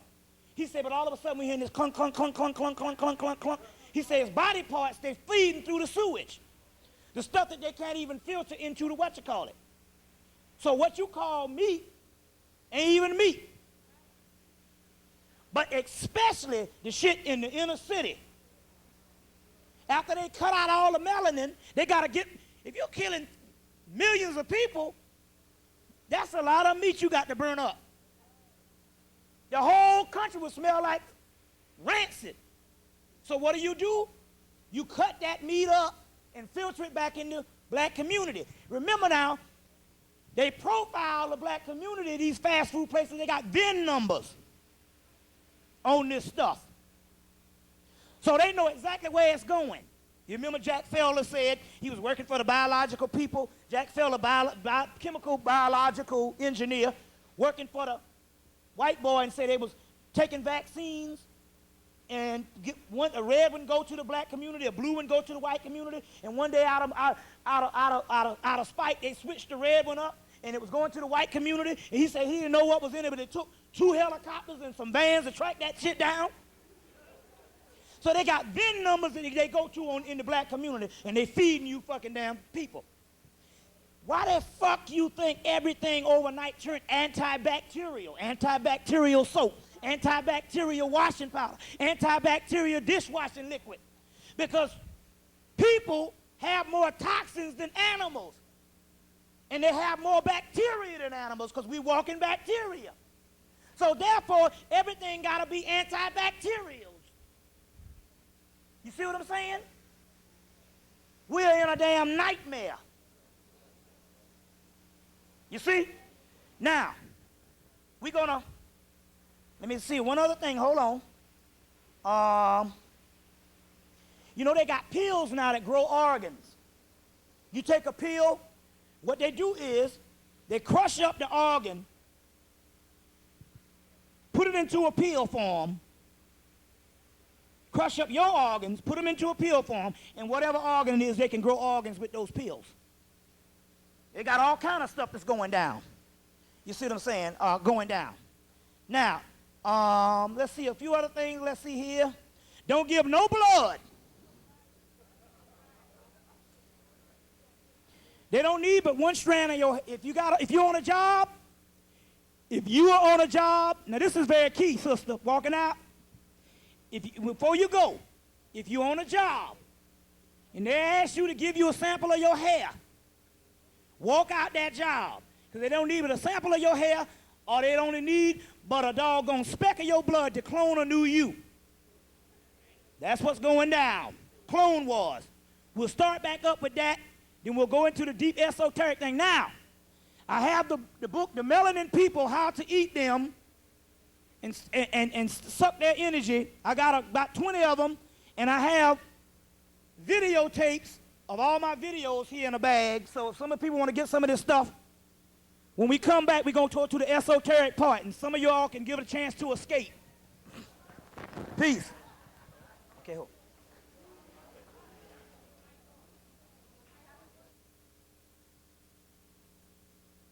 Yeah, let me see. All right, okay. I need you to do one thing. You can't talk while I'm speaking because it distracts me.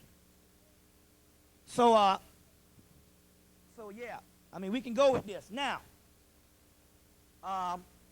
let's get back. Now I guess we're going to go into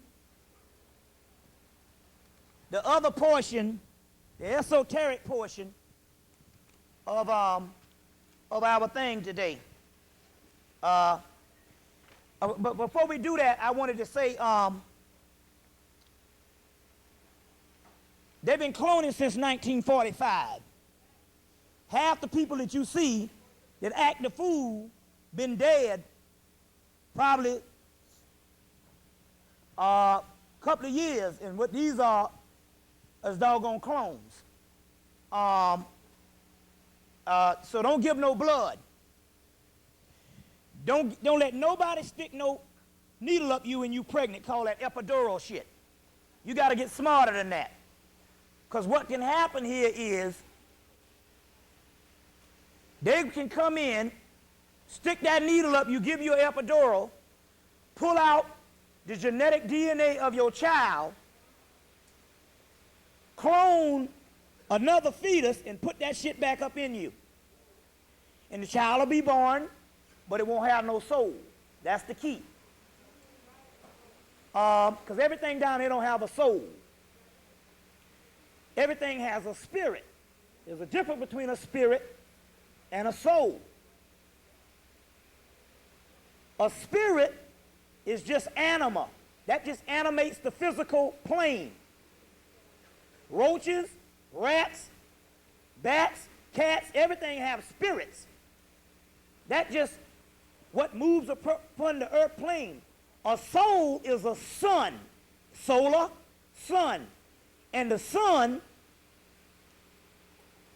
is from the original people that existed before the known universe. For the known universe. Is this thing down? Is this thing up? Or it's off? This is off? Oh, okay. Well, damn. Okay. I'm just a holding this.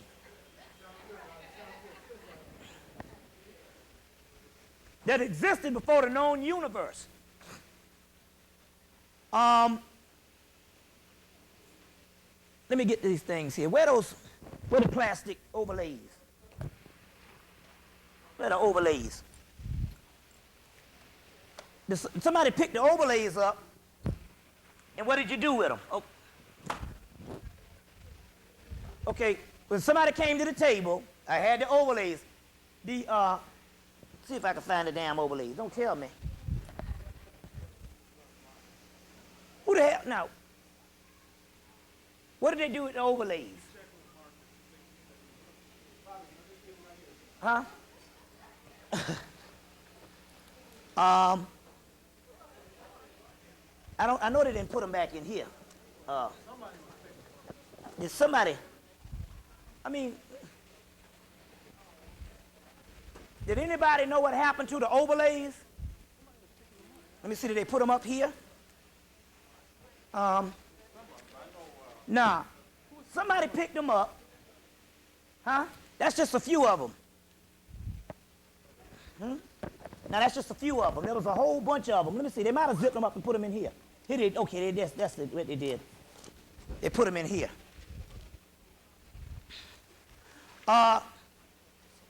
Yeah, okay, yeah, you just throw them on the ground. Yeah. All right. Y'all all right? Not yet. I don't. Did the sister buy that history of the KKK? Is she still here? Well, I think she got them all. I think it was only 3 tapes. That's an extra one. On the temple of Seti I. Now let's get this thing straight. So we don't want to hear this shit no more. We have the evidence. So let's just go into this right quick. We can cover all kind of stuff. In scholarship, we have a theory. Now, how many brothers in here from the Afrocentric ASCAC thing? Raise your hand. Anybody from the ASCAC? Anybody used to follow the whole Afrocentric thing? Raise your hand. All right. Now, the Afrocentric movement that I used to be a part of dealt with the theory, the two-cradle theory, that white people were black people who mutated in the Ice Age. I need to do something because I'm getting a little hoarse. I need you to turn this up a little bit. Yeah. Yeah. Does this interfere though? Just turn it up a little bit, yeah. That way I don't have to holler as much. Huh? Oh, okay. Well, maybe it's psychological. Is it too loud though for you all? Okay. That's all right. Well, you know, I sweat, so it doesn't matter, no, because that's okay. I'll be all right. You don't have to turn their hair down. We got too many black people up in here to turn some damn hair down. That's the worst thing to do. In the Afrocentric movement had the two-cradle theory that white people were black people who mutated in the Ice Age. Now, we got damn Eskimos up there, and they lied to them blue-black Africans, and they ain't mutated in no ice. You see what I'm saying? But see, they're going from the premise, from this white man's premise, that we came from fucking apes. And I'm telling you, I got one of the greatest libraries on the East Coast, an occult library and historical, and I have never seen any documents. And I challenge any motherfucker up in here to tell me they got some documents where black people came from apes. The Egyptians didn't say we came from no damn apes. They got a metaphysical thing called an ape of Thoth, but it's a hieroglyphic metaphysical thing that's talking about something totally different. It's alchemical. The Darwin was the member of a secret society, the Illuminati. They hired Charles Darwin to write the theory of natural selection and evolution, to throw off the history of the ancient black man. During the same time he was coming out with that bullshit, they came out with that Piltdown man to say that British was the oldest people on the earth. And they was doing it because they found some bones in Africa, in South Africa at the time, before Lucy, that was the oldest. So people say, well, that's, Bobby, we got the bones to prove. I'm saying, yeah, you might have bones for different ape species, but that's not the human. Yes, there could be very several hominid stages of the ape species, just like there's different species of animals, saber-toothed tiger, but that don't have anything to do with us. And that's where the cracker got you. But yet, you can't be a scholar in no major university, not unless you are in the religious department. If you're in the science department, you got to agree to this damn bullshit Darwin theory. And Darwin was a part of the Illuminati, and that whole shit was cooked up. We didn't come from no damn apes. Charles Finch agrees to that shit because they have to say that because the whole ASCAC thing and the whole scholar movement came out of the universities. And there's certain laws that they got to go by or it's political suicide because the white man don't play that shit. So to tell you that Africans are black, but we all got to come from apes. And we don't have no records of us coming from no damn apes. Even Charles Darwin showed you the gradual apes that turn into a white man. He showed you what it was. So the theory, in science and scholarship, you have a theory. A theory acts as a theory until you find anthropological evidence, archaeological evidence, sociological evidence, and physiological evidence. We've been had the physiological evidence that he ain't us, the white man.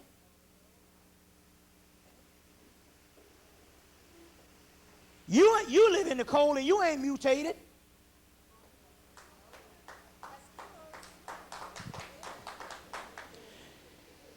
The whole key that they can run that shit is based on the ape thing. They would have you believe that the Africans, the most advanced on the planet, will be in Africa, be in Europe, and get caught in an ice age and go, it's snowing now. I think I'll lay down in this snow and turn white. Anybody who built the damn pyramids got enough sense to know if there's an ice age coming on, you migrate. Right? Some things just don't make no damn sense. But if they run the ape thing, you could think that these people did this because they was too stupid. And we don't have these ancient texts by you evolving to nothing. When the ancient texts say that you were at an advanced level of spirituality and you declined to what you are now. When Hemmitt came into view, we were at our fallen stage. So, do you know that the only evidence that we have on the white man is not the theory, but the anthropological, archaeological, and physiological evidence? Now let's go through these. Put it in your face. So now, you ain't dealing with no damn nigga that ain't coming with no scholarship. So the Nation of Islam, they came with the stuff, but we know you all, degree-happy Negroes, you got to have scholarship. So we'll give you the goddamn scholarship. We'll put it in your damn face. The Temple of Seti I, Ramesses V. There's 4 races of men. The Ruti, The Ruti, the Suti, the oldest men in the world, West African, East African. The Hemmu, which would be a Semitic, which in actuality, which is a new name, it would look about like me. And the Tamahu, Tama meaning created, Hu meaning white, light, and ivory, Tamahu meaning the created white people. Temple of Seti I. In the Temple of Seti I of Ramesses V say that the Ruti and the Suti created the Tamahu and the Hemmu.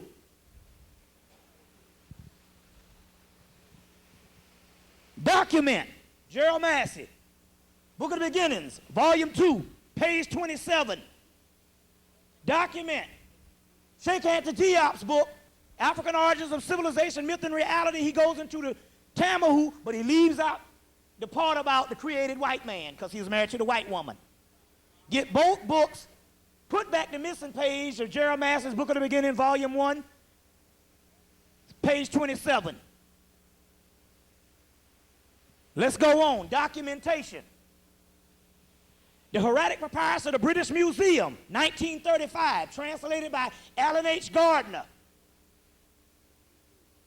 In the Hieratic Papyrus of the British Museum, Chester Beatty Papyrus, Chester Beatty being the person who bought the papyrus, Alan H. Gardner, grandfather of Martin Bernal, translate this in 1935. It quotes, "They live in a miserable part of the earth. The water supply is wretched. They are always grumbling," which means they can't talk. "Because of the mountains, communication is poor. They have a reprehensible sex act and a restless nature. And will never reach the west, but will land in the nether world," which is also, it's basically talking about these people can't go but only a certain point in time. Alan H. Gardner, book, never translated into English, never came from France, coming from the Hieratic Papyrus, Chester Beatty Papyrus, book in French, called Abduction Extraordinaire. Abduction Extraordinaire, in French. You have to go to France to get it. Never came across the Atlantic. The Egyptians, quote, let's see, what sounds better, this? It does, okay. The Egyptians, quote, because I still talk loud either way, so it don't matter. Shit, my mama talk loud. Egyptians, quote, "Above Kemet, abnormal people."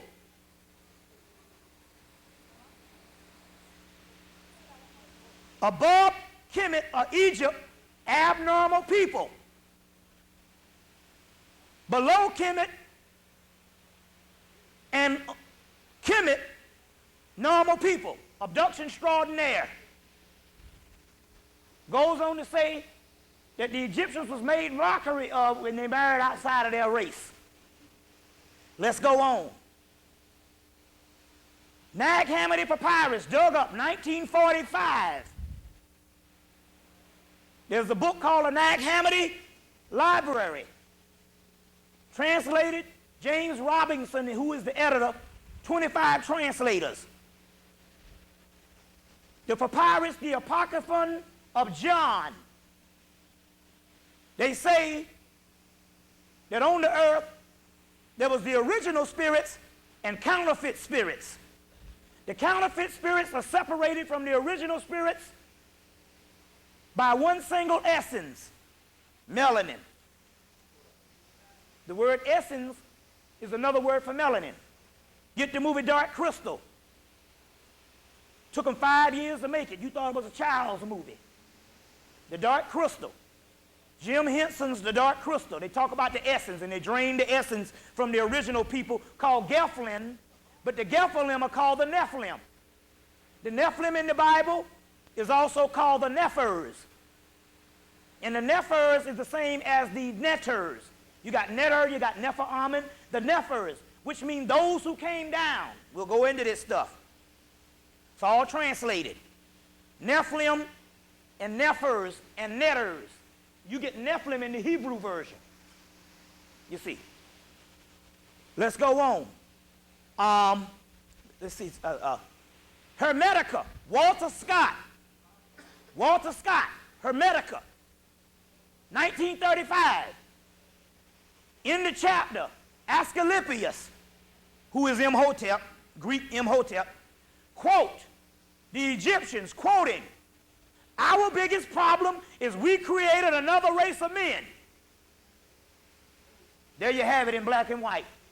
The Hermetic text, wrestled out of Library of Alexandria, on into Greece, on into Rome, and on into Europe in the 1600s.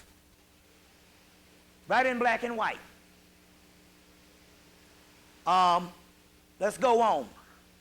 Man, we can go on and on based on that. Let me give you an origin of how this thing went down on this creation thing.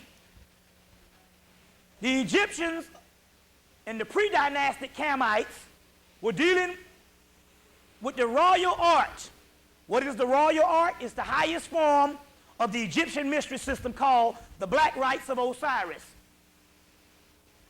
The Black Rites of Osiris.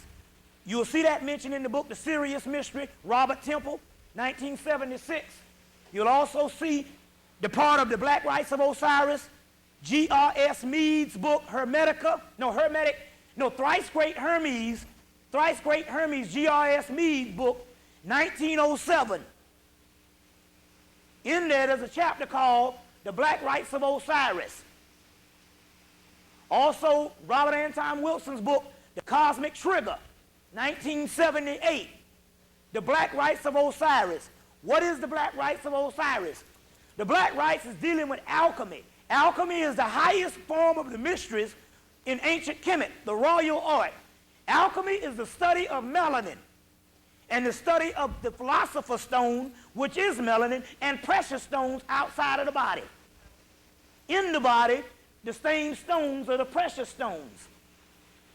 Alchemy consists of taking your soul and transmutating it to a new reality or a new form from the original form called Christos. Christos, a word that is separated from a word that the Europeans took out of existence about 400 years ago called Chrysomelos or Chrysomelos. Melos meaning black. Also means apple. Apple has what? Melanin. Melos meaning black. Christos. Chrysomelos means black Christ. Took it out of existence. The group of people, some pre-dynastic Egyptians, a renegade group of black people, broke away from the priesthood, dealing with alchemy, dealing with gene splicing, transmutated an original person, and instead of transmutating the soul in the spiritual part, they transmutated the physical body using various animal DNAs like pig, ape, dog, and human DNAs, and came up with this genetic creation known as the damn white man. Despite we thinking that they ran albinos out of Africa because there's an albino dominant and an albino recessive. Most albinos are albino dominants, which means they can have black people. So that means they return back to black anyway. Despite them, like Francis Crest saying they ran out of Africa, the incubation place of this gene splicing or cloning was in the caves. Makes sense. Isolation in the caves. You see.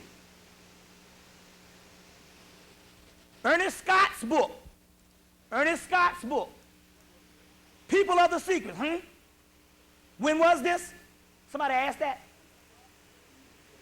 Somebody asked when was it, didn't they? Then okay. Anyway, let me break this down.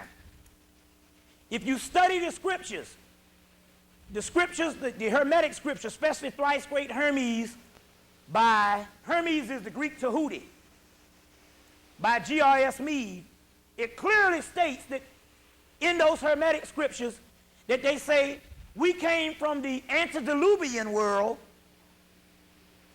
the world after the deluge, after the flood, or before the flood. So they say that these texts go back thousands and thousands and thousands of years. So therefore, this whole Atlantean thing that they're talking about, first of all, the word Egypt just means Cam, which just means black land or black people.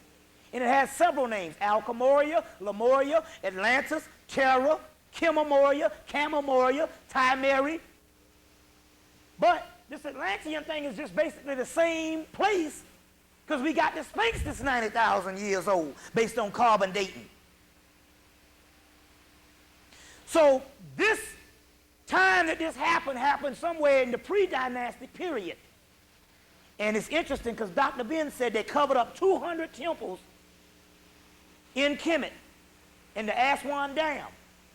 200 temples, and you know the white man don't cover up nothing. They covered up those 200 temples because it shows the origin of that whole Typhonian era, as well as several other writing texts like the Hebrew, several other texts and several other things that was basically Egyptian writings that later on was borrowed. So none of this stuff was even invented. It was all African. So we know it was a pre-dynastic set of people who did this with these particular gene splicing. But even in the Hermetic text, and we can go on and on and on, they say that our biggest problem is to make another man. Now, who am I going to believe? Am I going to believe some damn white man, or am I going to believe some scholar that's quoting some white boy about some theory, or am I going to believe what the Egyptians say? Now, I'm just as much scholar as any damn body else, and I read the text and I documented the text to you, and I'll tell you, I put out a book called A Human Artificial. I got a tape called A Human Artificial.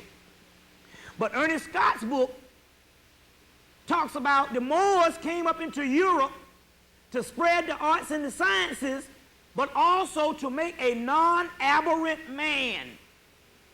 Look at the word aberrant. It means abnormal, unusual, unnatural. Ernest Scott's book, People of the Secret. Awesome book. Talking about the Moors, but they just say Sufi. But the word Sufi means what? Woolly-haired one. Means woolly-haired one. Suf, wool. So that's describing something. So you hear the word Sufi now, because you don't hear the word Moor anymore. They'll say Sufi, but it was Moor. You see what I'm saying? But it was Moor. So this is also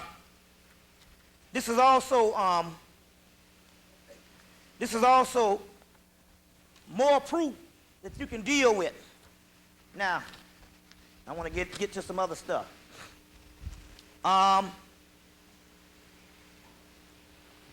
The whole Christ mystery comes from the origin of melanin. Your soul is deep down, believe it or not, your soul is deep down in the gastrointestinal tract. That's where your soul is. That's called torturous. It's deep down in the gastrointestinal tract. Christ born in a stable. First of all, the word Christos or Christ just means your soul. That's what it means, your soul. Number one, there was no historical, okay, just for the sake of argument, there could have been some historical revolutionary freedom fighter. Even Gerald Massey said when we trace it back, we go to Jeshua ben Pandera, which was the freedom fighter. But knowing the esoteric alchemical aspect of the Christ could never have been on the planet, and I can prove it. Now, anybody want to challenge me on this motherfucker, stand up now. Because the word Christ has its root in alchemy, the ancient science of alchemy. So now fuck around and don't know shit about alchemy and get up here and get fucked right on up now. The word Christos, it means something that crystallized from the original form. And that's called transmutation. And it's transmutation through putrefaction. We'll go deep in that in a few minutes. The Christ could have never been on the planet. That's why the ancient Egyptians that was around at that time said that was bullshit. That's why the ancient Hebrews, the black ones that was around, said that was bull.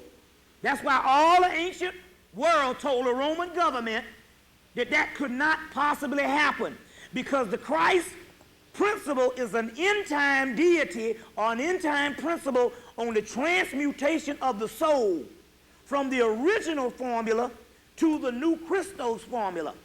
And based on alchemy, when that soul is transmutated, the earth will cease to be. So for the mere fact you got somebody running around teaching some gospel, get his ass killed, and the earth still be here, means that he was not the Christ. Because even in argument, why is it that the preachers, when you ask them where the word Christ come from, they say Christ is Greek for Christos. Wait, well, hold on. I thought the damn Greeks was pagans. See, some shit, wait a minute, hold on. Why you gotta go to the pagans to find out what is the origin of the motherfucker? You said that nobody knew it until he came on the planet. We know the Egyptian crest, but the problem is this. We got new people still want to masquerade as Christians. They done became Afrocentric. So what they have done is that they just basically substituted Jesus Christ and put Horus.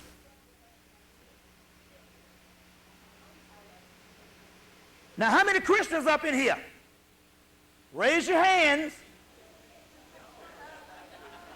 Oh, yeah. We all Christians. How many preachers up in here? No, this is not an embarrassment. I'm getting ready to show you something. How many people up in here who are reverends? Reverends are preachers. Don't hide now, goddammit. I met 3 before the damn lecture started. Now I'm going to prove to you this. You took the teachings of Christ, which is virtually fake, and substituted it with Horus, and so now you calling Jesus Horus. Now remember, Horus or Heru is the original Christ figure. Predates the other Christ figure 10,000 years. Okay?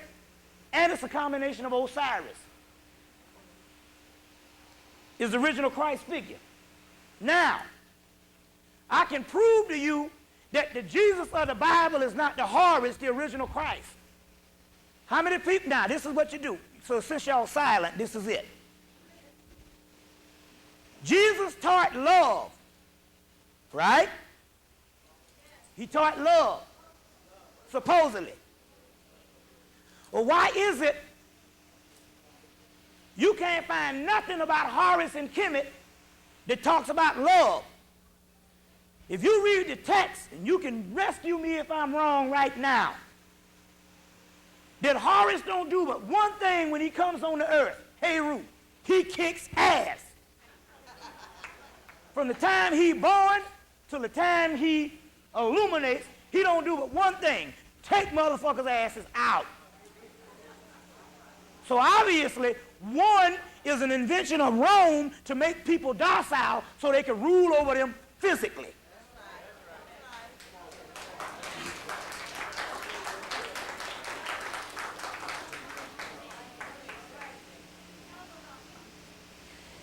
Look in 2 Kings. 2 Kings 19 or something. It tells you, because one of the Greek words for Horus is Jehu or Jehu. I think it's Jehu or Jehu. That's a name for Horus or Heru, Jehu. In 2 Kings it says Elijah will anoint Jehu or Jehu king of all of Israel. Israel, Isis, Ra, and El. Elohim, El, which means S-U-N and S-O-N, son and son. One and the same. Mother, father, son. You see. So, Horus or Heru don't do but one thing, kick ass. So by the time you get to the book of Revelation, they done added the real motherfucker back up in there. The one that coming with the blood on the side, coming in white horses, slaying people. You see what I'm saying? The Greeks were the Etruscans. The Etruscans come from Etruria, Troy. Remember, the Greeks killed off the Trojans. That was the Phoenicians who started Rome and Greece. The language, the Latin language, is a black language. The Greek language is a black language. So I even challenge Walter Williams or anybody on this one, how in the hell can the white man invent Latin and Greek when they couldn't even speak? Count Varney said that we had to teach them how to speak. So if we taught them how to speak, they couldn't invent no language as advanced as Greek. That means that they had to kill off somebody that was on the land prior when they came in and was taught this shit. That's common sense. Otherwise, if the white man invented Greek, then the white man is far more superior than we saying he is. Because he did it in a short version of time. Yet, the Egyptians said he couldn't talk in the Hermetic device of the British Museum, Chester Beatty. You see, the Greek Heru is Heru Achilles, Hercules, which means glory of Hera. Hera is another ancient Greek god, Etruscan. This is our black mythology. Hercules don't do but one damn thing. Kick ass.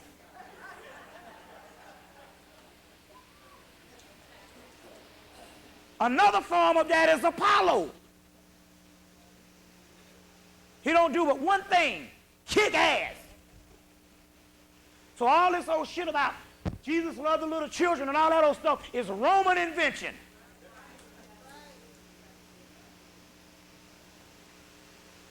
One of the greatest books you can get on this, and let me break down that story so we can see this thing. We get another version of the story goes like this. You got Rome ruling. Romans ain't did but one thing in history: kill people. That's it. Kill people. The ancient Etruscan people had an ancient mythology, Jupiter, Mars, and all this stuff, but it had gotten degraded or deteriorated. Now, in those days, your political party and how you rule over the people was based on what their belief system was. Meanwhile, you got these Hebrews, and you basically got some Gnostic people. See, Christianity, believe it or not, Christianity was a Alexandrian Coptic black people that existed called later-day Egyptians, and they took the Horus mythology at the temple of Isis, or Aset at Philae. Took them 100 years, and they converted the Metanetta into Coptic. Then these Coptic Camite Egyptians had their own worship of an original Christendom. You see, they converted to Coptic. They moved on into Rome. Meanwhile, Rome had Romulus and Remus and all that stuff. That stuff had deteriorated. They didn't even know half of the myth anymore. And the Romans had the Coptics, they had whatever Hebrews, and they had a couple of other people in the Roman aspect that had viable religious or spiritual systems. The Romans citizens was like, hey, we need to get with them people because these people got it going on. The only thing these people doing is killing everybody. So the Roman government said, we got a problem. We are threatened to lose the citizens if we don't revise some type of religion and get our thing together. Meanwhile, the Roman government and some of the Senate said, hey, look, we conquered Greece. Greece conquered Hemmitt. Greece raided the libraries in Hemmitt and took all of this Coptic, Metanetta, and all of this stuff out of Hemmitt. Then we conquered Greece, and we got libraries of this shit laying over here. Let's get us some scholars, Paul, Josephus, and all of them, go in there and put them books together.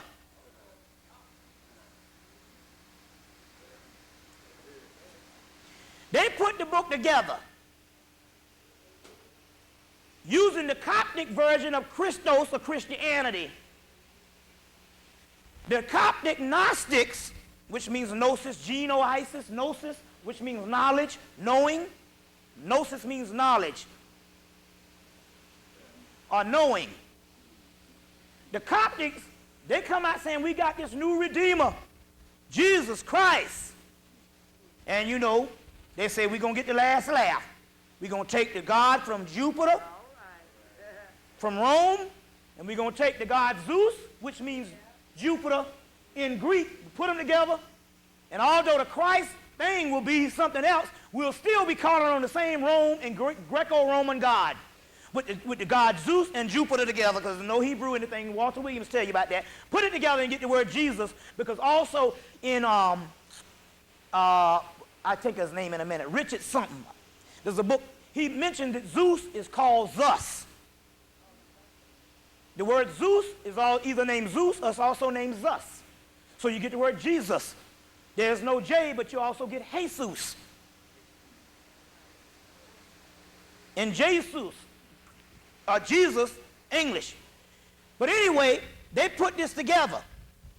Talking about Jesus, the Christ. The Christ. Jesus is fake. The Christ is real. That is classed in Egypt. Christos in Greece. And so they was running around saying, we got this thing, this person came, and they was teaching all these people this stuff. And they're here, the Gnostic people who had the real version say, hey, wait a minute, that shit is fake. Because that's our tradition. So what they do, they kill off all the Gnostics. You know how you do, you got somebody's shit, you kill them off and take their stuff and take it. But the Christ represented, the Gnostics knew it was an esoteric meaning, and it represented the soul, transmutating. It's just only yourself. The book, y'all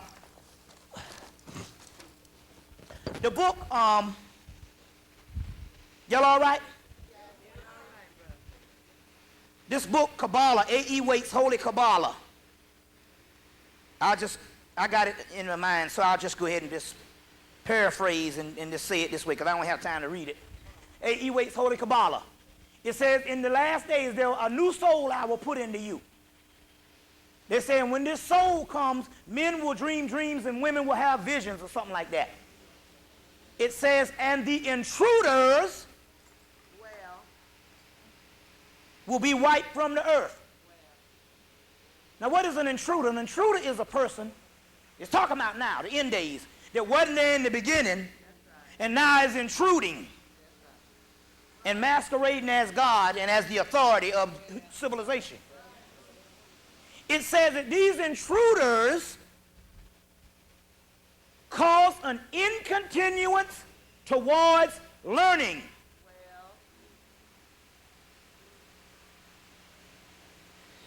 They said, well, what? So that means that you're supposed to be learning some shit, but somebody that came in and got your ass looking the other way. And they say, well, why do they not learn, the ancient people? They say because the intruders cause luxury. That's it. Needful things, physical things. You're always shopping, consumers.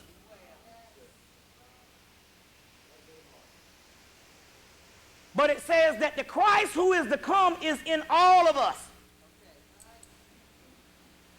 Now, let's go beyond that so you can get past the bullshit. Because you're stuck in religion and all that's fake. All of it. You just got to understand what you need to go directly study. And that's the key. So you can argue about history all day long. All religions are fake. The priest learned something different than the average citizen. And you got to understand the breakdown of the esoteric part, and you got it. You can bypass the bullshit. And let's break this down. There's your esoteric, which means hidden, and exoteric, which means outer, which everybody gets. Exoteric is moral teachings. Pray to God and hope you don't bump into nothing.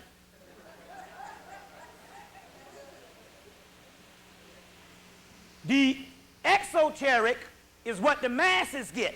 The priests get the esoteric, the mystical. Your esoteric to Christianity is Gnosticism. Gnosis, Gnosticism. So bypass the Christianity, go to the Gnosticism. If you Hebrew, your esoteric to Hebrew or Judaism is Kabbalah, the Kabbalistic system. If you Islamic, the esoteric is Sufism. Original name is Malianism. That was some stuff that Islam came from.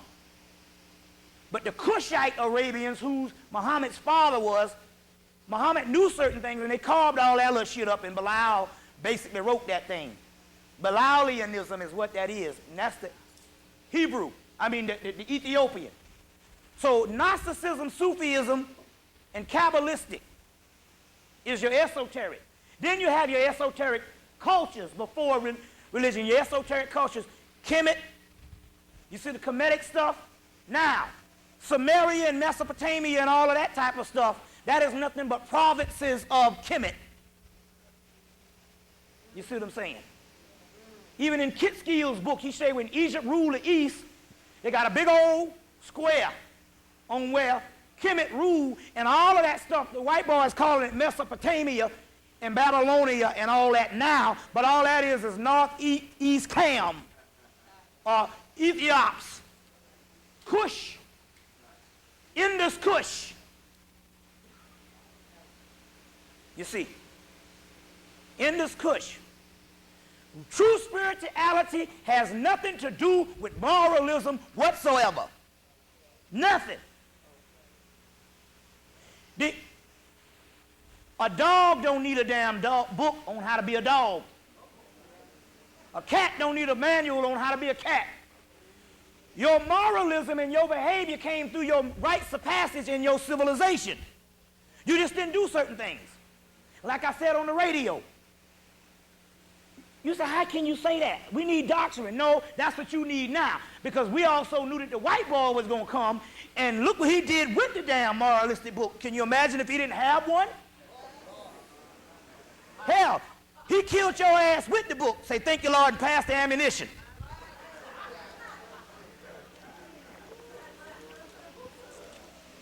Can you imagine what would happen if he didn't have a book? So certain things had to come about. He had to look at a book just to be humane. You know, I don't need to act this way. Okay. The African didn't need that. Your rites of passages.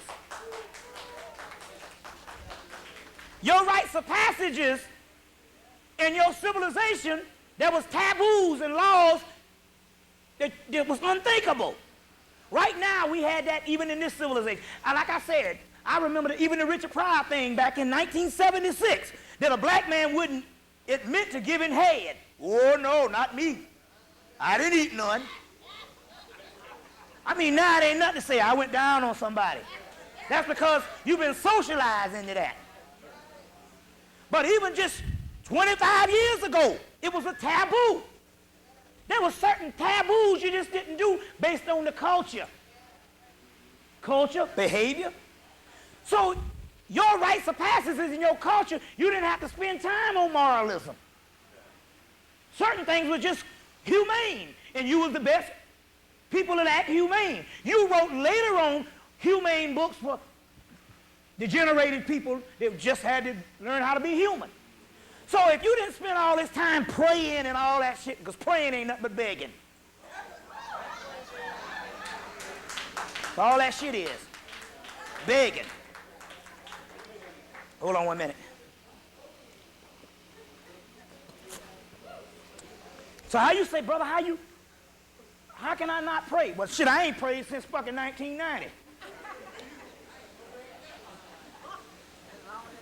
You see what I'm saying? But I know another method I'm going to teach you tonight, too. And all also, too. Now, so what did you do? You learn how to become gods. That's it. That's the key. It's about becoming gods. And in this case, anti-gods. Higher than gods. We'll go into that. They didn't build all them temples. And you went to school for 40 years to learn how to be obedient. That was for a savage white Arab. The hell you bowing down to some shit for? You are the Allah, the arm, the leg, the head, the leg, the leg, the head.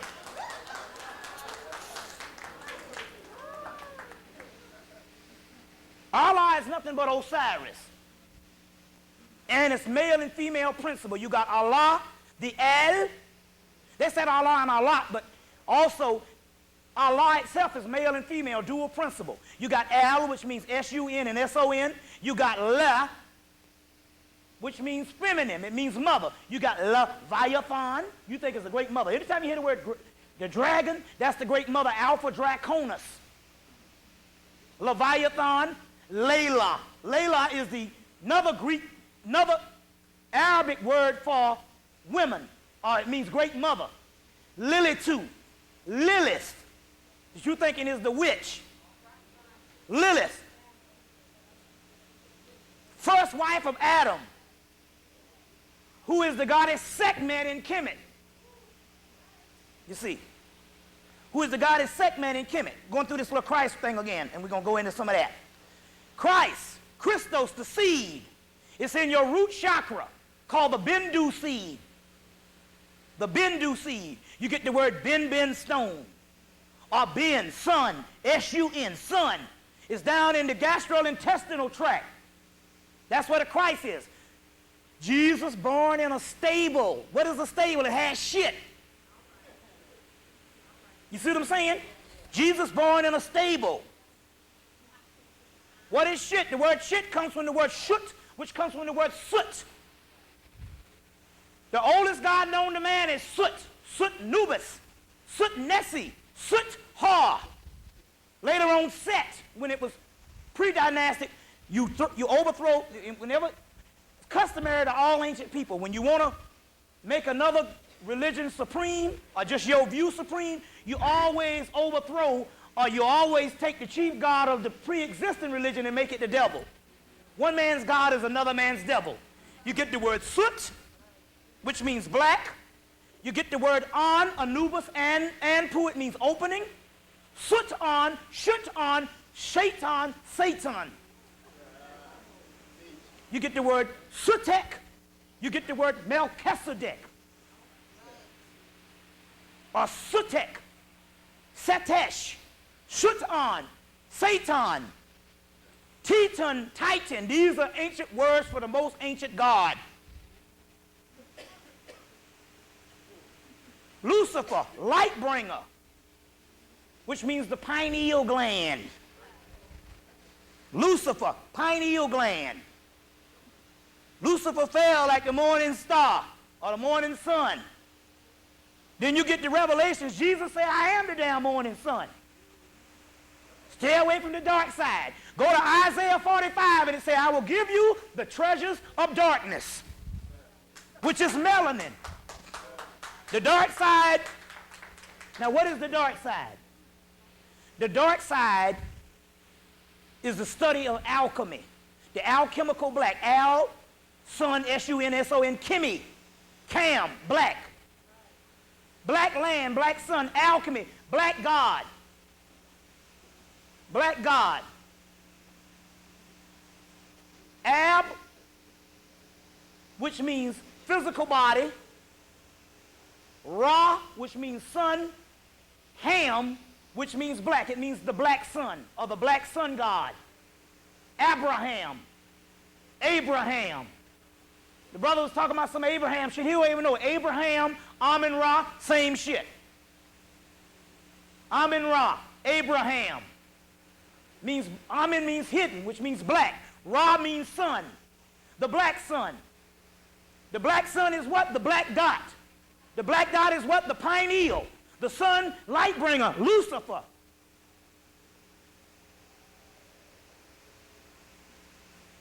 The fallen ones, the fallen gods. Lucifer, the fallen gods. What it means by fallen? You were once in the spiritual realm. Then the vibration slowed down and you gradually took on a physical body. You are the damn fallen gods.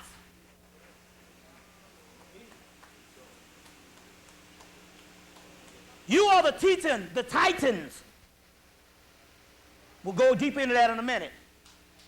This is science, but you are just trained to just think that everything gonna fuck you up. The word hell comes from the word hyo. Hyo means physical earth. Hylix, physical people, physical body. You live in hell. It means the physical realm. Satan, cherub, means God in the physical.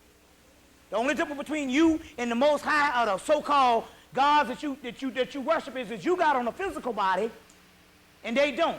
And the only thing that separates you is you the same energy. They just don't have the physical body, and your God is on the inside. These are alchemical terminologies and stuff, and you've been taught the fake stuff, and you praying against yourself. The word El, Elohim, sun, star. The word Eve, beginning, Eve-El, evil, beginning star, beginning sun, original star, Eve-El. All of these particular terminologies. Let's go on. In the brain, you have three major glands. Pineal, pituitary, and I think it's hypothalamus or one of them, thalamus or whatever. Thalamus. Three major glands. Jesus is born in a stable, which means that the Christ is born in a stable, which means the Christ is down here in the lower intestinal region, right in the, up under the lower intestinal region in the root chakra. The men, it's in the root chakra. It's a little small seed. That's who you are. Born in a stable up under the shit.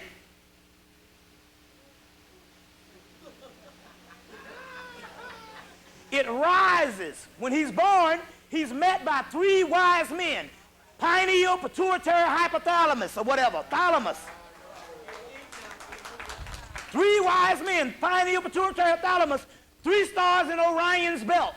Three pyramids in Hemmitt. Three crosses on Calvary. Jubilee, Jubilee, Jubileum. But it's talking about the three glands in the head. You see. The three wise men brings gifts. When the melanin rises up and crystallizes, it brings gifts. Anointing. Anointing what? Olive oil. Olives are black, olives are green. The green, the chlorophyll breaks back down to carbon. The black olives is carbon. Carbons is what? 6 protons, 6 electrons, 6 neutrons. 666, which means carbon, which is what? Melanin is nothing but carbon. The triple blackness of space. White people are carbon-based beings. You are carbon beings. You see, that's the difference.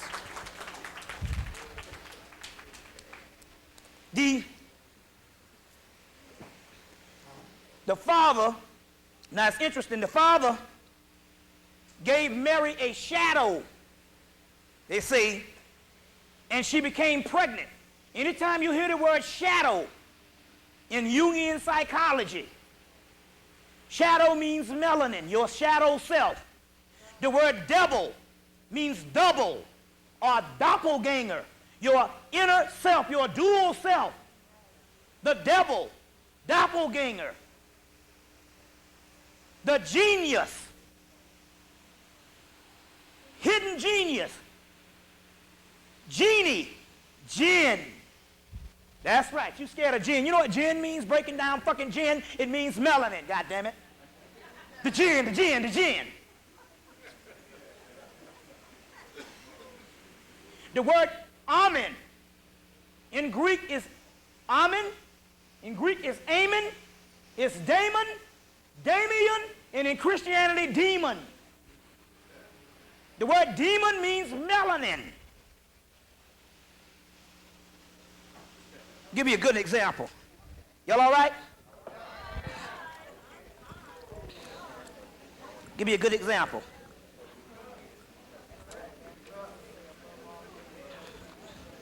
Give you a good example. Let's go through some of these right now. Hell. Here's the Christ Horus.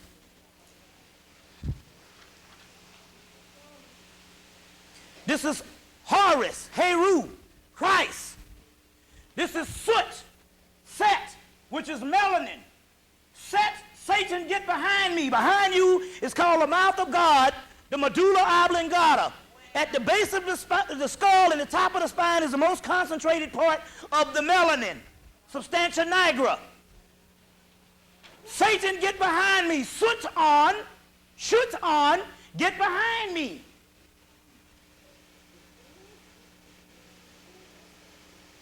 This is called, this black substance in India is called Akash. Akasha, Akash. You get the word Akashic records. The Akashic records is the melanin records. In the last days, the books, the records will be open. And the ones who did not find themselves on the records will be cast in a fiery furnace. The ones who don't find themselves on the records because they ain't got no damn records, because they don't have any Akashic records, they don't have melanin. You see? The Akashic records. You see?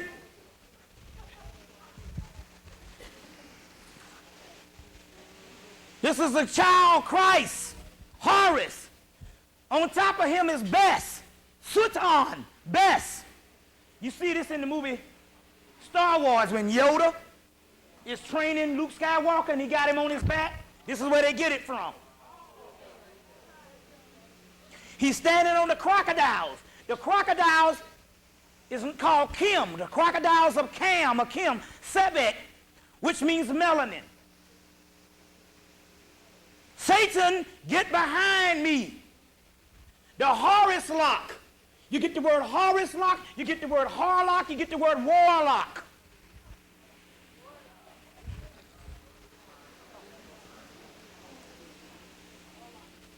The lock represents, on one side of it, represents what is in the ear called the Varahadana chakra, which is nothing but the pineal, pituitary, the melanin region in the brain, and all. The Horus lock represents the lock of hair that indicates the pineal gland on the inside of the hair. On the inside. You see, on the inside. Let's go on. Y'all all right? Okay. All right, let's see what we got here. We gotta, let's see.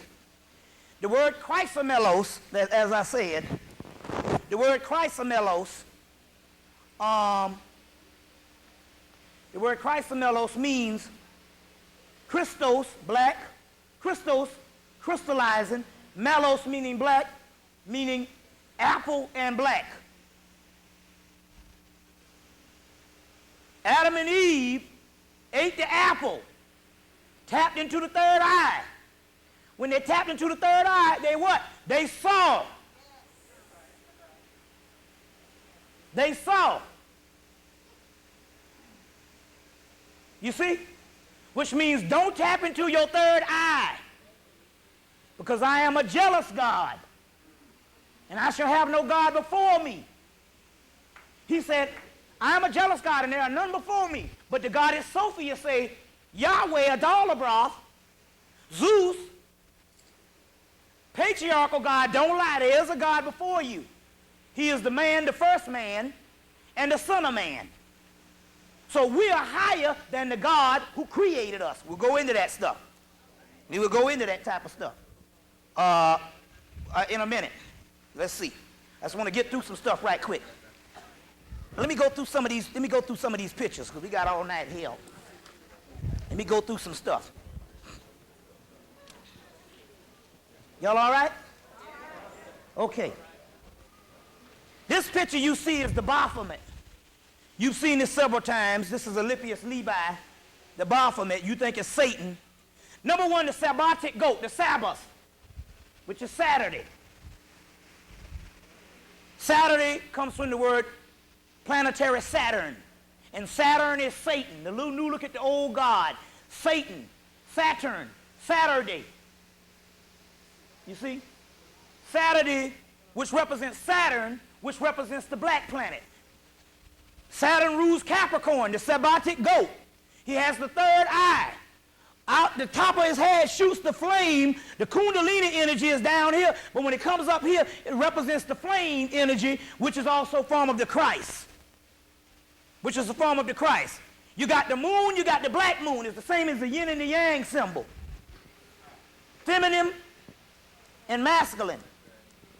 You see, these are ancient. This is an ancient Moorish symbology. The Moors went up into Europe. They set up 16 universities. You go to university and you go into a fraternity. Well, they set up, the fraternities were your ancient orders, York Rite, Scottish Rite, Knights Templar, which worship the Baphomet, the Knights Templars.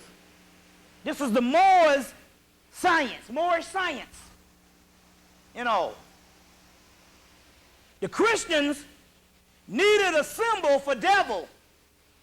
So they took the ancient Greek god Pan, which is a form of the god Amun-Ra, because this is the same picture, just a same converted picture. Y'all all right?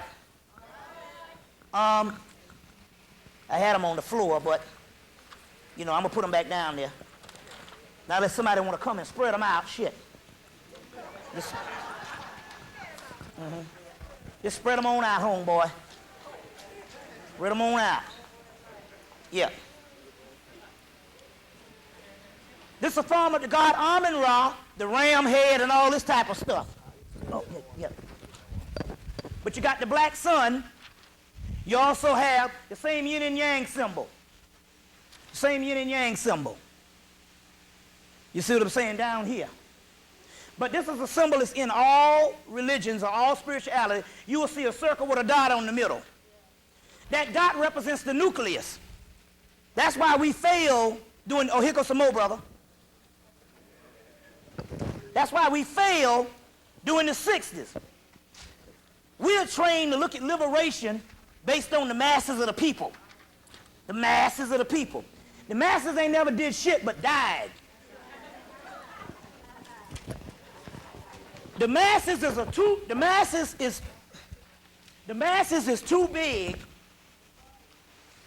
masses is too big. It's too dense, too big, too mass for you to understand anything, or for you to get it together. The European rules with a few people in a room deciding all the fate of everybody. They got that from Africa. That's the way, that's universal rule. And that's this principle right here. The nucleus. The masses is too big. You'll wear yourself thin talking about getting the goddamn masses. But if you strengthen the nucleus, you can pull in the masses. You see what I'm saying? The nucleus, a small group, not a mass movement. All mass movement, get out of groups. If you can read, you have no business following another motherfucker on this planet. Y'all crazy as hell. The Bible said, blessed are those who read. Even the picture of Master Farad Muhammad, he got a book in his hand saying, hell, after all this shit is over, this is the age where we got to have mass movements. But in the last days, you're supposed to be the most sophisticated people in the world. If you can read a damn book, what the hell you need a nigga to tell you some shit for? Because we lazy. We lazy. And we want to follow some damn body. I wouldn't follow nobody to the fucking bathroom. But we are addicted to this thing. Even me. Sister say, brother, I'll follow you to Sirius. You see what I'm saying? I'm like, wait, how the hell you gonna follow me? I ain't got but one fuck. I got 2 eyes on my goddamn stove. 2 eyes. Take me damn near 2 hours to cook a damn meal. You gonna follow me some damn well. I just lived the last year without a damn refrigerator. That's how I got even bigger. I was eating out all night, all the time. You gonna follow me. And you follow these niggas for 10, 20 years and you look up and you find out they ain't shit, but you can't get out because you're all socialized in it. You done put up all your money, you done talk shit to all your friends on how they fucked up, and they little shit they doing ain't no good, and so you can't get out now. So you stay on and on and on with all these old bullshit ass leaders. I don't follow nobody.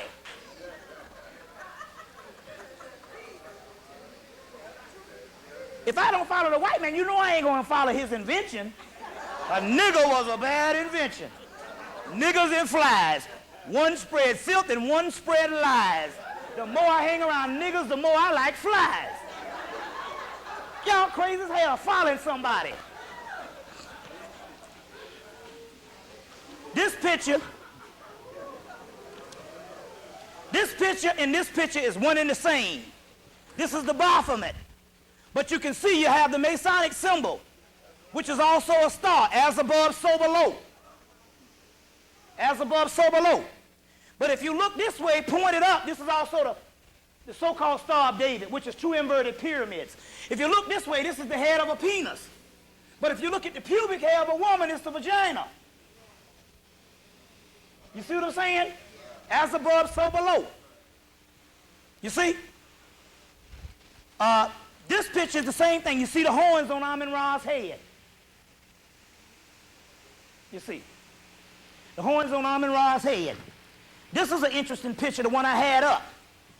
This is the god Abraxas, or Aeon, coming from Persia, but it's, oh, that's good, brother. You straight.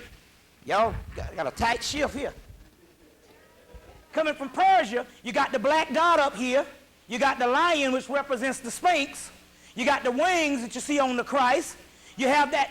Anytime you see any kind of stone, that also represents the pineal gland. Anytime you see the serpent, that represents the Kundalini energy that we'll also get into. But the lion, you got the beast, 666, that you're all scared of. Guess what the damn beast is? You go to the damn middle of the earth and you will see the Sphinx, horror market, a lion, a beast, which is the doggone Sphinx. And guess what the Sphinx is? Horus on the horizon. Guess what the beast is in the Bible? It is the Christ. It is the Christ. Satan and Christ is one and the same. These are esoteric terminologies. The word Satan means hidden God, hidden son, pineal, Lucifer, the god of darkness.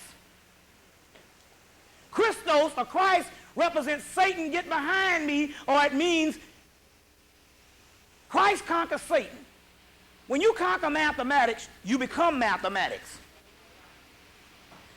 You synthesize it. The black melanin switch on, black open and switch on. I know people haul ass on that one. Switch on. Switch on.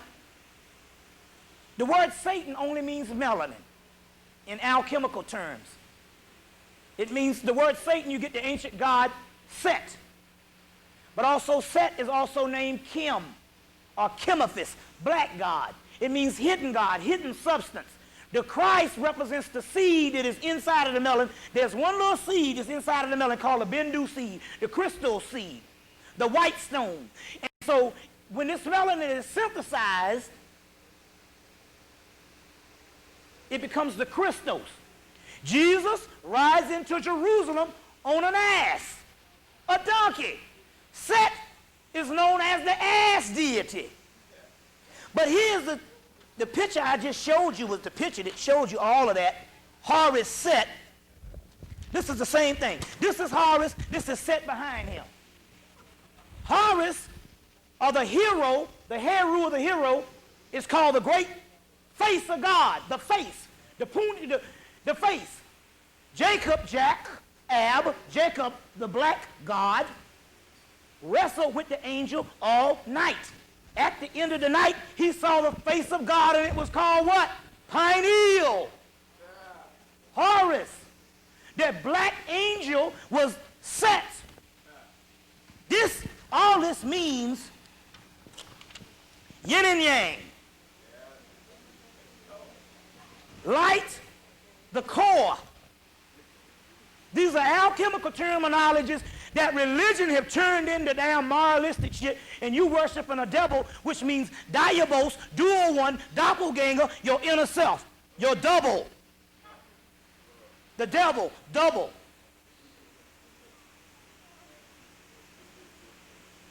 The beast, the lion, the sphinx, the number of a man. Well, it's got a damn man head on the shit, or a woman's head and a lion's body.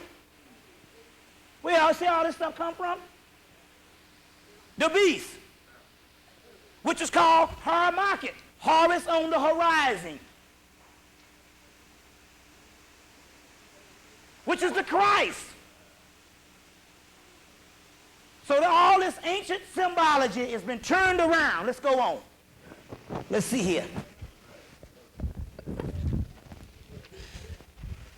Everything they used to say about us was them, white people.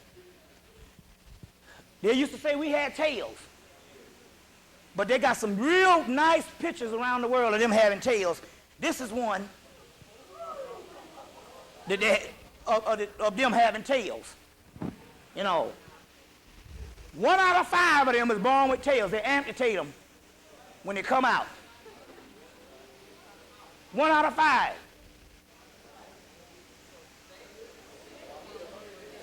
They have tails. 1 out of damn 5. All right, let's see. Hold on 1 minute. Let me go into some more notes right quick. As we go, let's go. Let me go to some more notes, and then we can, let's see here. I wanna get some more notes out here, and let's see here. Y'all all right? Okay. Got a lot of information here. I just gotta get it all together. Let's see here. I got another piece of paper. Here we go.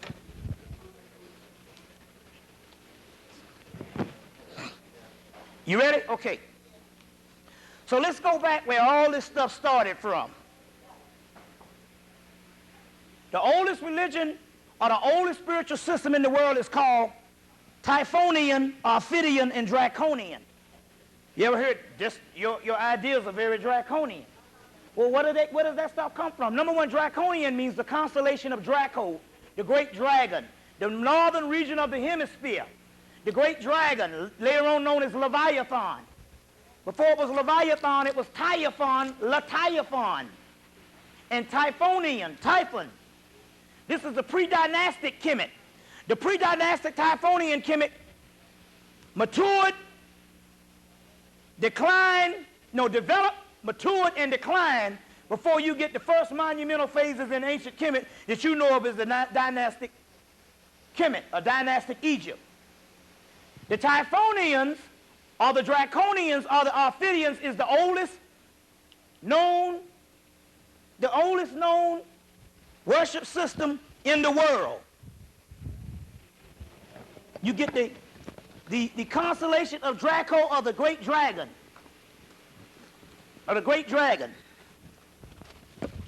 which is basically the great mother being replaced by the masculine principle. Even if you get the creation story in Egypt, Ra comes in and replaces Apep, the great dragon or the great mother. Apep is known as the great dragon, or it's also known as the hippopotamus. In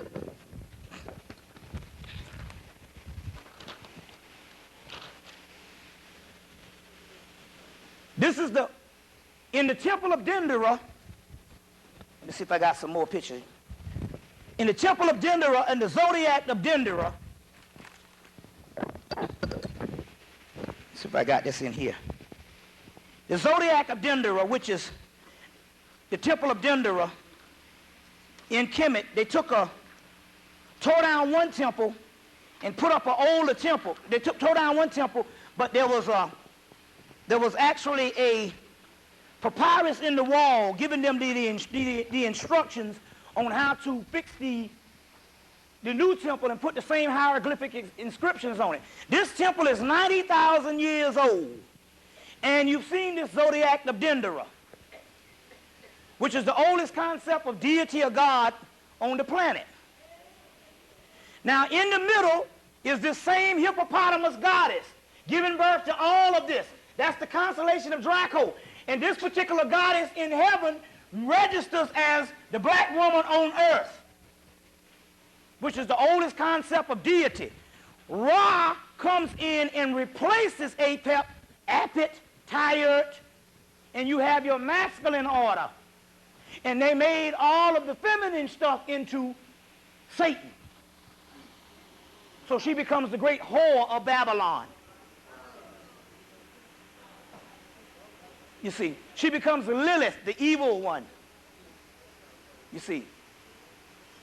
And in other mythology, she's replaced and she's degraded into evil.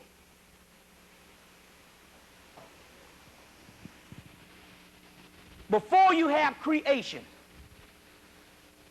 this world was built off of several other primal worlds. So this is in the middle, the hippopotamus goddess.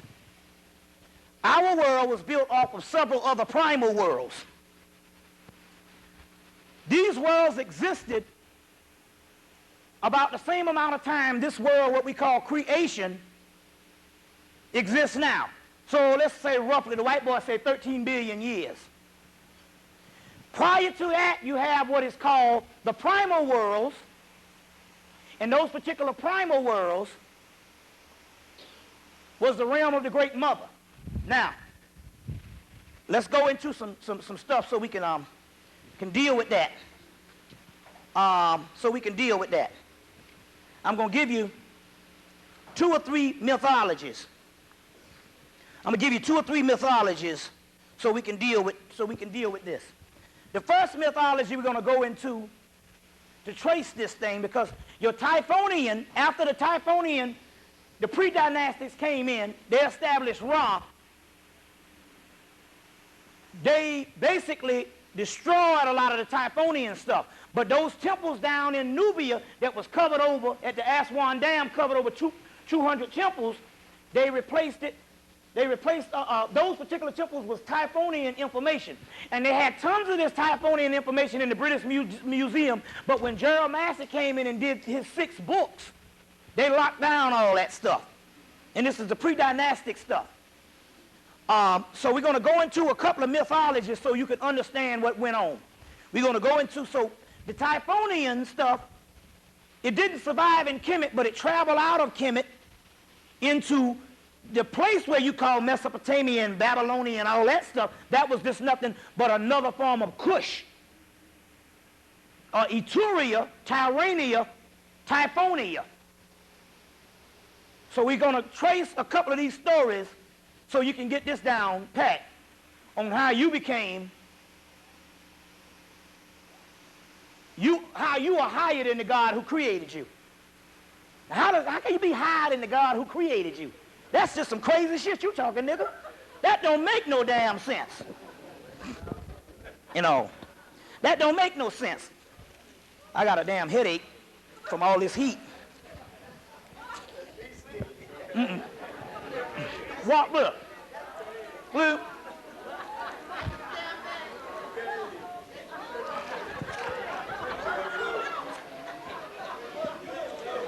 See, we down south got a motherfucking remedy. If you from down south, you know what I'm talking about. BC stand back a goodie. That's a goodie. You got a sprained ankle, you take a goodie, you can walk on that shit. My grandmama, she was 80. And the doctor came back and said, damn, this woman here, she has the heart of a 16-year-old. My mama said, shit, they didn't know that bitch was hooked on goodies. You know? I think she would have died about 20 years earlier, but the goodies kept her ass alive. She was just a zombie, and the goodies kept her alive. Now, let's go home. Now. So now, how did we become higher than the gods who created us? Y'all all right? Okay. We're going to give you several versions of this. All of this is African. We're going to start off with, because we want to get to this pre-dynastic thing. We want to find out what is older than all these bull-jive religions. So let's go way back and let's trace these things, and that's where the scholarship comes in to piece all this stuff together and weave it together so we can get a clear synopsis on who we are and how this thing goes down. Then we can go into some other science on how we raise up out of here and all this kind of stuff here too. Now, let's go into this remote history. So the first one we'll go to is the so-called, what they call the Babylonian, which we know is nothing but Typhonian Egyptian. But for the sake of words and stuff, the white boy didn't write this stuff. If he wrote this, we in trouble, because this shit is profound. But we can trace it all the way even back to Hemmitt. So everywhere you go, we can find a version of it, because you ain't dealing with no idiot. Now, let's deal with this stuff. In the Babylonian Genesis, Alexander Hadel's book, Babylonian Genesis, Alexander Hadel's book, Babylonian Genesis, in the text called the Enuma Elish, creation myths. They start off with a goddess named Tiamat.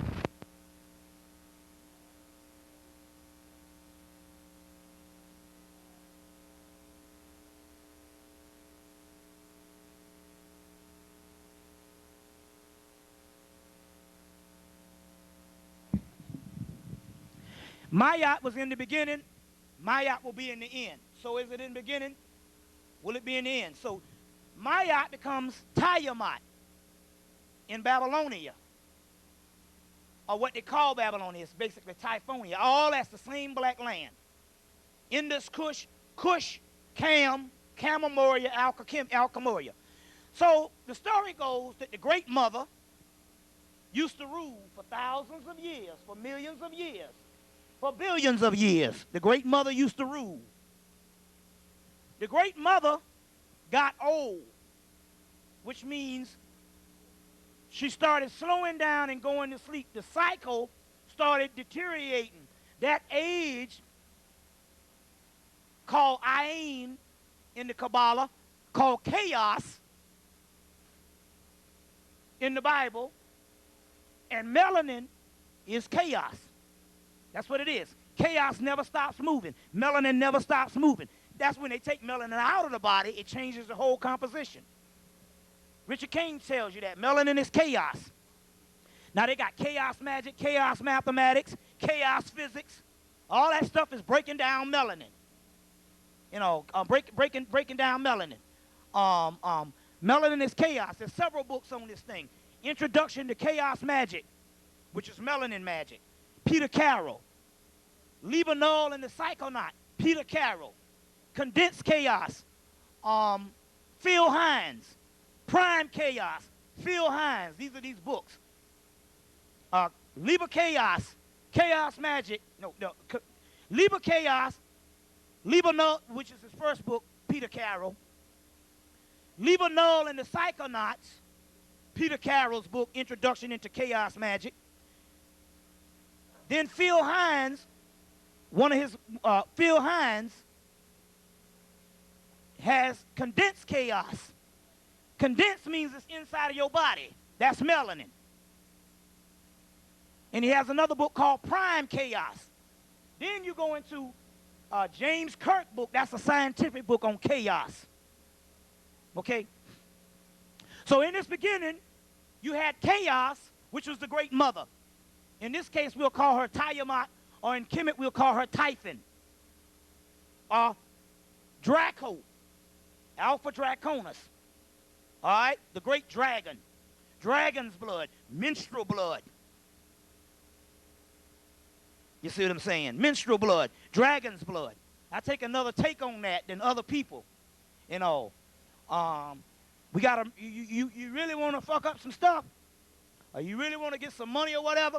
Get on your period, and we'll show you some shit to do. That's why they had to stop you. That's why when the patriarchal aspect came in and they wanted to rule over woman, they had to make that period evil. Because they knew when you got on your cycle, you can do some shit. So we'll give you one of them period rituals. You see what I'm saying? See, I was raised by 2 black women. So I'll sell out the brothers every goddamn time for that goddamn woman. I know y'all niggas get scared, but I'll sell you out every time for the woman now. You see what I'm saying?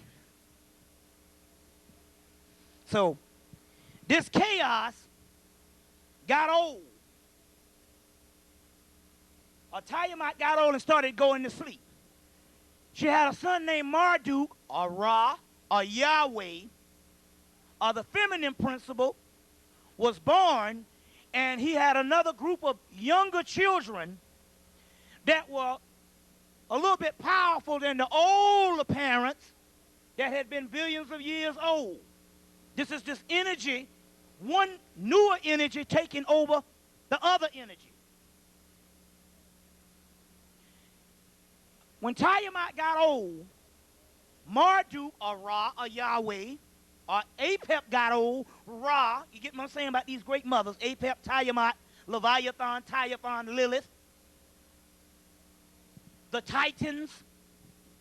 We'll give you that story in a minute. When she got old, the younger energy, well, let me just give you the mythology. Tiamat got old. Her son Marduk came up with a younger group of people, and they start making a whole lot of noise. Tiamat said, I can't take this noise.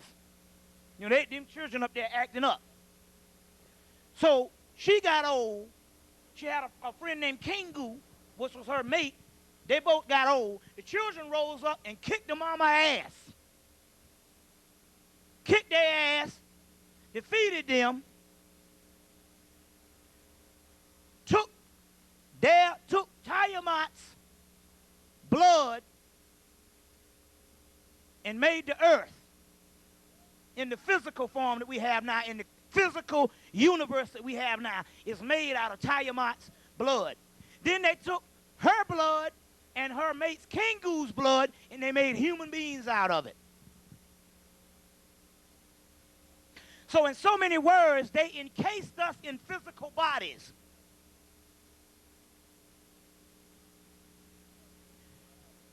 We are the leftover remnants of the primal worlds, the chaos worlds, and the melanin inside of you is what was in existence before the known universe or creation or the creator God that you call a sun out there, you call a universe. That is your sun. The melanin is the primal substance or something left behind. If you translate the word Damien or Amian, hidden substance or demon, it means something left behind. Our world came into existence and was made and was built off of several other primal worlds. Those primal worlds no longer exist, but in minute form. They now exist as the melanated makeup inside of you. And ultimately, your soul is those particular primal worlds.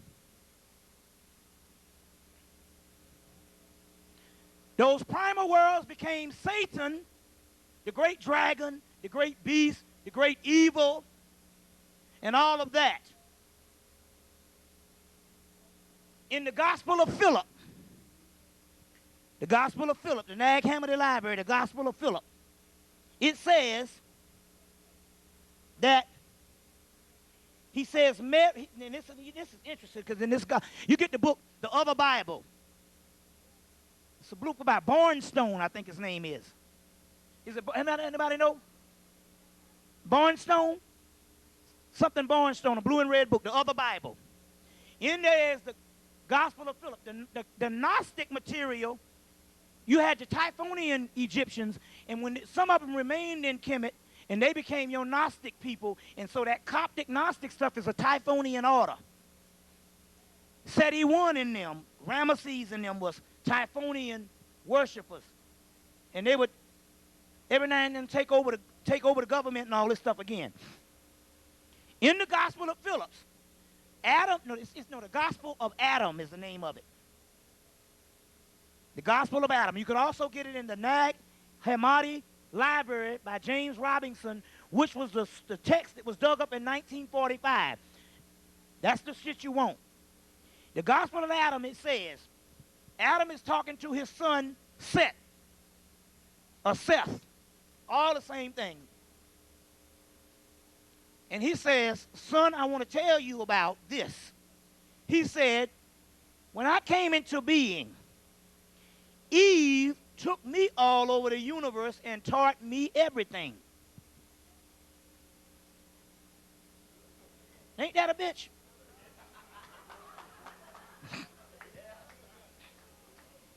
The word Eve, they say, took a bone. The word bone, you get the word Rabboni and the word rabbi, which means master. Eve is the master of Adam. In the Gospel of Adam, Adam says, he's telling to the son, you can get it, other Bible, Gospel of Adam. He says, son, when we came into being, Eve took me all over the universe and taught me everything. And then we found out that we were higher than the God that created us.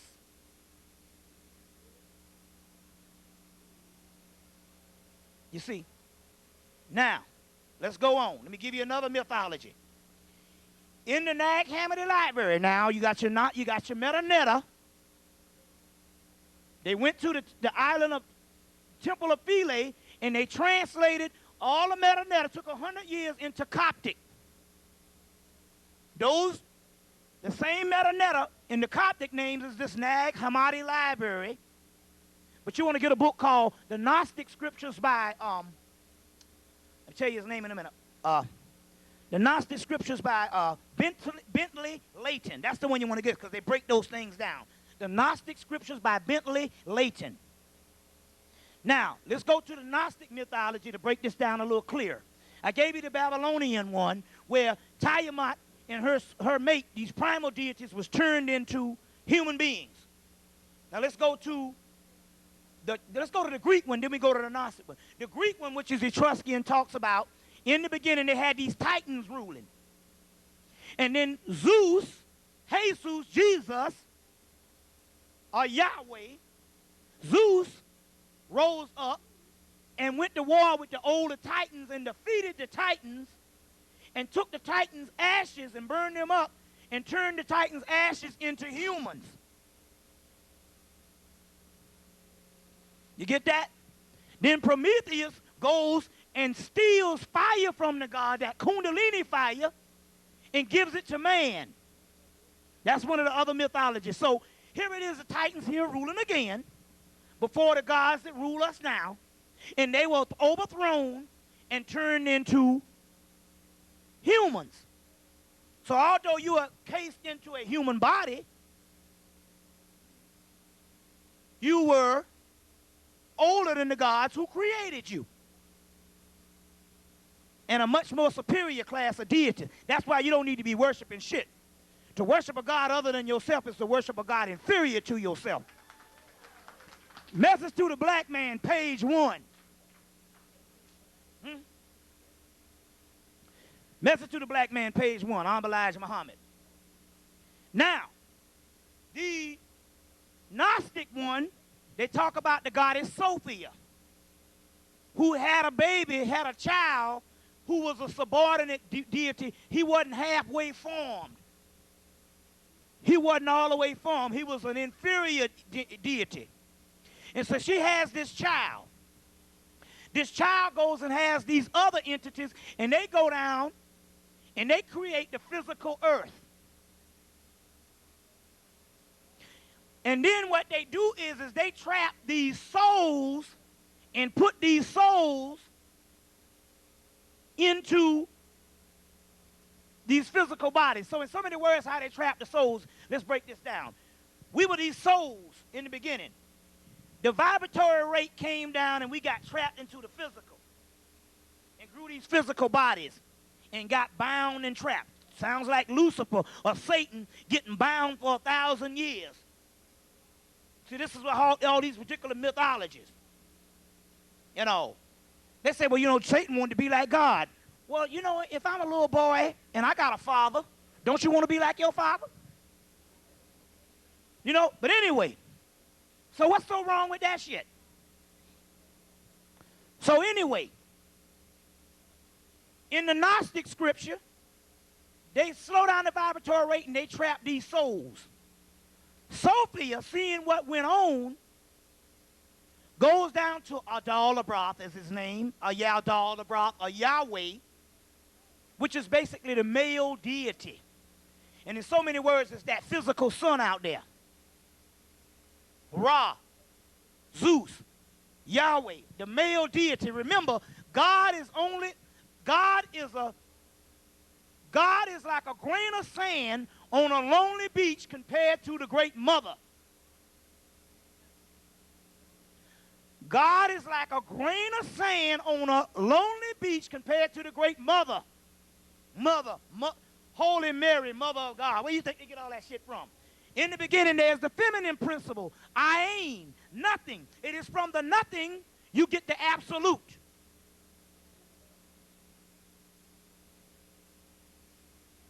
The highest thing is the feminine principle, because there's no such thing as the masculine principle. If you studied before you had the male deities, the female deities had two dual essence. You got creator goddesses that have children, and you got warrior goddesses that kick ass in the masculine principle. So you have so all a female is a masculine feminine.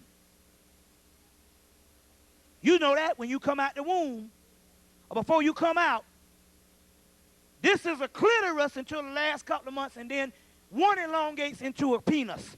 Now that's science. Deal with it. One don't come before the other. You see what I'm saying? One don't come before the other. But all you got to do, see, the thing about it is I can say all this shit here because you ain't following me, and we can give you all the bibliography for you can study. So it ain't about that. It's not about convincing nobody. It's about giving you information that you don't have all the time. It don't matter whether you do it or not. It's not about trying to get some converts. You understand what I'm saying? Don't follow me no damn well. Now, going back, Sophia seen what had happened, or this subordinate deity who had created this illusionary artificial world. We'll get into that in a few minutes. You saw it in the movie Matrix. We'll show you what the real Matrix is in a few minutes. Creating this illusionary world, she goes to Adalabroth and say, look, because he created a man that was not upright. Now remember, Adalabroth, he came into being because he stole a light from the mother, but he didn't get all the light. But what little light he had in him, in the mythology, she convinced him, she said, why don't you blow your breath in the man so he can stand upright? So she convinced him, and he blows his breath into the man, and the little bit of light that he had, the light of creation that was in him, which is the same melanin stuff in so many words, transferred out of him into the man, and the man immediately became higher than the God who created him. Then he say, I am a jealous God.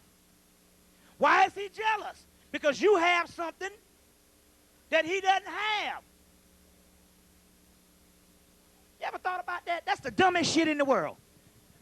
You know, if I create a bottle, there's no way in hell I'm going to be jealous of a bottle.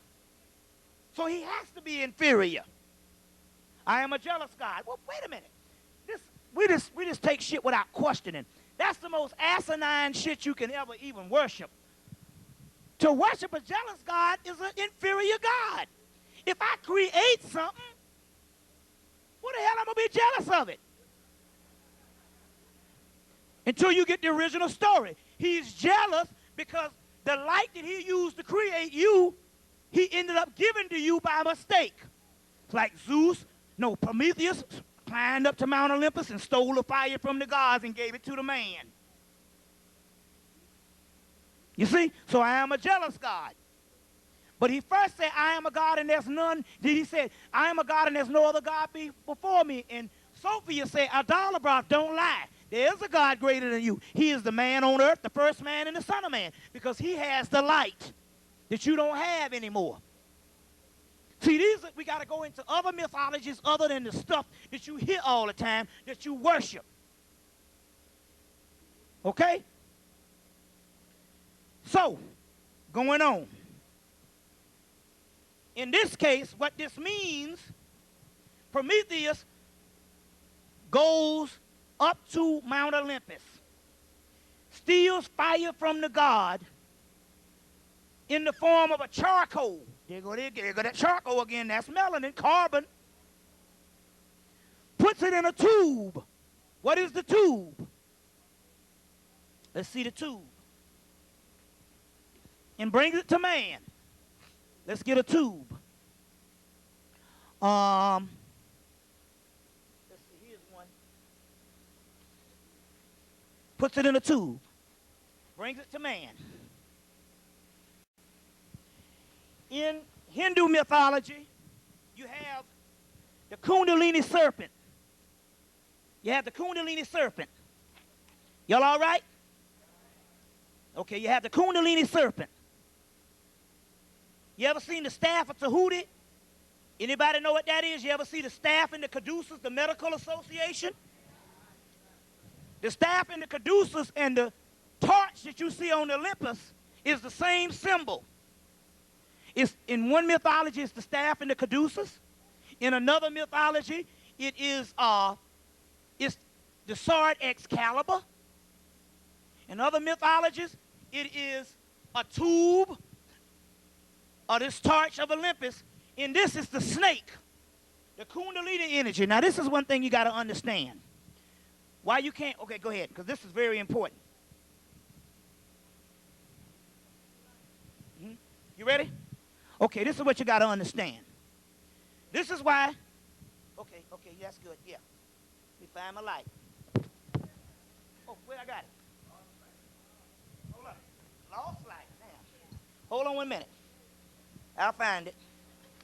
This is what you got to understand. Oh, here you go. Y'all want me to get sophisticated.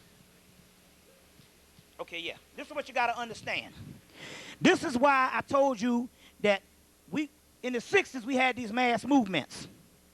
Then in the 70s, when the white man start passing out all this money,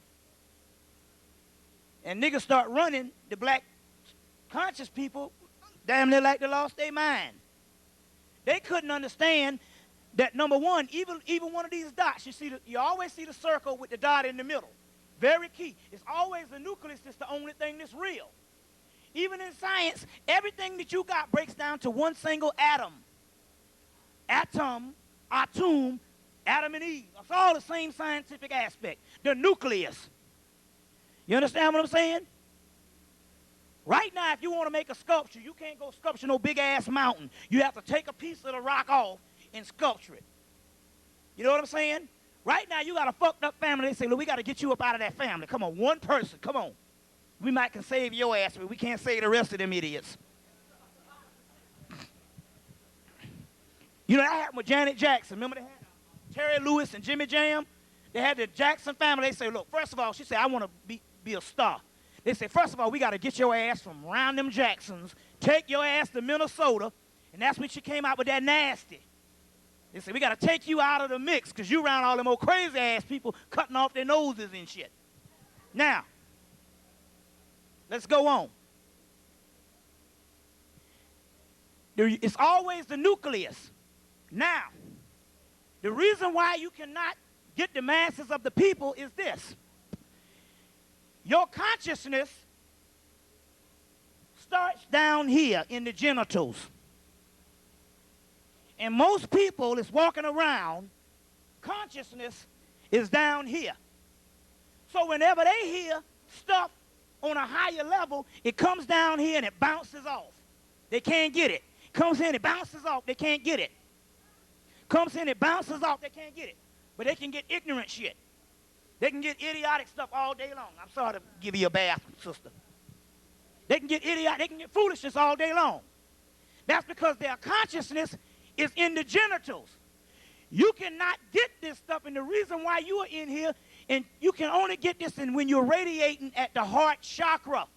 That's why you ever heard your heart ain't in it?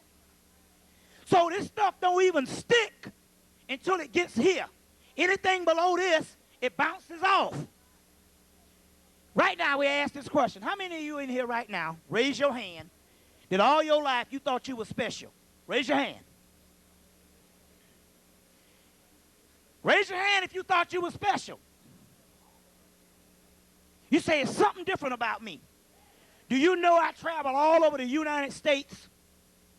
I travel all over the United States. And I swear to you, every place I go, I say that question, and the majority of the conscious people raise their hand. The reason why you get this, the reason why you are in here on a Saturday night, you see what I'm saying? Just longing for this kind of information, eating it up, just loving it, is because you came on the earth, open up to the heart chakra. And this stuff can stick to you. Now, you got some people up in here, they're radiating at the root chakra. So, therefore, they can only get religion. They can only get the stuff that they was taught when they was a child. Or they can only get the stuff that the movement say that they needed to come in and be something different. So you'll change from Christianity, Islam, to Judaism and all, but that's just the mundane part, like jumping from the pot to the frying pan. But you never get the esoteric value, and you can teach them all day long, and they go to all meets for years and then go, I just want to worship Jesus.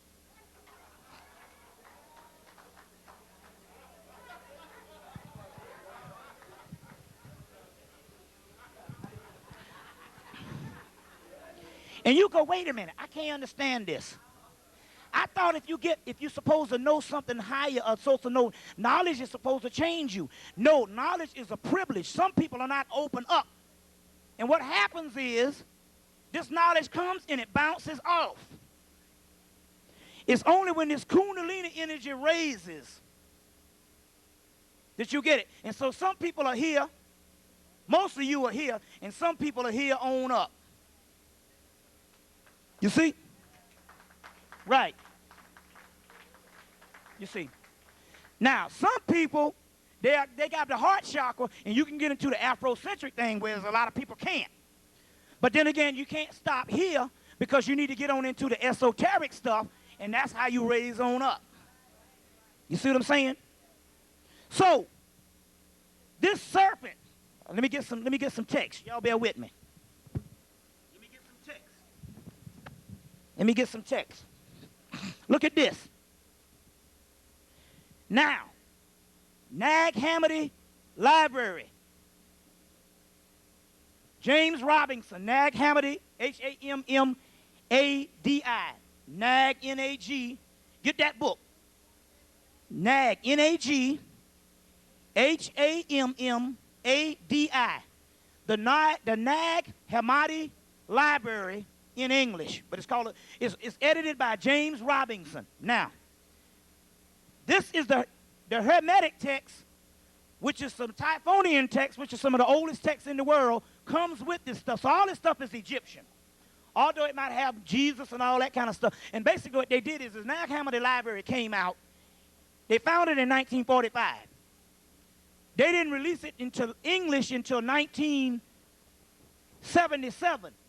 So what they did is they carefully went in and they took Horus, scratch it out, put Jesus. Abraxas, scratch it out, put Jesus. Mithra, scratch it out, put Jesus. Seth, scratch it out, put Jesus. But don't be alarmed, because if you still look, they still keep a lot of the names up in there. So don't worry, they just tamper with the text. But it don't matter, because the Jesus up in there is the real deal Jesus. You see what I'm saying? And this, they got the Gospel of Thomas, and this person here, he don't deal with nothing moralistic. So you know, they say, well, what kind of diet you want us to go on? What kind of fast you want us to go on? See, he's talking about destroying the world. He's like, he said, come on, why do what you hate? Knowing damn well you ain't going to do that shit but a little while. This is the Gospel of Thomas in there. He said, why do what you hate? He said, blessed is the man who eats the lion. Then the lion becomes a part of the man. Cursed is the man who gets eaten by the goddamn lion, and a man becomes a part of the lion. They say, well, tell us when the kingdom is coming. He said, tell us when the end is. He said, you'll know the end when you know the beginning, which means that's what you're searching for, your ancient past. And the reason why you're searching for your ancient past, because it is the end of the beginning. He said, well, tell us about the kingdom of heaven. He said, you won't find it looking for it. Talking about these two eyes. These two eyes only see illusions. It's the third eye, the pineal eye.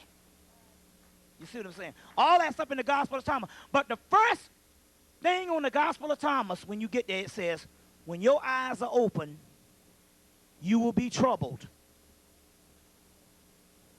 But then it says, once you're troubled, rejoice, because the kingdom is at hand. Now, anybody know when you come into knowledge, and you look out there and see them ignorant-ass niggas out here, they don't want to know nothing, you are troubled. It's a burden. For whom much is given, much is required. Sometimes it's best not to even have this knowledge, so it can be an ease on you, because once your eyes are open, you're going to suffer. You're going to suffer. You know?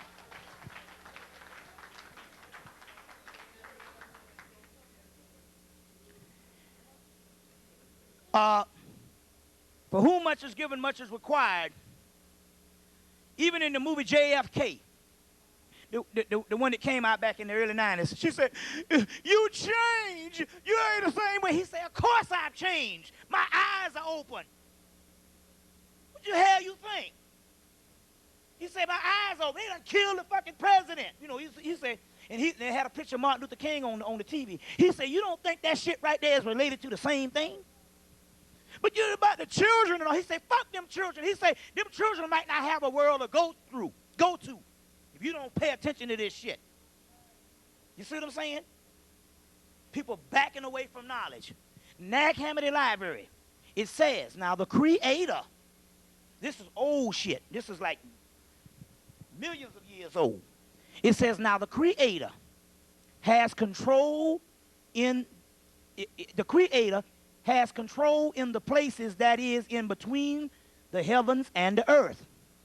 He is called Zeus in this particular one, you know, Yahweh, Zeus, Ra.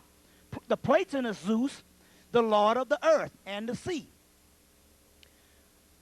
But he does not possess the nourishment of all mortal living creatures. It is in the core of the earth that bears the fruit. These forces are always powerful in a circle of the earth, and they're always with us. So they're saying that in actuality, that it ain't up there, that's the Most High. Number one is down here, and what you call the core of the earth, you think that's hell. But didn't Jesus have to go to hell before he'd ascended? Why would Jesus go to hell? And another thing too, to ascend, you have to fall. You see the story? It said that the angel, the God on earth said that the men on earth say that God's on high, while the angels in heaven say that God lives on earth. Now this is interesting. This is some profound stuff, because they found this stuff in Moorish Spain, the Zohar, and Elijah Muhammad said the same thing. He said that the gods up there used to worship the people on earth as the highest gods. That's some profound shit. You see what I'm saying? This man said stuff that I'm looking in these ancient texts, and they said the same stuff. You see what I'm saying? But we didn't want to get with it because he had a 4th grade education. See, that's the mentality. That's how we get messed up. You see what I'm saying? The highest thing on the realm, there's only one thing that is certain, that's inevitable, and that is death. Death. Now let's look at this thing for a minute. In the Bible, I can't think of the verse, but it's in the Bible. I had it, I got it, but you know it's in there. Some of you Christians can tell me. To let you know that the God of the Bible is inferior, he says, I am the God of the living and not the dead. Well, wait a minute, hold the fuck up. Wait a minute, hold on. I thought that when we die, we're supposed to be joined with God. But yet this God say, I am the God of the living and not the dead. Wait a minute. Now, life is short. Death is the only thing supreme and inevitable. So obviously, you can't be the Most High God, because your limit, you are limited to just life. Now let's look at that. He said, I am the God of the living and not the dead. But I thought if you were the God of everything, you would be the God of the dead as well as the living.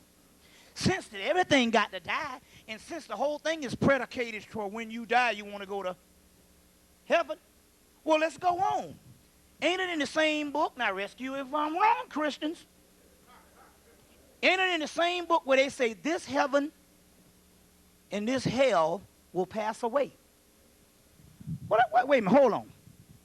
Now, I'm wasting my damn time in church trying to go to heaven, where the same Bible say when I get there, the motherfucker ain't going to be there. And I'm wasting my time being scared of going to hell when the same Bible say when I get there, the damn shit ain't going to be there. Now let's break this thing down.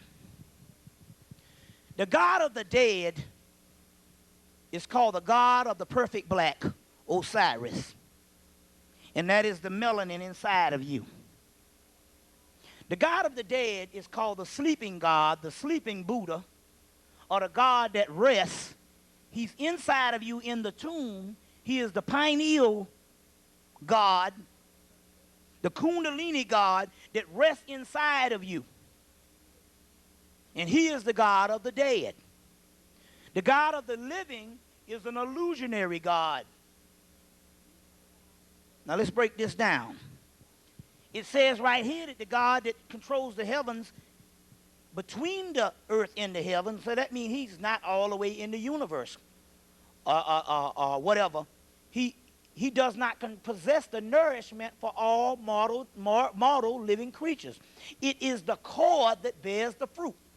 Now, when they're talking about that, they're talking about not the core of the earth. They're talking about the physical. They're talking about the body. And they're talking about the core. They're talking about the deepest part of the subconscious. That's called a mentor. That's called hell. That's called the dark side. Now, what does this dark side mean? When Rome came together and they decided that they want to take you and put you into slavery by worshiping something while they can reap the damn benefits by ruling over your ass, by giving you a religion to worship, about the same thing you got right now. You can't do shit right now. You can't go and go down. If it wasn't for damn Jesus, you would have been marched downtown and burnt down all them cracker buildings and stabbed all them little white babies that's going to grow up and kill you later. You'd have been to kill them, but it's this old moralistic religion that's holding your ass back from taking back your goddamn planet. You see? You see? Now, what happened? When religion became the ward of the Roman government, they said we must outlaw all esoteric teachings. The dark side means the deepest part of your subconscious mind. Your subconscious mind creates everything for you that you need. You cannot do anything on this earth until you convince your subconscious mind that it can be done. So only thing you do with, some people say, I know there's a Jesus because he healed me. No. What happened is you tapped into the archetypes of the collective unconsciousness, which is the deepest part of the subconscious, and you use Jesus as an entity or a deity to signal the own latent forces of the subconscious mind, and your own subconscious mind healed you. If you was taught that Mickey Mouse was a god when you was a baby, Mickey Mouse can have the same healing characteristics, because we're talking about convincing the goddamn subconscious mind. It is your inner God self that healed you. You just use Jesus as the deity. Some people say so one brother said, well, brother, you say that Jesus don't exist. I've seen brothers go in the church and get off crack. I say, you're right. What they did is they used the deity that they knew since they were a child and they believed in. And they took that same deity, and by believing in that deity strong enough, they tapped into the latent forces that is the healing forces of the melanin in the subconscious mind and triggered a goddamn healing process. And by them being ignorant of the process of how the soul and how the spirit works, they blame it on some goddamn white man with stringy ass hair. And saying this white man did this shit. Or for the new niggas, this black man did this shit. And they don't understand that ye are gods. Is it not written in your law that ye are gods? John chapter 10, verse 34, 37. And the scriptures cannot be broken. You see? We fell into the physical realm, and we were the gods of the prior universe. In that same Revelations, it tells you that the ones that will be raised up were slain before the foundation of the earth. Remember, I gave you these several stories about the Titans that was overthink, and I told you that Tiamat was overthrown. Well, in that same Bible, Revelations, it said those who were slain at the foundation of the earth. That revelation piece came out of Hemmitt. When Cambyses raided Hemmitt, he took a whole bunch of ancient texts back to Persia. And then the Romans took the Persian version and put it in the back of the Bible. Now, you can get a book called Creation Myths. It's called Creation Myth by Richard Birlin. It's called Creation Myth. And in that book, they got the Persian apocalypse. They got a whole bunch of the apocalypse in there.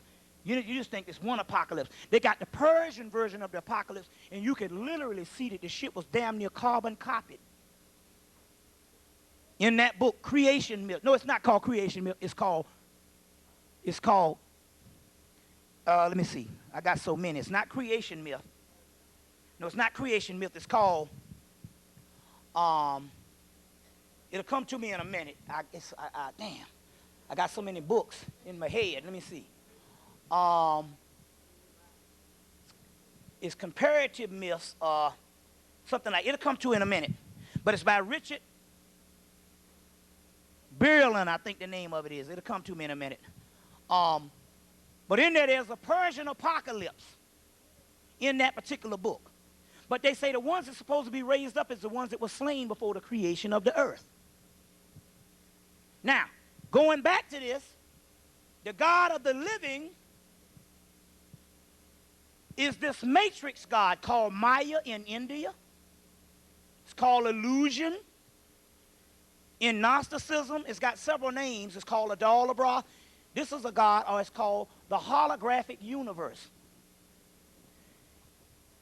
The world you live in don't exist. It's a series of events that never existed. I'll explain that.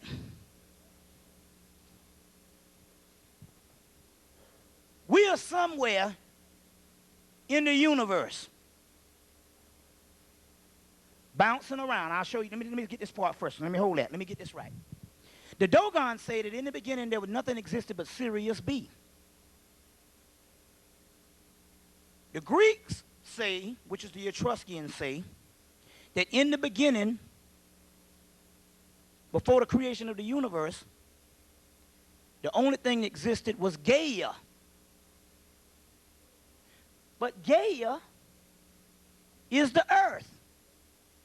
Do you know before the universe existed, the earth existed? It just wasn't in the physical. So they call it Mother Earth, the great mother, Tiamat, Earth. When Tiamat was overthrown, they just turned her into physical and trapped her into a physical earth. So the earth was always here. The great war that was fought in heaven was fought right here on earth. And in so many words, we were trapped and bound, and basically they slowed down the physical realm. The book Kabbalion, 3 initiates, Kabbalion, K-A-B-L-O-N. K-A-B-A-L-O-N, Kabbalion, not Kabbalah, Kabbalion, the 3 initiates. Show you the Hermetic laws. First law of the Hermetic laws is the law of vibration. Everything vibrates. This is just vibrating at a slower pace, and it's dense. But everything vibrates. They slowed down the vibratory rate, and we got trapped in these physical dense bodies. This is a prison. It's trapped the soul. Meanwhile, we had these more advanced senses. And we maneuvered just like semi-physical gods. In the beginning, when we first came to this earth, and this earth was first formed, it's a lot of this material. It's Rudolf Steiner's book, Universe, Earth, and Man. Awesome book. Even me and Richard King was talking about. Awesome book. Rudolf Steiner, that was Adolf Hitler's teacher before Adolf Hitler kicked him out of Germany. And all, but it was all a part of the Rosicrucian and Thule Society and Virile Society and all this stuff. Universe, Earth, and Man is the name of the book. And there's another book called Cosmic Memory by Rudolf Steiner. These are some awesome books. In that Universe, Earth, and Man, he says that in the beginning, the physical world was like a little dim mist, and the spiritual world was illumined. As the vibratory rate fell, the physical world became more and more visible, and the spiritual world disappeared. It's all on the same earth. So the physical world is the illusionary world. Is the book Michael Talbert's book, Holographic Universe. That's a science book, dropping on that shit. The holographic universe. None of this shit down here is real. We'll get into that in a few minutes.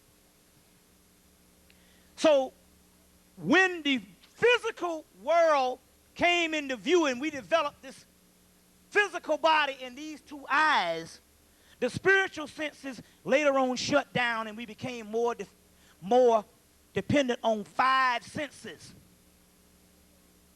You know, the white man said that we don't use no more than 10% of the brain. No, he don't use no more than 10% of the brain. The other part of the brain is the pineal brain.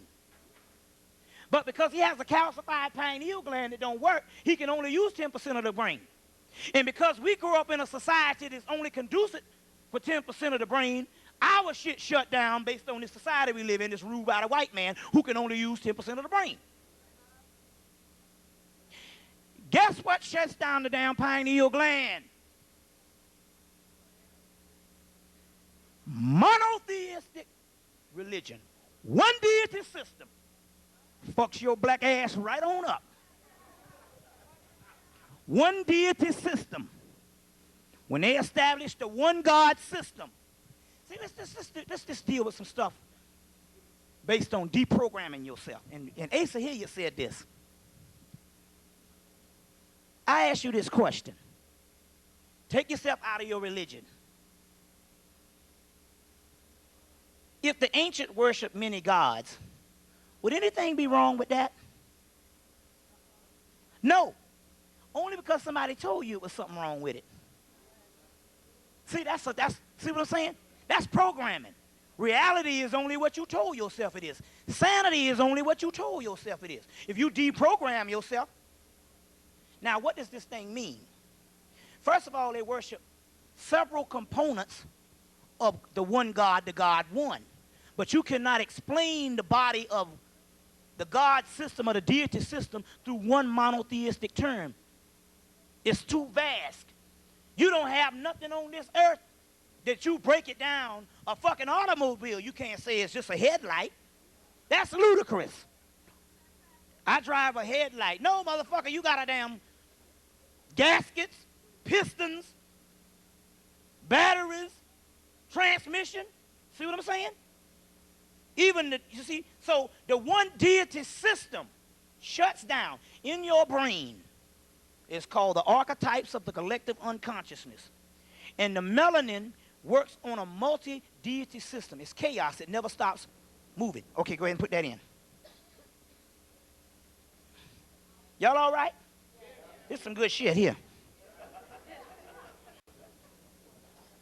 It's chaos. It never stops moving. It never stops moving.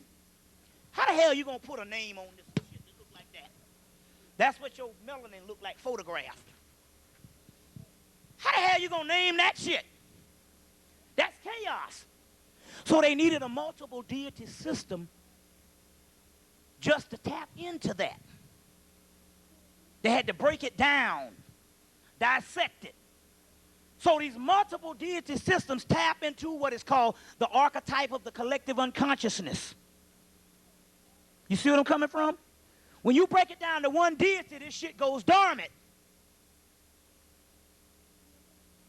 And goes dormant and you go offline. You see what I'm saying? And we didn't have no one book. You see what I'm saying? We had thousands of books. Because life itself is a learning process. You see what I'm saying? Now, going back, I was on something. Going back.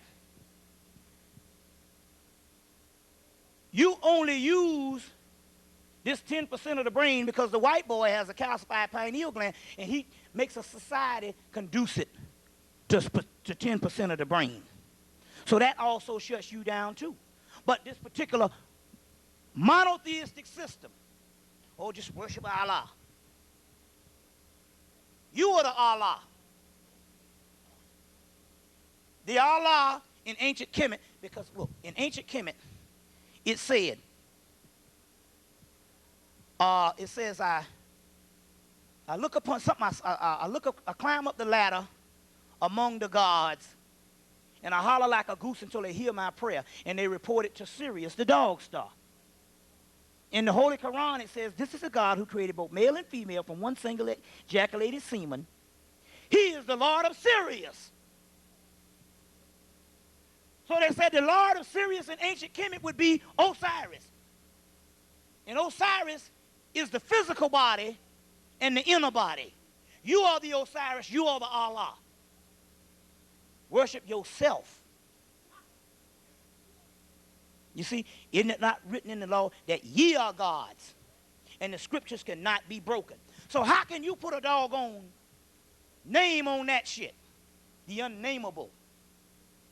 You see what I'm saying?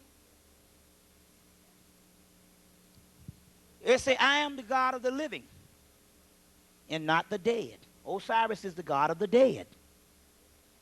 Even Jesus is the God of the dead. Because, you know, that came from the Christ. Hell, he had to die before he got hooked up. Just like in the damn Matrix. They had to shoot his ass to get hooked up. We'll go into some death stuff in a minute. Because you scared of death. Everybody want to go to heaven, but nobody want to die. The greatest peace you'll ever know is in the realm of death. Every day you wake up should be a very bad day. Serious business. Every day you wake up down in this bullshit should be a bad day.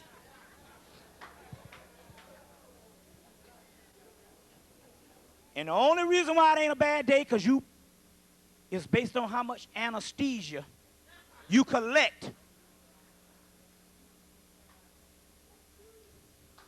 Called materialism.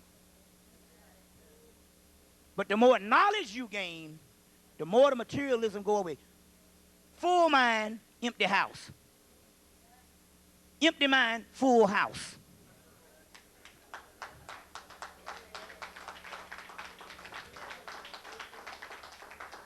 Every day you wake up should be a very bad day. Even the Bible says, he who loves the world shall surely lose it, and he who hates it shall gain the kingdom. Now, if you have a hatred for the world and humanity, you're pretty much free. Because you don't need shit no more. You don't like this bitch no more. So what? You don't have to please yourself no more. So you're all trying to get pleasure. Give up on the shit.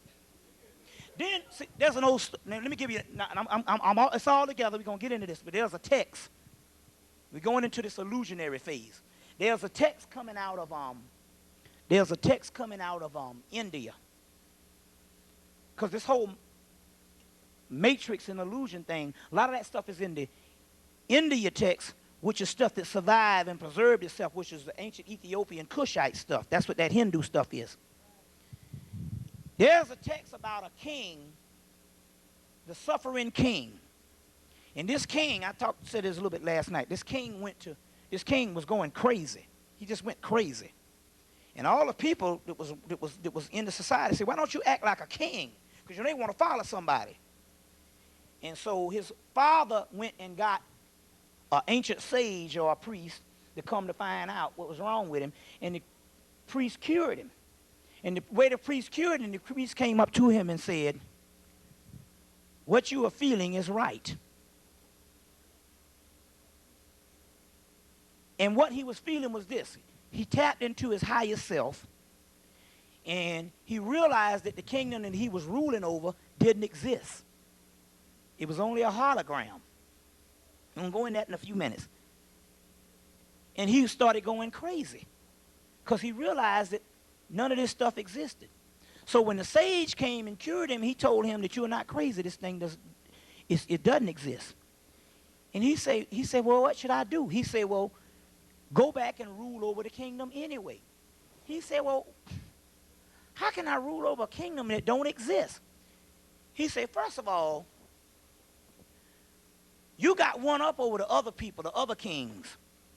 They still think that their kingdom exists. So when shit go wrong, they'll think, oh, Lord, it's me, my life going wrong. I'm a bad king. He said, you know the shit don't exist no way. So you be like, oh, piece of cake.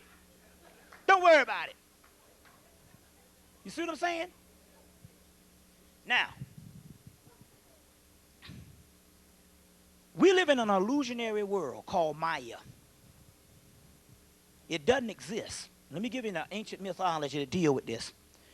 The great old ones, which used to be ourselves, that used to rule the whole universe, the omniverse, and all there was, went to sleep. Here's the story again, how we degenerated. These younger gods, they're called the elder gods, but they were the younger gods at the time. They came and they saw the great old ones asleep in their tombs. So what they did is they took this elder sign and put on them. And when they woke up, they could not get out from their tombs, their physical bodies. They were trapped, and they couldn't get out of their tombs because they had this elder sign on them. And this mythology, I said, well, what is this elder sign? What is this elder sign? From 95, I read this and stuff. It took me to 98 to find out what it was. The elder sign is the human brain. Nothing exists. This brain is wired to make things appear that they exist. And you can't override this human brain because in order to override the human brain, you got to tap into the third eye or the first eye. The pineal brain, the Lucifer brain that is up under the physical brain. You see?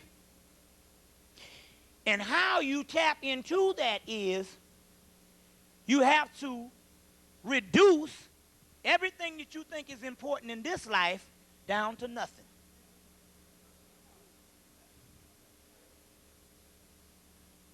And you should develop a longing for death. Death is the ultimate in this universe. See, once you develop a longing for death, you pretty much got it easy. You don't have to kill yourself. But once you fall in love with death, You know, the Egyptians, the Canaanites, everything was based on funerary stuff. You see what I'm saying? You develop a longing for death. Do you know? Look at this thing here. This is so profound. The guy, Alvin Boyd Kuhn, which is one of Massey's, he was inspired by Massey's, but he came about in the 1940s. Gerald Massey died in 1907. In his information, he tapped into something, and the government said, first of all, he wrote a book called Who is This King of Glory?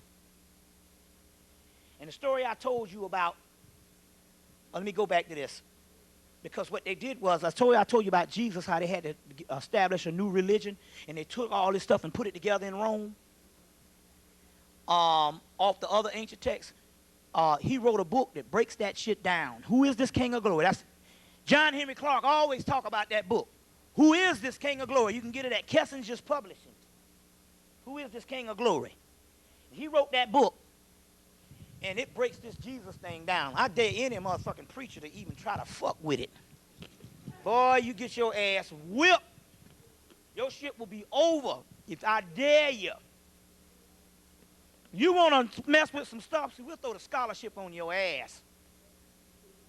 Because really, we hypocrites. We don't want to give up off something because we don't want to get up off the damn money.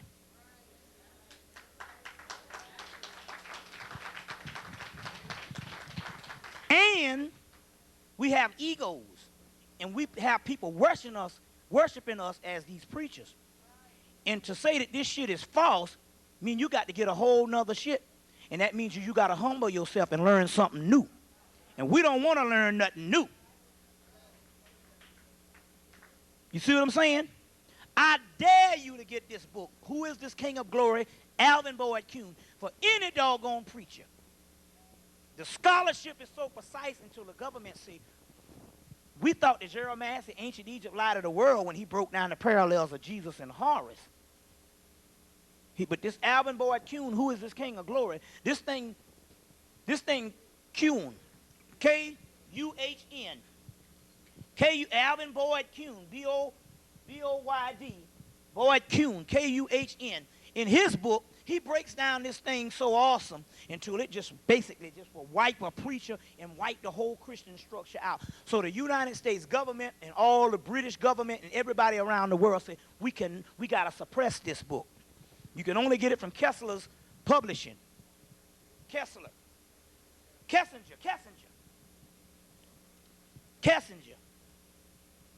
What is it?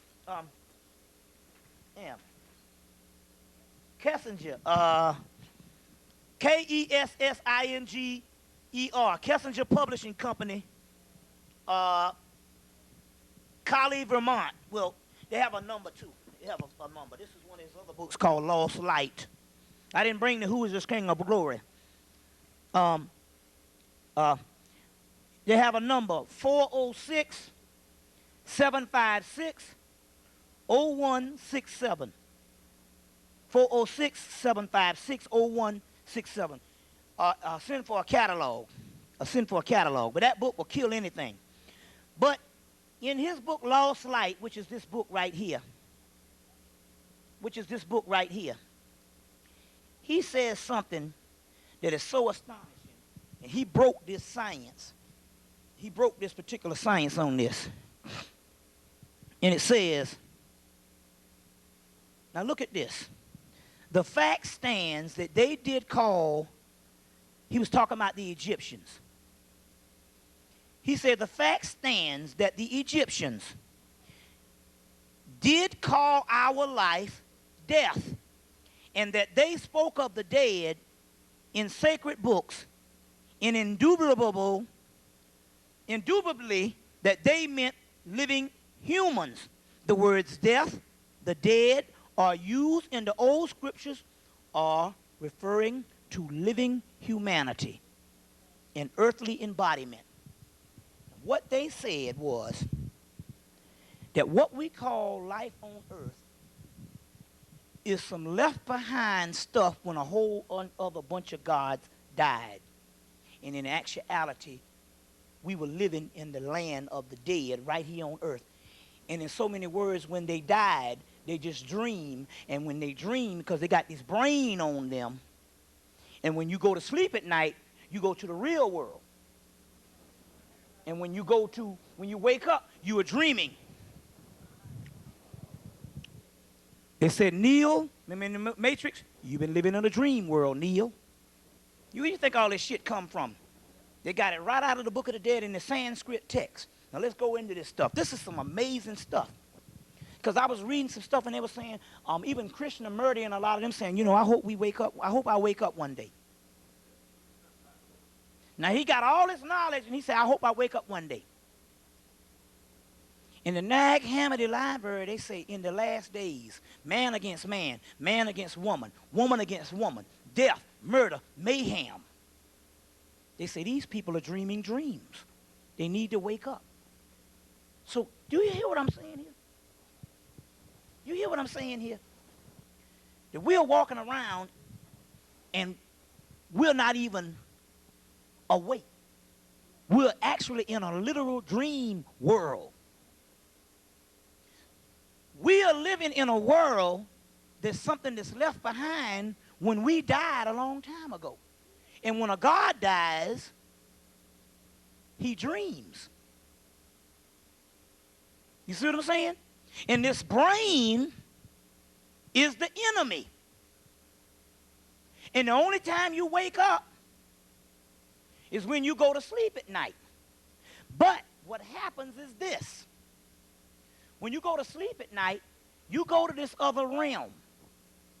But because the earth does not have anything that can depict or that can coincide in this physical realm with that other realm, when you wake up, the brain has to substitute for that what you saw, and then you start getting crazy shit. You eating ice cream, then you're riding a bicycle, then you jumping around on the bed, all kind of crazy shit.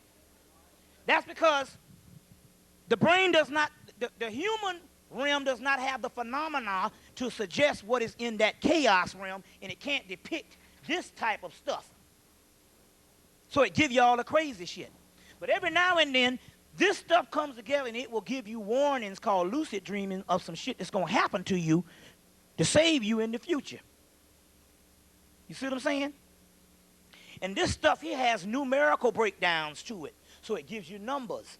And that's what a number system was started in Harlem by black people. You see what I'm saying? Now, going on.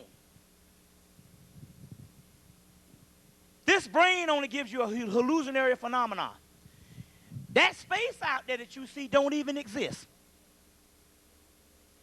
It's a series of illusions that never existed. Those stars out there that you see, they are actually on the inside of your head. The universe you see out there is a reflection of a universe that's on the inside of you. That's called the petty universe. That's called the petty universe. Now this shit getting ready to get funky. Let me just deal with this thing right here. Let me give you one other text. The god Rudra in India, this text says, there's a book you need to get. You like that Matrix movie. There's a real Sanskrit book that deal with all that shit based on these dreams in the Matrix. It's a book called Dreams, Illusions, and Other Realities.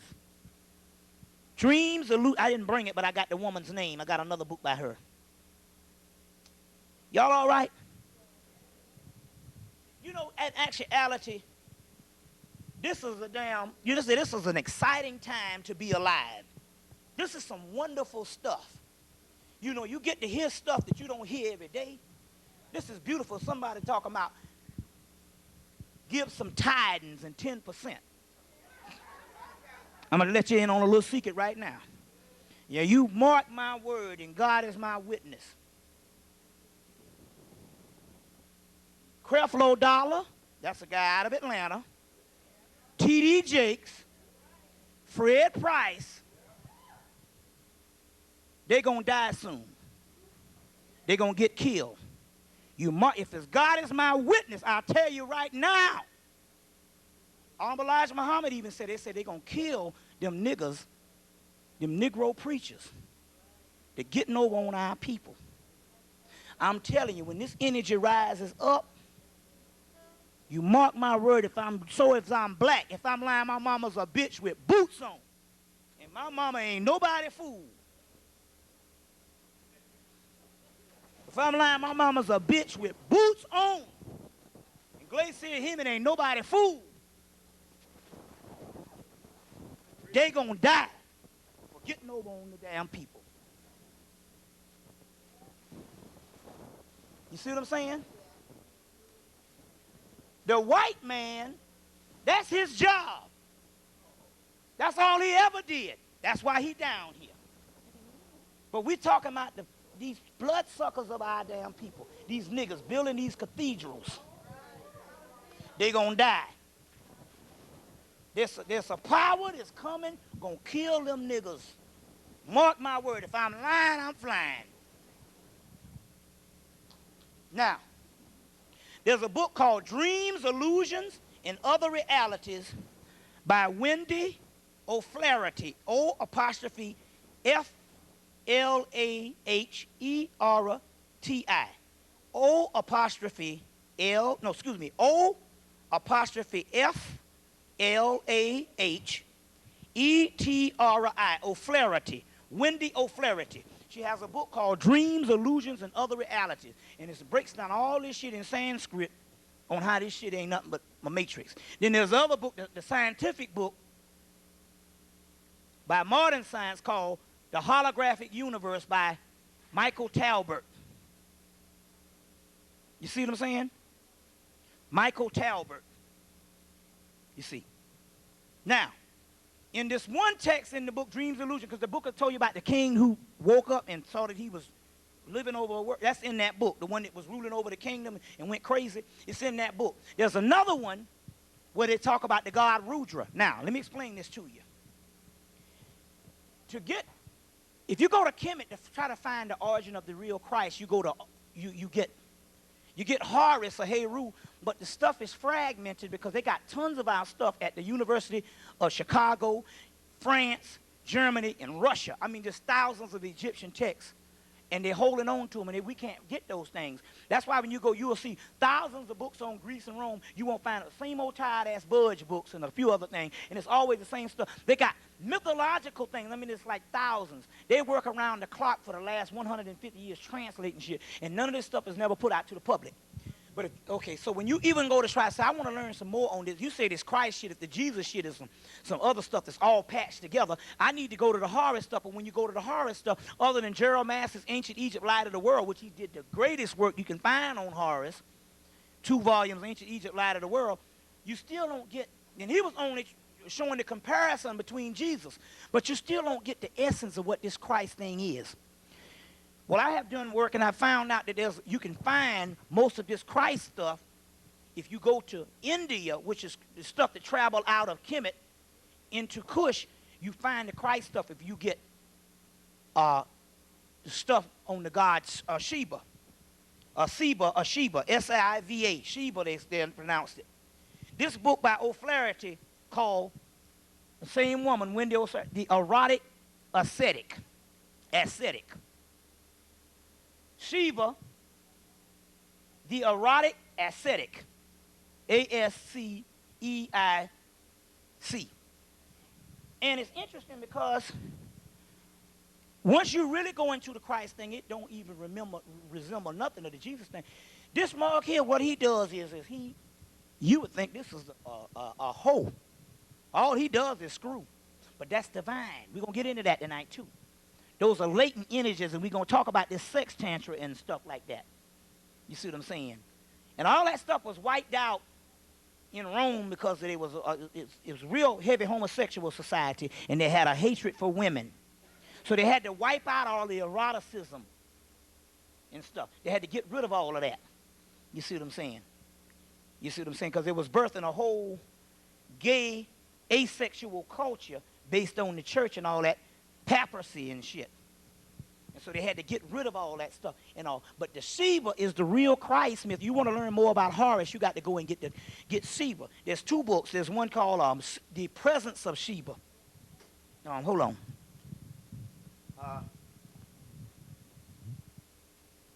The Presence of Shiva by Stella Kramerich. Cramrisch. Stella Kramrisch. Kramrisch. Those two books. The Presence of Sheba and Wendy O'Flaherty's book, the Sheba, the Erotic Ascetic.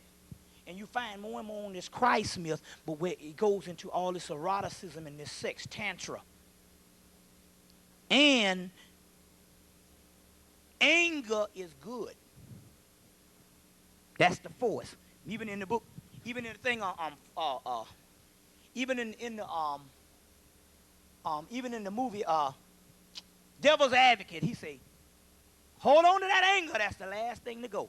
Well, that's a force. We'll get into that in a few minutes. So that particular book, that's that particular aspect. Now let's go on.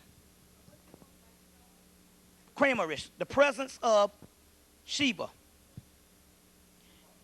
Sheba, yeah, S-I-V-A, but it's pronounced Sheba. And it's made as Shakti and all too. Now, let's go on. In this book, Kundalini for a New Age, the white boy has to distract you.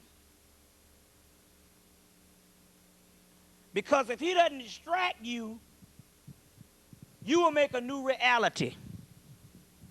It says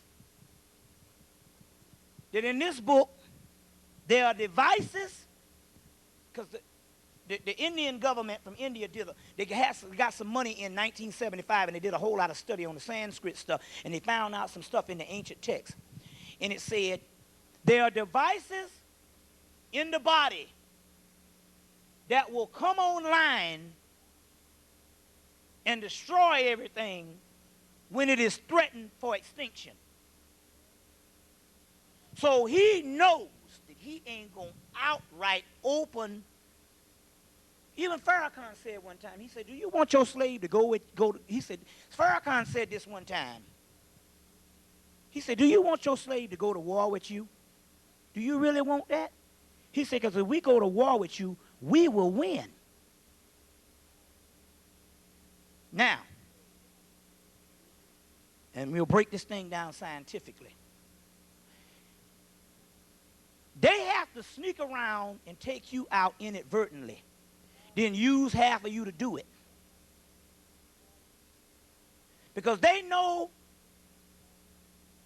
if they openly come in and try to destroy you, these devices will come online and it'll kill everything on this planet. Now, they openly destroyed us in other ages, in 100 years ago, 200 years ago, but the energy and the cycle was not right. We're talking about the end time cycle. So they have to sneak around and pick us off by deception, or they have to do a mass distraction. Remember I told you how they'll kill a Negro over here and they'll do some shit over here and get 50,000 black people die, and you looking at one nigger and shit. See, my point is this. First of all, I wouldn't beg the white man to save my life. We are casualties of war. And when you fighting, you just don't know you in a damn war. And when you fighting a war, you never ask the enemy to save the doggone casualty's life. You sing a song and say the brother died in the damn struggle. So for you to beg the goddamn white man to save Mumia's life, you understand what I'm saying? Show that you don't know that you in a damn war. And you still ain't nothing but a damn slave. Okay.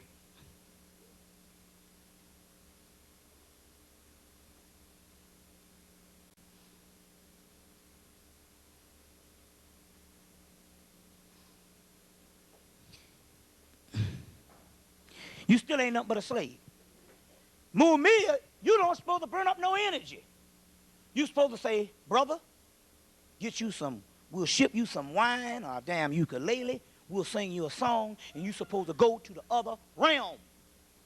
But never beg the goddamn enemy to save your fucking life. Supposed to give him some good poison and let him die. That's distract you. They kill a million people for you saving one man's life. You see what I'm saying? When death is inevitable. And when you ain't afraid of dying, you a fucking slave. Go see the movie Gladiator. That whole movie was based on death. The black man in the movie taught him about death. And once he learned that his wife and children were on the other side, and he was trying to get there, then he can go out there and he can kill up everybody. Because everybody else, he had one up over everybody else, Gladiator. They was fighting because they were scared to die. And he was like, shit, I'm trying to get to the other side. My wife and children over there. But you don't think there's nothing beyond the wall of sleep and the wall of death. And we talk about pure freedom. You see? The black man told him, it's about dying. You see what I'm saying? And that's what the problem is. We have lost that other world. Even in the first part of the movie, he had it. He said, look, if we're going into battle, he said, we're going into battle. He's saying, if you fighting and all of a sudden you see yourself running through tall grass and the sun on your face, he said, don't be troubled. You are in a Lucius and you're already dead. You develop a love for death and you got this bitch. Your own body will spiritually line up. I'm telling you that stuff. You see what I'm saying? Every day you wake up should be a bad day. Because it's a Russian roulette shit. Happiness ain't promised to you. And the only way you happy is you got to sedate yourself and all this bullshit and say, oh, life is beautiful. Who said life is beautiful? Look at all our goddamn people around us. And it only took one man to answer that question to me about 12 years ago. I was in college. And what happened was I graduated school, and I turned around. I was talking to this coach, basketball coach. And I turned around. I said, man, he said, what the fuck is wrong? I said, man, I thought when I went to school I was supposed to learn something. He said, I didn't learn shit. I said, I don't feel no different. I said, I don't feel like I know nothing. He giving me all these cliches and shit you can believe, you can achieve, and all that old shit. Them old cliches. So we are cliche people. And one day I was there and somebody answered the question that I didn't think they was going to answer. Because I said, don't I have the right to be happy? And most people say, you have the right to be happy. And one brother said, I said, don't I have the right to be happy? And one brother said, hell no, you ain't got no right to be happy. Long as your people are in the fucking mud and suffering, you have no right to be happy.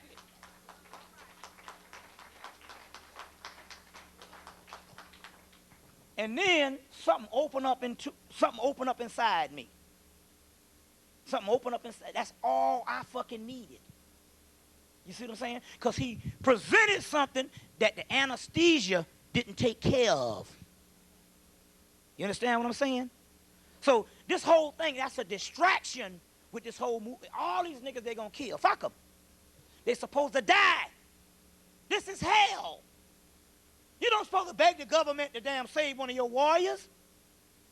After a while, if you let a couple of them fry, he'll start letting them motherfuckers out of damn jail. He said, well, that shit ain't working. But if it was me, they'll walk up there and be disappointed because I'd be gone. I be done took my own damn self out. It's like Noble Drew Ali, they was beating his ass in the cell. He had already astro projected and was looking down on his body while the police beating him in the cell. You see what I'm saying? Now, they got to pick us off haphazardly and keep us in confusion because they know if we don't need the masses. We only need the people in this room, and we don't need nothing but this section right here. And ultimately, I don't need nothing but my damn self or 2 or 3 people. Now, why is that? Because they know that there's devices in the bodies that will come online. This seed that's inside of your lower intestinal tract is a subatomic particle. Now, let me show you how this shit gonna go down. How we gonna win this fucking war. We going to war, but it ain't like you thinking. We ain't get, see, he's the master of the physical. You are the master of the spiritual.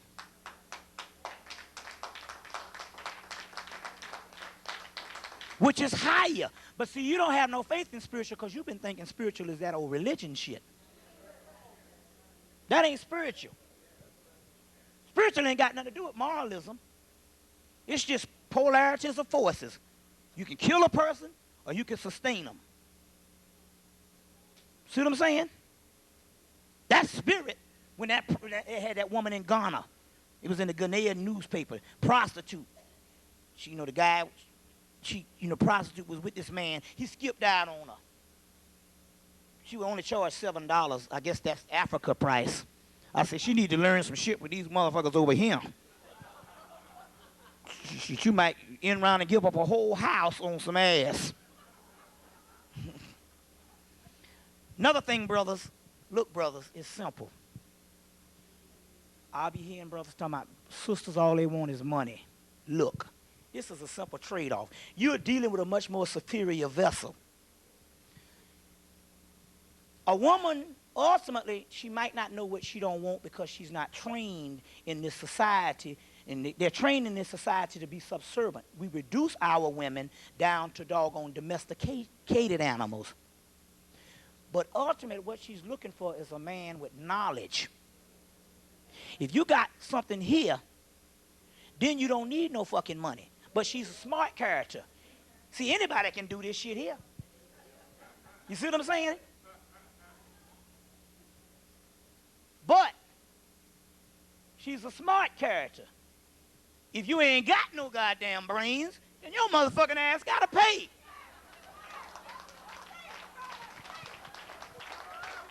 Shit. That's a motherfucker who ain't no fool. You just the idiot. Get something up here, and you ain't gotta come from this. If you come from the lip, you don't have to come from the hip. She's a superior vessel. So she's trying to look for something. So if you ain't got it there, you got to goddamn grease them palms. Shit.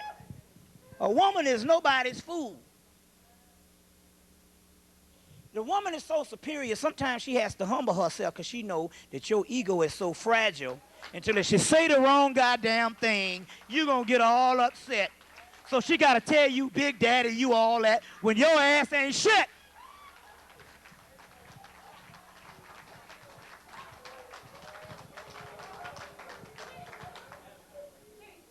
See what I'm saying? So they got the sister in Ghana. This guy skip out on her, don't pay her $7. He get home and he ain't got no penis. None. He run all out in the street, go call the cops and all. He said, what happened? And all, and he said, well, I was prostitute and I ain't got no. So they took him back to the prostitute and she said, pay me my money, nigga. Paid him his money. Paid him his money. And he got home, his thing was back. I said, Lord Jesus, I pray that these women over here don't get a hold of that goddamn magic, because niggas will be through. Lord, please let me get it before them. And I promise you, if I get it, I'll use it for warfare on all these crazy niggas out here. But I won't give it to none of the sisters, because brothers will be through. You go home and you ain't got no Johnson and no scrotums, you through dealing. And you know I know some sisters that'll do that shit. You know. You don't want to make a sister wrong the wrong way.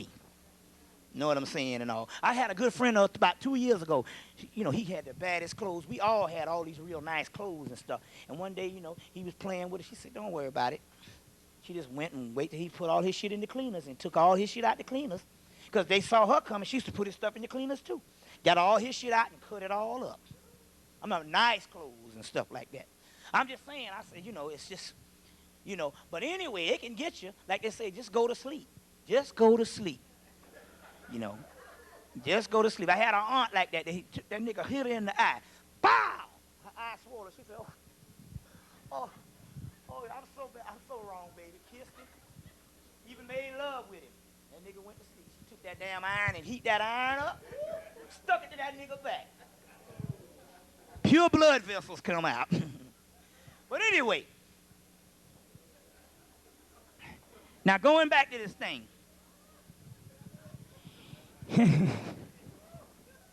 You say, brother, you selling us out, giving these sisters these ideas. There's the Christ seed. Ask Al Green about that shit.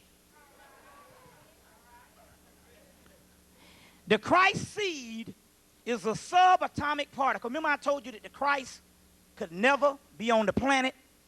Because when the Christ thing illuminates, there will be no more planet. That's what it is. There's a seed inside of you. It's a subatomic nuclear particle. The atom, the atom, the God particle. It's in the lower intestinal tract. The Kundalini energy here, when it rises, there's a seed. When that seed rises and it gets to the pineal gland, it will explode. Now, this is how this thing works. This is what the white man knows. The first person that seed transmutates and that thing explodes, we all cease to exist. It's like a room full of gasoline. You got these souls down here. Like a room full of gasoline. And you light one spark, and the whole room blows up. That's how this thing goes. So he has to be very quiet because he knows that this thing can take him right off the planet, which is going to do. But when the physical earth blows up, the only thing that can remain is that was created beyond the physical earth. I enjoyed y'all, brothers and sisters, ancient, yeah, created beyond the physical earth. So the only thing that will remain, because your soul is indestructible. Your soul is indestructible. So he has to sneak up on you and play games with you. You understand what I'm saying? And play games with you. Now, this is what's going to happen. You remember them people, them Applewhite people? Them people that killed themselves out in that house. And they were saying that the Hale-Bopp comet came, and they had this ship behind it. Then the remote viewers from Emory and all that kind of thing, and they had this stuff all on Art Bell. And they were saying that there was this black cloud or this substance that was 3 times bigger than the earth behind this Hale-Bopp comet that ushered this thing in. This companion. Well, what they do is this here to not make people get alarmed. If it don't come on ABC, NBC, or CBS, it don't exist. That's how they know they got you trained. So as far as we was concerned, as far as most of the people concerned, you say, I asked just them on metaphysical occult people and on them late night talk shows talking about that shit. Who can believe them? So by them never putting it in the scientific world, because they got you trained to think that their scientific world is reality and stuff, they can fool you or they can keep you from being alarmed. And basically what happens is he got all these ancient text hours, and he'll know stuff 150 years, 40 years in advance, but he won't tell you this real until he find out the mathematical equation of his science to explain it. Then he come out and say, guess what I invented? You believe that white man bad. But he knew the shit years ago. He just couldn't explain it in his science. And he's convinced you that your science is some bullshit. Oh, that's that old voodoo stuff. See what I'm saying? Now let's go into this. They said it was this dark companion that was behind the Hale-Bopp comet. Okay? And they talked about this thing for about 2 years or whatever, but because they didn't, the science world didn't talk about it, nobody knew. So, on Discover magazine, October 1988, they came out and crept out and say, our world or our solar system is sitting right on top of a big-ass black hole. You see, on Discover magazine. You put that out there. Okay. About a month ago, they got so damn scared, they said, man, we better tell some people about this shit. So they came and they went on Nightline. And they said, we're going to talk about the end of the world. So they do this thing on Double Talking. First of all, they said, what we thought about space, we got to throw out the door. See, we come to find out that we got this big thing they call a void in space, this big emptiness. And they say they found out that this emptiness has something in it. From the nothing, you get the absolute. And they say it's getting so big until it's pushing all the stars way, way out. And it's going at the rapid speed of light until they say that all the stars are just going to disappear. And it's just going to be this total blackness. You see. Now, they say this thing is going at the rapid speed of light. Then they turn around and say, now we done got the real shit out for the people who know what time it is. Now we can come to the idiots and tell them, oh, it's going to be a couple of billion years before this shit happen. A couple of thousand years before it happened. You see what I'm saying? So they had to put it out there. Now, remember I told you that out there ain't nothing but a hologram? It's only some stuff that is a projecting that's going on inside of you. What the real deal is this. Inside of your body is this black hole in this substance. It's a black cloud that's coming online. Probably right here at the back of the base of the skull. And see, what happens is this. When your people die, the energy goes and lives in you. That's why you get visits from your people sometimes if you ain't too shut down. You see what I'm saying? They come in dreams. Now, what happened was they done killed so many black people on the planet until these particular souls is going up there. And this big dark cloud is coming online in you because there's no such thing as space and time. Everything is right here, right now. These brains are telling you that we separate. These brains are telling you that you right here and I'm there, and none of us are local, but none of us are actually separate. We are all one entity. But these brains register and tell you that you're individuals. But we are one. Mays told you that shit. May the force be with you. It is all around us and binds everything together, and the force is nothing but melanin. So they got this big dark cloud. Now what happened is this here. When we used to die, we would go up, and you would go to so-called a paradise, but if you didn't have the knowledge, you would bounce around maybe a couple of years, and you'd have to come right back down here. You couldn't escape it. Incarnation is an entrapment of the soul. Keep reincarnating back into prison. But over the course of years, this particular earth has dissipated and is starting to break down its properties. You know that when it's Friday, when it's Monday one day, Friday the next. Just try that bitch out. Monday one day, Friday the next. Where did Wednesday and Thursday and Tuesday go? If I'm lying, I'm flying. It's already the end of 2000. Time is speeding up because nothing is the way it is. And we had about a week of cold weather, period, in Atlanta. That was it.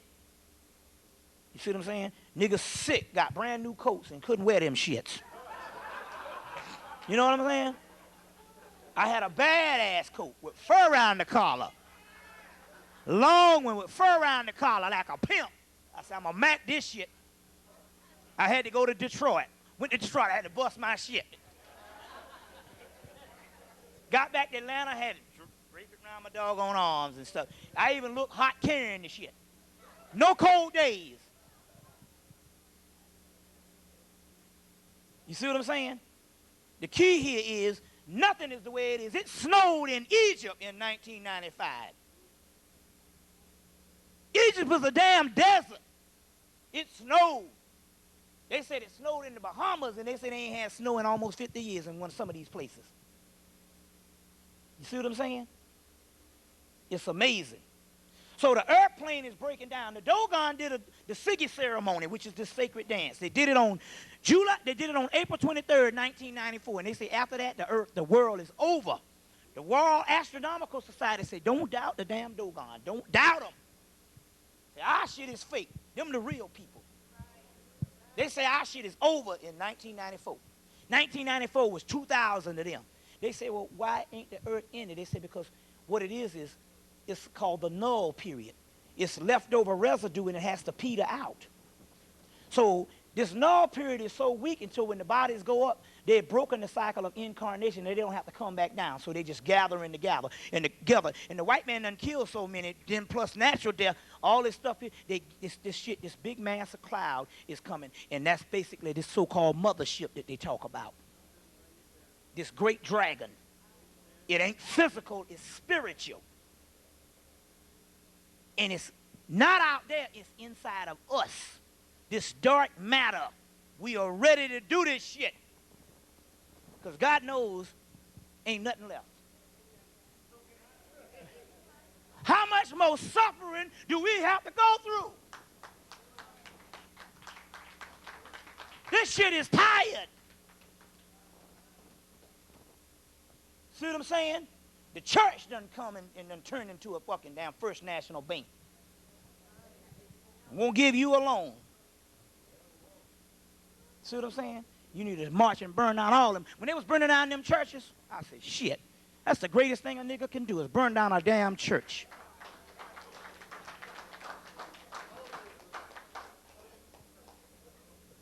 This black cloud is forming. And they know it's only a matter of time. And if they rile you up the wrong way, you see what I'm saying? This shit can explode.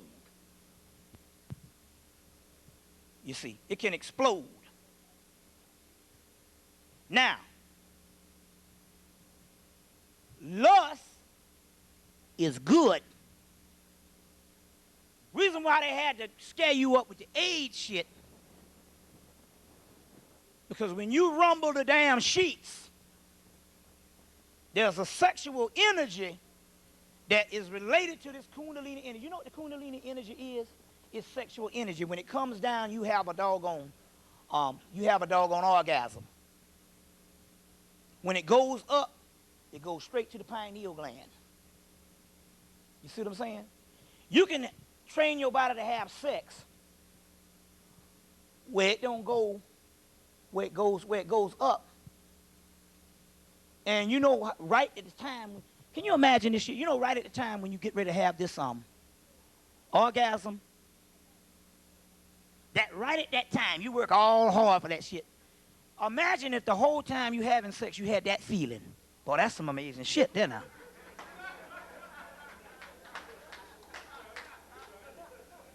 You see.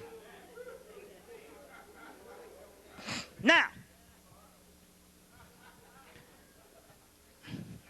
this is how this thing is done. Well, that's what happens with this thing. Now,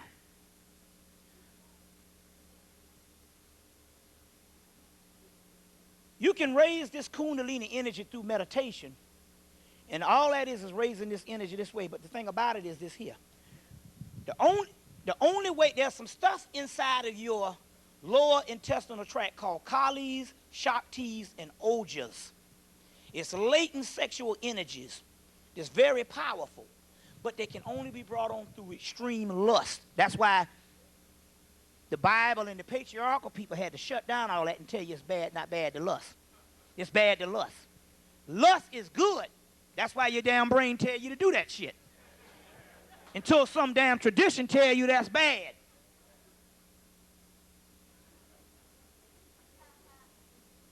You know what I'm saying? You got to be a damn idiot. Some woman walking by with booty all out. And I'm not supposed to look at that shit? You go right downtown and see a pretty building and you go, oh, look at how beautiful it is. And here go the damn sister, finer than 4 niggas, and you don't supposed to look at that shit? You must be crazy as hell. Lust is good. That's what this energy is. And when you bring this stuff to a certain head, now this is what you do. There's a way you do this thing. You find something to turn you on. I'm not just talking about just having regular sex. What you do is you find something where you really get into the heat of it. And before you have the climax, you stop. Might take a few times before you get that one right. You know, especially the brothers. The sister, you know, especially she say you got to work to get this thing. You might be all right. But you stop. and then you go in and you meditate. Now, what you do, the thing about the meditation, you sit down. You don't have to cross your legs off. You can do it just as comfortable. Just sit, let your legs come out. But what you do is you see, everything is based on creative visualization. You imagine a fire shooting up your spine. Just imagine it shooting up your spine. Just imagine it shooting up your spine. And what you're doing is you're taking that energy back up. But this is different than you regular meditating, because you done tapped into the lust and you're bringing up these ojas, shaktas, and all this stuff. And what happens is this here, when you bring that particular stuff up, it opens up stuff faster. Then what you do is you want to get into a deep sleep, so you take something to sedate your ass. Either some, you can do the drug thing with some damn Salmonex or whatever you find, or you can take some valerian root. Take about 4 of them, because you want to get into a deep sleep. And that stuff will start, it'll even heal your body. It'll even heal your body and all of that. You get into a deep sleep. Now what happens is this. The melanin, guess what melanin is? Melanin is one thing. It's churned up death. That's what it is. It's the death of a primal deity that died a long time ago, which is your soul that's sleep. And it's also sleep. That's why when you take the melanin out of you, give it to a white person, they go to sleep. You see what I'm saying? They say sleeping pills. You see, now why they can't sleep? Because they don't have the melanin, and because this particular realm now, they can't sleep, because in actuality, they see all kind of ghosts and all kind of crazy shit. So they have to sleep just to get through this. This realm is something's breaking up, and they're breaking up with it, and because they don't have no soul, they are dying with it. So now, this melanin heals through sleep. But it's not just regular sleep. It's a deep sleep. When a person, the Upanishad says, when a person goes into a deep sleep, he goes to his higher self. So what happens is this about the mysteries of sleep. The white man knows sleep deprivation, we can hold these niggas down. Dehydration and sleep deprivation, because the melanin works through water. See, what happens with the melanin is this. The melanin is throughout the central nervous system. But the melanin, basically, every alloy, every particle, every herb, everything that's out here in nature is inside of the melanin. But it's throughout, but it's scattered out the human body. When you consume tons of water, it gets it to churn and come from the dormancy, and it gets it to flow. There's patches of melanin, especially around your pineal gland and around the lower intestinal tract, which secretes a lot of it, that's hardened like a stone. That water, you never had like a little mud, dirt, rock, and you put it in some water and you see it dilute? Well, when you drink water, that stuff dilutes. And then it gets back into the nervous system, and it comes up to the pineal gland. But another thing also, too, when you have a deep sleep, this melanin really comes online when you get a real deep sleep. So what the government does is, the government makes sure you got the career. And you got to get up because you got to go 20 miles to damn work. You see what I'm saying? And you don't get the good sleep that you need to get. So the key is, it's not necessarily based on sleeping a long time, because sometimes when you sleep a long time, you still be sleepy. Because what happens is this here too. You be in these bright lights and shit. You really want to sleep, you got to put something black up to the window. You wake up several times a day when you're sleeping at night. That's because of this artificial light shit, especially in the urban areas. So the ancients, if they didn't have a ritual to do and it got dark, they went to sleep because they know that they could go to the dream world. Now, because that's all melanin is. It's pockets of dream world. It's not but memory banks, and it's just everything that basically that is. You want to do that now. Okay, go ahead. Well, I'm pumped now, shit. Because we got to go to question and answer, and that's going to take another 2 hours. Let's go. All right. So, okay, now, I guess all the people who so-called gonna challenge us, see, they thought this was an old history lecture. This shit ain't about no history. You know what I'm saying? You talking about demons and dark side and shit the nigga don't know about. Hell, you say, but ain't no sense in me sticking around.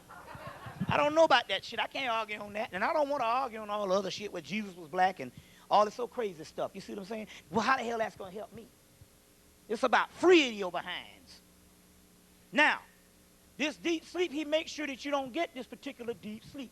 So what you do is, it's not the amount of sleep you get, it's based on what kind of sleep you get. That's the key. So all you got to do to heal yourself is to get the certain kind of sleep. That's why they tell you when a person has got shot or something, they say he needs his rest. And when he goes to that almost comatose state, that's what actually heals him, especially with black people, because that melanin starts working and you can heal yourself overnight.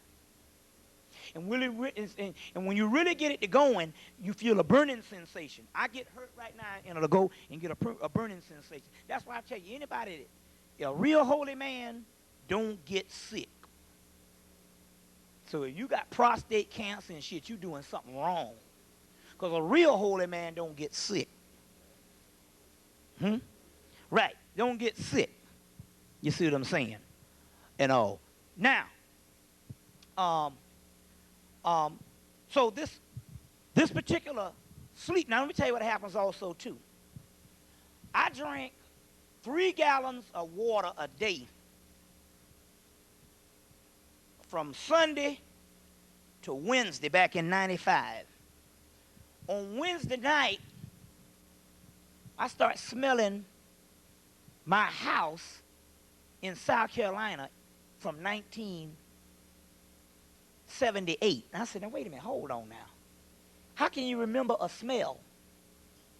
Then I started hearing some stuff. Then I started hearing my cousins talking and stuff. And I remember they had came down to visit in '78 because I was taking my older brother to go off to school, and it was a big event. And I remember, and I looked and I told my mate Ginger, I said, damn, guess what? I'm back in 1978. I literally time traveled because the melanin is nothing but genetic memory bank, but it's not just memory, it is actually time itself. Because the form of the melanin is called collars, and that means digits of time.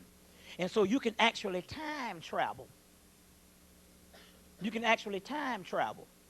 And now I can do it at will just by thinking about it long enough. I can go back to places and stuff like that. So this is stuff, we're talking about mysteries that has been kept for years. Now, it's been kept for years. Now, let me finish this stuff off. So anyway, this dark cloud is out there. These vevas, they call them the vevas, is these voodoo energies, and I tell you what I'm going to do. We're going to leave these behind, and you can get them Xeroxed. He's going to Xerox them, and it's 1, 2, 3, 4, 5, 6. 1, 2, 3, 4, 5, 6. It's 6 of them, and, you know, you all can come by the store and pick them up. You want to put these vevas, and it has a list of the gods and more on it, and you can put an invocation to these things. Now, let me explain this to you. You can find all these particular books and stuff on magic and all that, but those books on magic, a lot of that stuff don't work because it's only magic theory. See, what happens is this. Although it was our ancient stuff, at some time the system deteriorated or degenerated, and when it deteriorated and degenerated, what happened was the people either stopped practicing it or the mysteries was lost. These spirits that you invoke, they are nothing but ancestral energies and things with memories. But once the system is deteriorated, they have to go to another system that's still being practiced, because if they don't have their names called, they forget and they turn back into this dark matter. That's why, you know, even the Asians say you got to build an altar for a dead person just to help them out. You see what I'm saying? So they turn back into matter. So they have to go to systems that work. Now, this ain't got nothing to do with religions, because that shit there, praying and all that old crazy shit. This is talking about some power. So now, you have your Yoruba thing on the continent of Africa, but then you have your voodoo, which is different. Now let me explain something about this. The Yoruba is, although it is an older system, it's an old system. You got to understand one thing about it. The people in the Yoruba now is basically a religion. They have a divination system, and they can read, and they have a healing thing. But those 7 major African deities, then you got the other 100 or whatever, or 1,000 or whatever. Those were nothing but components inside of your body. The 7 major African deities, the 7 chakras. You see, 1, 2, 3, 4, 5, 6, 7. 7 dots. Those are the chakras. And the ancient priests understood that those deities used to be nothing but components in the human body. And you used to use those deities to raise yourself up to the levels until you get to the high Christ form, which is the head, Obatala, in Yoruba. After invasions and after thousands of years of degradation and degeneration, what happened was the priests either went up underground and died off, and the Babalas that you have now, although they are great readers and diviners and healers, the stuff got separated from you raising yourself up spiritually as you being the damn Orishas to you worshiping the Orishas. So it's nothing but an elaborate religion. Now, the voodoo is about 25 other different African religions put together. You see, put together. Now, the key with this is this. You won't find no more than 4 or 5 books on voodoo, or voodoo, they call it a voodoo,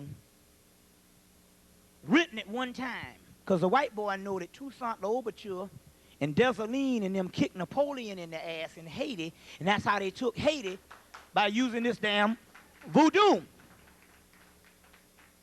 You see? So they never forgot that. You see? The force was with them. Now, the best one out that you can buy that's still out, because they got the Divine Horseman, they got the Voodoo in Haiti, but all those particular books are anthropology books was written in the 1950s. Then you got this book here, Secrets of Voodoo by Milo Rigard. Milo, M-I-L-O, R-I-G-A-U-D, which is probably the best one that you can buy for cheap, $14.95, because this guy grew up in Port-au-Prince, Haiti. Now, there's another one called the Vodun Gnostic Workbook that's out of print. That's going to cost you damn near $150 if you can get your hands on it, but it's out of print. It's the hardest thing to get. Vodun Gnostic Workbook. But this one is the one I want you to get. This is called Secrets of Voodoo by Milo Rigard, because the other one is very technical, and you got to be an occultist. R-I-G-A-U-D. Now, the only reason why we got a hold of this one, and you can get this one, is based on every now and then a glitch breakdown in the white man machine. This is put out by damn City Lights Book San Francisco. Now, City Lights was a book company that was in the forefront of the homosexual movement. So they were already one of them clandestine book companies. So after the homosexuals gained their right, and they some of the most powerful people on the planet now, they still would print books that nobody else won't touch based on their history. So City Lights Books puts out this Secrets of Voodoo. The other books won't have the Vevas, although you can get these Vevas. This one here has all the Vevas in it, and most of the other books won't give you. This one here got over 200 damn deities. And it's real good. This is one of the best ones you can get that's on the market. Now, why is it that they don't put out no more than a few books on that? Because they don't want you to tap up into that stuff, and they're going to keep the Haitians out. Now, they had a campaign in the 1950s to put this stuff in movies and stuff to scare the shit out you when you hear the word voodoo. That's a form of mind control. Now, why is it that they want to scare the shit out you when you hear the word voodoo? Because they know that you won't go nowhere near it. See, black people ain't going to worship no devil now. Shit. So the best thing to keep all the science is in Satanism. That's why I study this shit. Satanism ain't nothing but fucking Egyptian alchemy and Osiris mysteries. And your fucking ass has been kept from it because you thinking there's such thing as a damn devil. And Satanism is anything outside of the Christian canon. You see what I'm saying? You see. So it ain't nothing but stuff that the only thing if they want to keep something from you, just put it in Satanism. You ain't know you a trained animal. You scared as shit. They train your ass to be scared in slavery. You ain't gonna one thing about black people, you ain't gonna fuck with nothing with no Satan on it. So that's the shit to hide everything from your ass. So my thing is, if Satan is the enemy to the white man, I'm running to Satan. See y'all later. If he tells me to go to Jesus and stay away from Satan, knowing this damn devil, I'm going to damn Satan.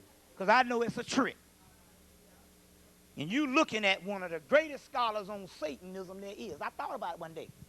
I said, well, damn, I'm going to study what this cracker tell me not to study. And come to find out, it wasn't nothing but the mystery system that they hide in shit called Satanism. And come to find there's a book called Pacts with the Devil.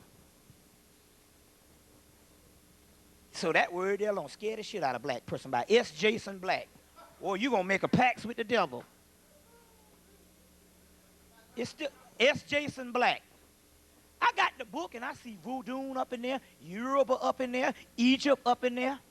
Oh, so this is what you call in Satanism. S. Jason Black and Christopher Hyatt. Pacts with the Devils. It's still in print. I look in the book, they got damn Yoruba, voodoo, Egyptian. I said, damn, they got all the African shit up in here. Oh, so that's what Satanism is. And that's why your ass ain't got no power now, running around with Jesus. See, the white man already know. You come on TV and you go, oh, I am protected because I got God on my side. He say, go ahead and kill his ass. That's the one to kill. Because they know that nigga don't know shit about what he talking about. Because that deity, what you call God, especially a German deity, a fucking German deity, he know that you don't know what the hell you talking about. In Jesus, Greek and Roman, they say you can go ahead and blow him in the damn head. He don't know. You see what I'm saying? But I tell him I'm coming straight from the damn dark side. Them motherfuckers say. He said, we better leave him alone because there are devices in the body that will come online if he's threatened the wrong way. That's how you stay alive. One man's God is another man's devil. So I said, no, you don't want to. That's why I open up. I said, you don't want to fuck with me. Because I ain't, everybody who ever lined up behind God is 6 feet under. You see what I'm saying? This is the reality of it. You don't supposed to get you say this is some crazy stuff. Knowledge is supposed to be crazy. You ever thought about it? If I gave you something that you already know, I'm taking your money. It don't supposed to be, yeah, no. It's supposed to be, goddamn, I didn't know that. That's what knowledge is. If you already know it, that's not knowledge. That becomes masturbation. You know? And it is always the things you fear. You have to challenge yourself to permeate your fears because you have been taught to fear shit. They put that Satan shit on you. See what I'm saying? And you all scared. And even one guy said it, he said, damn. He said, even in Christianity, he said, damn. What did he say? He said, what did he say? He said, Satan got all kind of names, and you don't know hardly no names on God. Just God. He said Satan got all kind of damn names up in there, so obviously that's the one to invoke.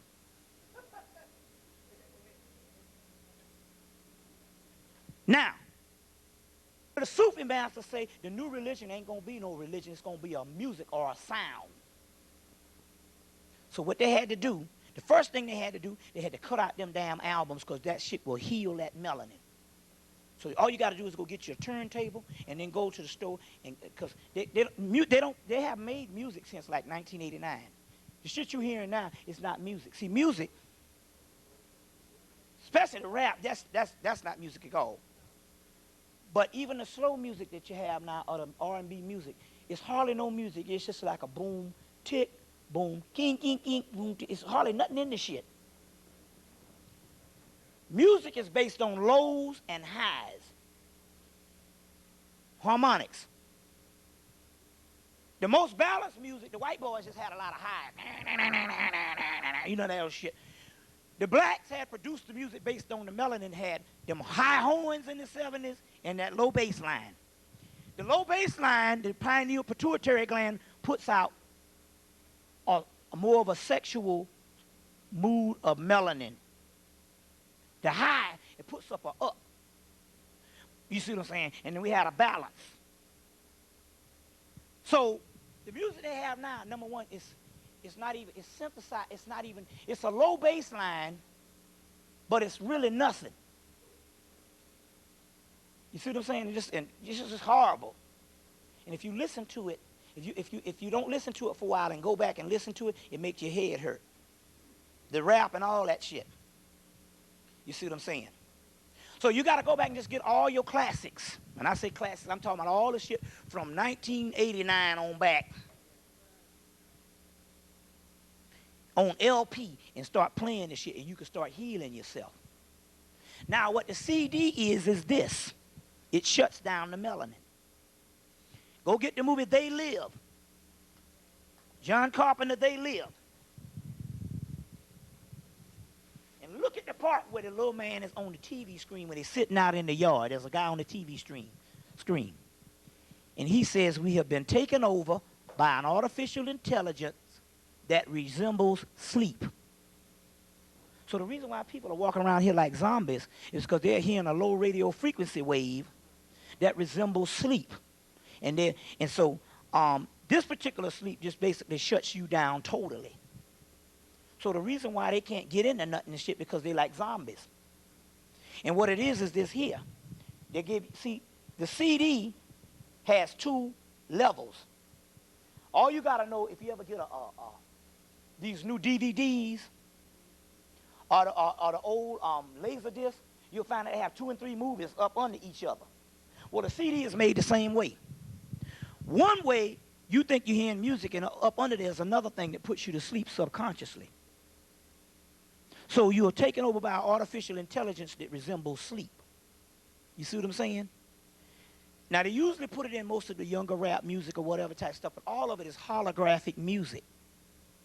You see what I'm saying? It's not the LP, because the LP was melanated and it cured your ass. You see what I'm saying? It cured you. You see. So go back and get you some doggone get your turntable. Now I got one of the top Technique turntables, and my brother, somebody gave it to him the other week, about 3 years ago, and he gave it to me. And the needle was old in it, but the needle sound good, and then the needle broke about a month ago. And I went and got the real deal needle from it, and man, I tell you, I got about 3,000 albums. Shoot, man, I said, my girl gone now, so shit. And I go up in there, man, and I start pumping that shit. I said, wait a minute, fuck this. For a whole 2 weeks, I said, I ain't gonna buy nothing but some damn shit to make some sandwiches. I would say, I ain't cooking, and I've been pumping that shit up. You know what I'm saying? Loud, because I got a house now and stuff. And all. So I'm just saying, you gotta get into some stuff like that and all. Any woman over 40 or 45 needs to, especially if you're getting near 50 and 60, and to change your life, you done had to change your life, you need to increase your sexual energy by having more sex. If you by yourself, if you got to go get a motherfucker 12 to hit it, or 18, if you got to pay a motherfucker to hit it, you need to be doing it. Your homeboy shit don't rise, go get you an 18-year-old and pay that nigga. But any woman over a certain age should start having more sex, because the change of life is a metaphysical thing, them hot flashes and stuff. It's another spiritual level. And they say, one sister say she ain't never had sex until she turned 50. And she had a nigga 18 to hit it. And she said she was in a whole nother dimension.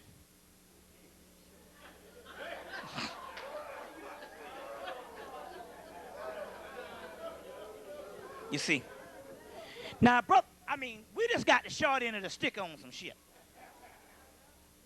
You know, that's just the way it is. Like, yes, you know. You know what I'm saying? The mistress of a woman is far more superior. Bottom line, you ain't messing around with nothing. Mistress of a woman is far more superior. In actuality, let me show you another thing, too. Do you know in the ancient world, a promiscuous woman was looked up to? The patriarchal society, as it got older, it became stronger and stronger, and newer races, they started holding down the woman. But in ancient India, ancient Hemmitt, and going on back into equatorial Africa thousands of years ago, a woman who had sex with different males was revered. Now, I'm going to show you something here. See how we program. You say, well, how could that be? Let me show you how we are programmed. Now, let's just break this thing down physiological. The man, like the James Bond shit, is revered when he has a whole bunch of women. Oh, they might talk shit, but they like that nigga that's got a whole bunch of women that like him. Because that's the way they train you. But let's look at this thing physiologically. A man, once he shoot his wad, he through dealing. You might well throw that nigga in the trash can. And that might be 2-minute man.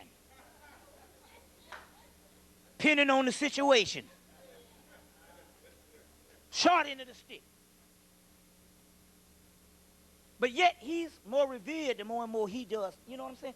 But let's look at the woman. The woman can go all night. She can take multiple partners in one damn move. So obviously, when it was the matriarchal thing, that coincides more with what is reality. Reality is a woman can take the shit. And she can have sex more. Every time a man has sex and all, he got something, after, you might have a couple of thousand climaxes or whatever, but after a while, you can't do nothing. You know what I'm saying?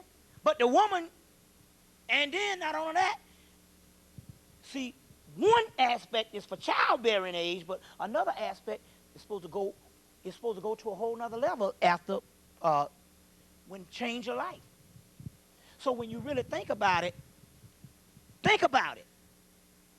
The ancient person that was looking at things on a high level, that was revered because she could handle it more than the male. That's how much they've turned this shit around. You see what I'm saying? That's how much they've turned this stuff around. Now, one of the keys is this here. You want to build up sperm count for the male, so you need to get that yohimbe. But the yohimbe raises the kundalini, and the women can take it too. Because it raises the kundalini energy. The yohimbe. So get you some yohimbe.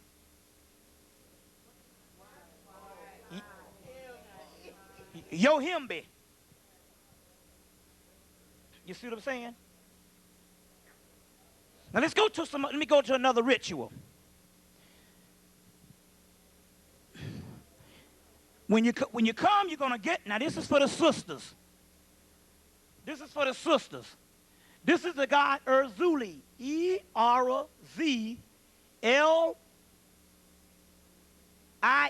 E-R-Z-L-I-E, Erzuli. That's the goddess of love. Now, wait a minute now.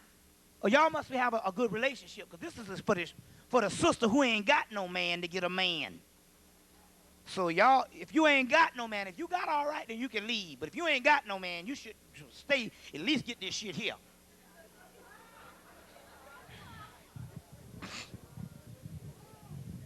Because the way the black man is defecting his woman like it's going out of style, he is getting away from his woman in mass droves with that white woman. Let's not be funny with this mess. I don't know what the black man wants, but one thing is certain. He don't want the black woman. This shit is serious. Now, the reason why I'm saying this is because I'm in different cities, and I see this shit. It's an epidemic. He's defecting. So we're saying right now, you got to curb that motherfucker and put him under a spell to give him an attitude adjustment because it's a form of insanity. And you got to heal this motherfucker ass. I don't give a damn if you a bad sister, I'm going to get me 5 of them. But I'd rather see 5 of them licking your feet than to see one of them with a damn white woman. Only thing a white woman can do for me is show me where a goddamn black woman is.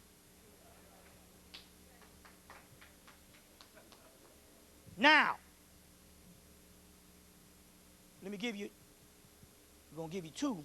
Let me give you this one first. Now, if you got a nigga fucking with you, this is male or female, you know how you got a person just messing with you. What you do is get you a black bottle, beer bottle, or mainly a root beer bottle because you want to take that old paper off the side. Get you a black root beer bottle or a beer bottle, as long as it's black and you get the paper off the side. Get you a black bottle and get you some coffee, liquid coffee, brewed coffee, no decaf. Black coffee, regular. If you get some real strong Colombian, Jamaican, or Kenyan, or whatever, get you some black, especially that Starbucks shit, real potent. Get you some black coffee and pour in that bottle.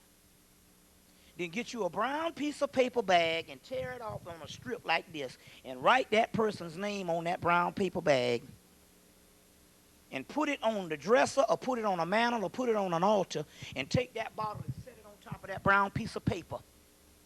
And that nigga will not mess with you again or nothing like that. Now, my mama put the brown bottle on them down there in Mullins, South Carolina. She be putting it on them because, see, my mama quit school. My mama was a teacher of the year, a.k.a. teacher of the year for damn near 30 years, 20-something years. Everybody loved my mama. But my mama said, I'm quitting school so I can get the Hemmitt gossiping agency. Telephone, telegraph, or Telglaceria. That's her name. And they said, Miss Hemmitt, I'm going to tell you something. It's a secret. Don't tell nobody shit. As soon as she hang up the phone, she dialing. She said, shit, it was a secret. What the hell you told me for? Well, you told me so. So every now and then she gets somebody mad because she done put out the news on somebody. So she said she put out the news and some nigga all mad. Miss Hemmitt, all mad and stuff. So she put the brown bottle on him. See, that nigga was cutting her grass the next day.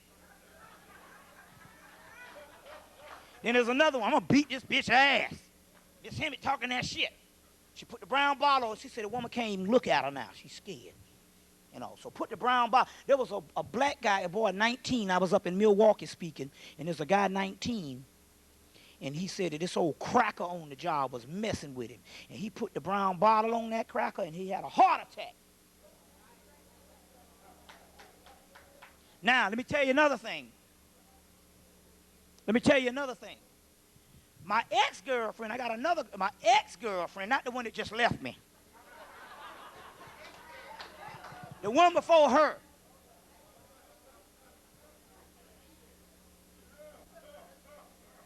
You see what I'm saying?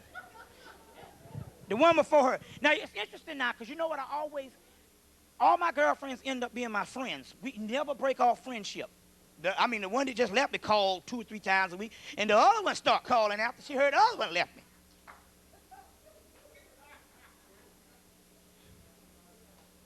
But anyway, my ex-girlfriend, she made a good observation the other week. She said, why don't you use the brown bottle one for damn bill collectors? I said, damn, I never thought about that. Put the bottle on them. Much as you got people hunting you down, loan people. all kind of people. I said, I never thought about that. This is how the Spirit works. Okay? Now, let me give you another one. This one is for love ritual. You're going to get you a pink candle, 7-day. Pink candle, 7-day candle. Erzuli, this is to Erzuli. And Erzuli, Zulie. Erzulie.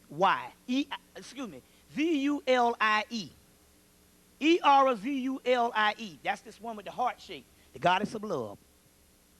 You're going to get you a pink candle, 7-day. You're going to get you a clear glass bottle, white, clear. And you're going to take some honey and you pour into that bottle. Then you're going to write whatever nigga name, find out his name. Just walk up to him and say, don't I know you? He say, no, I don't know you. Well, what's your name?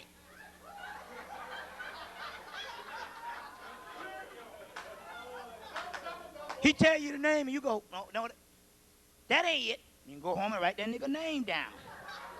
Or go around the corner, get your thing, write it on your hand. Write his name down and write it on a pink piece of paper. Pink piece of paper. I got a pile of pink paper right now. Y'all, some of y'all might be able to get this. First come, first serve. Ain't that something?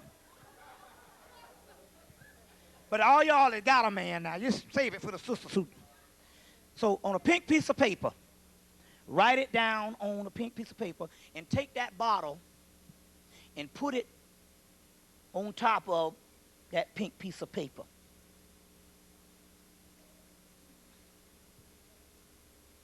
And you'll get that Negro. Now, this is another real, now if that don't work, here's a potent one. This one from the, see, I'm from South, this is from Roots Country. Now, I'm from South Carolina. Dr. Buzzard. Hell, I went to college with Dr. Buzzard's grandson. And I come in, I'm up in Harlem. He lives up in Harlem. And I said, damn, Matt. He pledged Kappa down there. We went to Benedict College and in South Carolina. And I said, damn, Matt. He's at all my lectures and stuff. And I'm like, damn, man. He said, I'm all into this stuff. He said, my family was into this. And then one of my other friends went to Benedict with me, said, hey, man, you didn't know that's Dr. Buzzard's great-grandson. I said, damn. But anyway, I'm from Root Country. Now, this one, it works, too. This one going to work. But now, if you want to be hard here, what you do is this. This is some, hey, it's time to get it on. Now, because I'm serious about this shit. See, I'm so spiritual till sometimes I actually felt how the sisters feel sometimes when they see them niggas with them white women.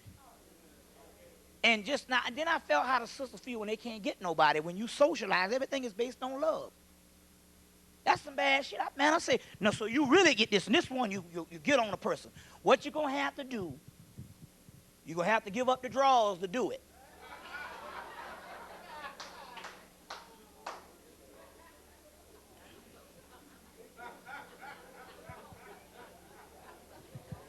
Or whatever brother that's willing to get with you, that you say, I might pretty much like. I'd like to chill with him. But say, hey, come on and get it. And this is one from South Carolina, and it worked. Now, let me give you the story. I had a friend, I got a cousin named Robert, and man, we was up in New York in 1970, and you should see his wife. His wife was so fine until women would look and say, damn, that's a fine-ass woman. And he had just got married, but he went snook off one time and got this other sister and laid with her, and then he could not touch his wife no more. Couldn't touch her. You see what I'm saying? And he couldn't figure out what it was. Okay, 40 minutes. Okay, good. We're going to go into the question and answer after this. He couldn't figure out what it was.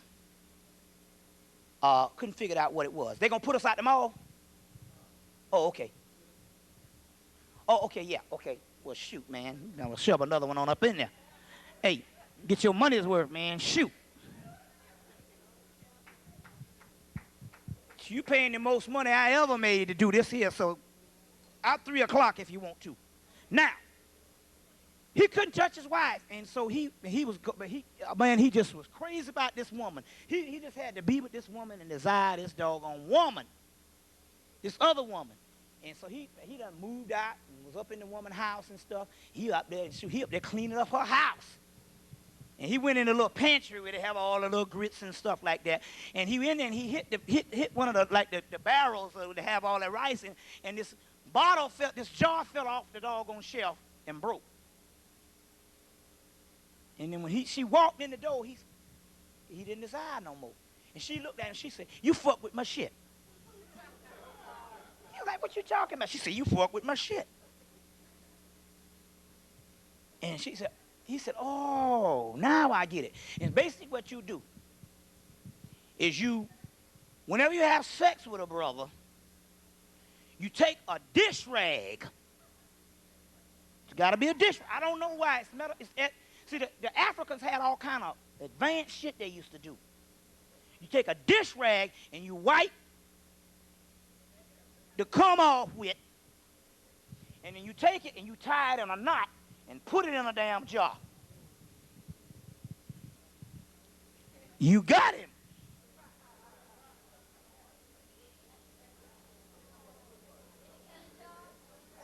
A mason jar, you know. The one you put them peaches in. Huh?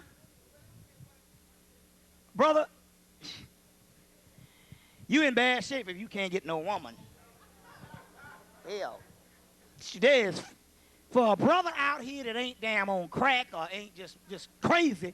See, now it ain't about no money. See, it's so bad in New York. They be like, it's in New York, it ain't about no money no more. They be like, we just want a brother who ain't crazy. You see, in New York, it's so bad now. They be like, we just want a motherfucker who just ain't crazy. That's it. He could have a club foot as long as he all right. He ain't crazy. And as long as Jimmy ain't clubbed, homeboy might be good to go. So that's the least of your problems, man. Come on. Least of your problems. You know what I'm saying? I'm 38 and overweight. And the word got out about a month ago, that I was single. And they coming out the woodwork. But I told them I ain't got nothing but some sex and some buffalo wings, and I'm fresh out of buffalo wings. So goddamn it, you better come bearing some gifts. You better not have your hand out. Because I'm fresh out of buffalo wings because I can't afford no buffalo wings. So all I got is some love. I don't know how long that'll last, but I'll talk all night. I can afford some Manischewitz, some conversation, and we're good to go. So, yeah. Now, that's what you do. Now, let's see what else. Huh? The menstrual thing, what you do is this here. The menstrual thing is to get what you want, and get what your man wants, so he can benefit off this shit. See, even when he got the period, when you got the period, he can go and benefit off the thing. Because, most men have cycles, too. You know what a nigga get on his cycle. You didn't know that shit, did you? Men have cycles, too. Yeah, damn right. Men have cycles. So, and they might coincide with yours. But anyway, so the man can benefit off this. What you do is you wear all red undergarments. All red. Red underwear, red bra. Under anything you get on while you have your period on. Then you get you a piece of paper and write on red ink.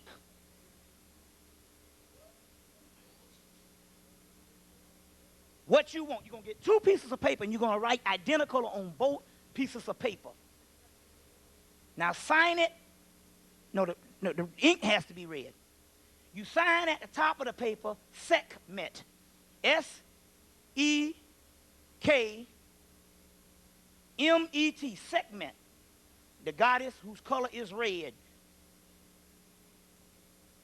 Sekhmet, or Sekhet, S-E-K-E-T, same thing. Sekhmet or Sekhet. You sign on the top of each page. You get you a red 7-day candle. You take 1 piece of the paper that you signed, whatever you wanted, you put it down on the altar or on the mantle, and you take the red candle and you light it and you put it on top of that paper. Then the other piece of paper, you take it, or what you wanted, and you burn it with that candle. You burn it with that candle and burn it up with that red ink on both of them. So practice on it, because both of those, you got to say both things on each piece of paper, but with the red ink. And you wear them undergarments that day. Sekhmet.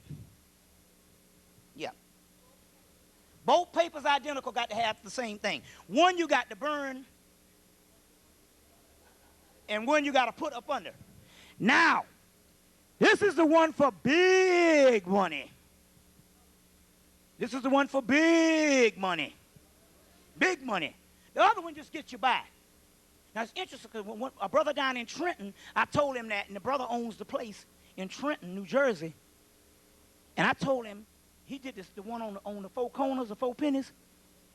And he went outside, and damn money was rolling up the street.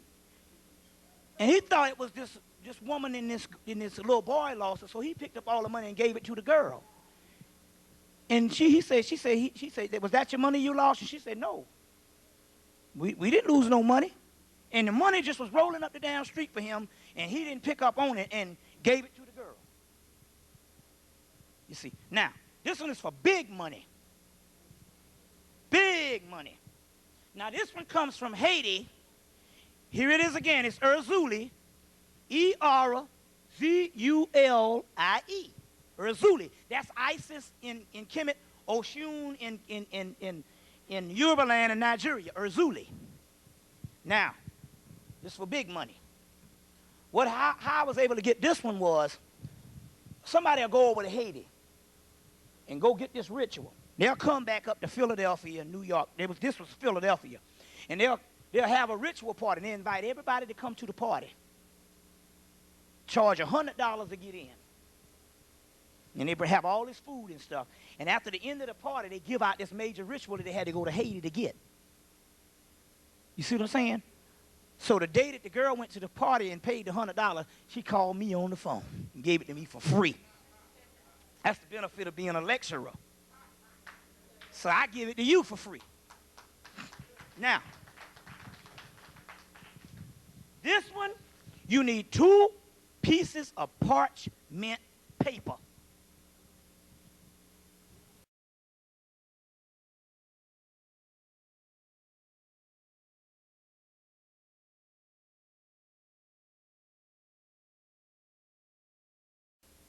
All right?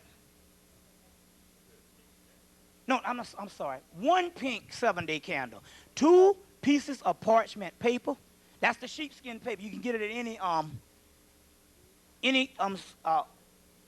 office places where they have they do stationery and stuff. Parchment paper. Staples sell it. 2 pieces of parchment paper. 1 pink candle. 7-day. 1 white plate. Don't fuck around with no China, no paper shit. A white porcelain, a white plate.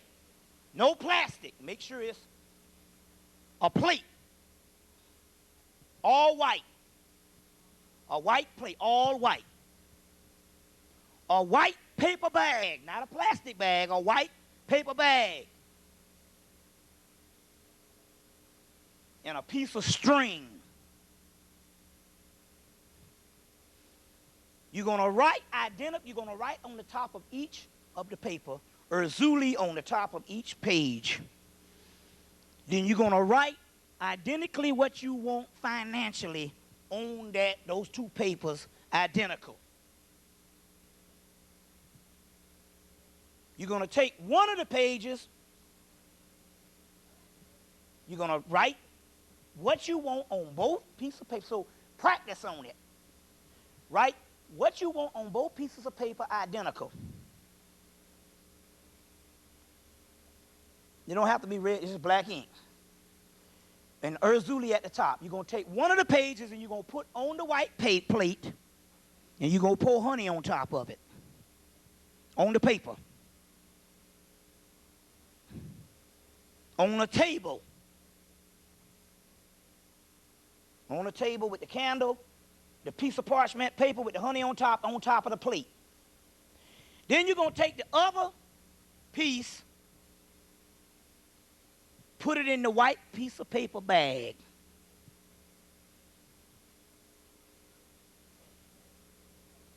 Take the other piece of parchment paper, put it in a white paper bag, and twist the paper bag at the top that it looks like a balloon, and tie a string around it, like this, so it hangs down like a balloon with the string. Then you're going to take a thumbtack and you're going to stick it up under the table, directly under the plate, and you're going to tack it up under the plate, so it hangs down on the table like a balloon hanging down off of a string, directly under the plate on top of the table.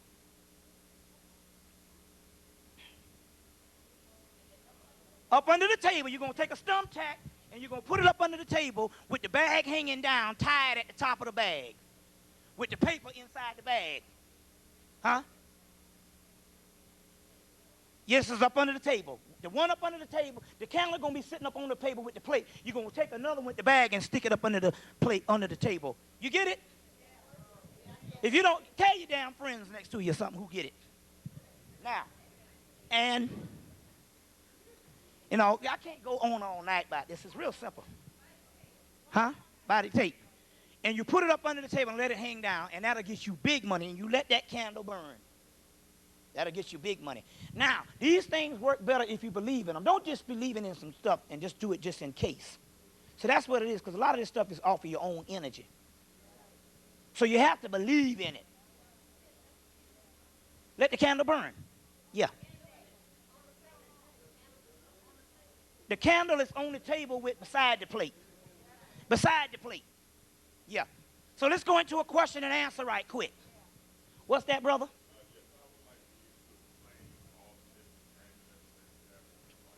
Okay, this is the ankh. It's a combination of the ankh, combination of the wings. The wings represent illumination. That's why you see the wings on Jesus sometimes. It represents illumination. It's got a little scarab beetle on the end. The scarab beetle hangs around shit, feces, and then it grows wings, so it represents illumination. In order for you to rise up, you have to have a spiritual rot and putrefaction. Very key on this here, too. Black people have a brain atrophy right now. Our brains don't work right. Because our brains don't work right because we function in a society that's not conducive to our own thought. And we even have to question whether we came out of slavery with thought. I don't even believe half the shit is thought. I don't think we think at all half the time. We have a heightened emotion, a response, and a reaction that we've been calling thought. He really did a job on us. We have hindsight, but we don't have foresight. That's why we're reactionary people. The brain has an atrophy, but this is what happens with us. Nature has a way of correcting things. If you go blind, your sight becomes better. Your hearing becomes better. If you go deaf, your sight becomes better. You know what I'm saying? don't think on a proper form, and so as a result, what's happening is this matrix brain is shutting down. As a result, the pineal brain is going to become active because it doesn't have the busyness of the matrix brain and the illusionary brain to keep it dormant. So in so many words, we're so old until we have a racial senility. And we can't even function on this plane. That's why nothing don't work for us. As a result, a new creature is being born to replace the old one. That's a part of this whole thing. So that's what this, the beetle represents that the rebirth, and it hangs around in dung. This is the same Baphomet that you saw before, the god Pan that I showed you, which the white boy didn't have a symbol for devil at first, and he chose an ancient symbol. Yeah, I got it right here. He took an ancient symbol and he made, and he just made, because there's no such thing as a devil. They don't have a pictorial view of description of the devil in the Bible. And he just took an ancient symbol, and anytime you see the horns on the head, that represented one with nature. The goddess, they took the same horns off the goddess Hathor head and put on the devil. There's a book called The Devil by Jeffrey Burton Russell's book. Jeffrey Burton Russell got an excellent book on the devil. And it show you how they took all them ancient things and converted it into that shit in Rome. So that's what this is. This is the scarab with the beetle, with the wings. Mm-hmm. This is a picture of Horus or Heru, and at the top is the pyramid, represents the union, and at the bottom is the snake, represents the kundalini. And this is what you call the Star of David, is actually two inverted pyramids, which means as above, so below. And in the middle is the Eye of Heru, which is also the third eye. All this stuff is ancient symbology. That's our stuff. You see what I'm saying? Give me some questions. Okay, hold up. You want to? As we, first of all, I'd like to thank everybody for coming out. Let's give a brother a black hand. Yeah. All right, all right. And thank you, my queen, as always, in the beginning and the end. We have a mic for question and answers. So to benefit everybody, so everyone can hear what we'd like to do. If you have a question, we do have a mic. So as we do it in all the lectures, if you could just form a line right there. Now also, what we're not going to do, Brother Jamal, he had to leave, is that we're not going to have a debate. We're not going to have any arguments. That's right. And we're not going to have a mini lecture by the questioner for the benefit for the brothers and sisters that have come to get the knowledge. Ashe on that? Okay, so if you have a question, not 5, 6, or 10 questions, I'll give you the benefit of the doubt of 2 if the brother wants you to go on. But just form a line, and you all have a benefit. The brother here can go on, so we got plenty of time for you question and answer until he's finished, okay? So thank you all again for coming out. The brother will be back, and this is just one of the things that we do. So thank you, my brother. All right. My hotel. Right on. All right. Yeah. Like I say, this is homecoming for me. All right, give me some questions. Okay, I want to ask this question the best I can. Yeah. Could you explain more why the men should have wives, or if he should have wives, or why that role is important to get to the high level of... Could you expound more on that? That's what I want you to do. Yeah, in actuality, what it was a social program. It was a social type of thing that was invented by the sisters in Africa. The sisters is the one that started the whole, polygamy thing, because of the shortage of males at that particular time. And it was as much wives as you can afford. That's the difference now. Ain't no sense in having no 2, 3 wives and stuff. You know what I'm saying? And you can't afford a damn thing, and it end up with 100,000 kids that the state got to take care of. You know what I'm saying? So it was a social thing that the sisters put together in ancient Africa and ancient civilization. Whether that is appropriate now has to depend on the individual situation. And it has to depend on whether you have every party mature enough to understand what's going on.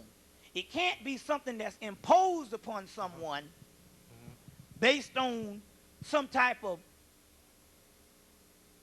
mind control type thing. Yeah. So it has to be several people, if you're going to do it, that have to be mature enough to understand the importance of it, because ultimately the importance of it was a equality type based thing based on being a shortage of males also too. Okay, I wanted you to expound on it as far as what you were saying about the higher level of thought consciousness from raising up to the seventh chakra. Yeah. What you were saying. I wanted you to expound on it in that sense.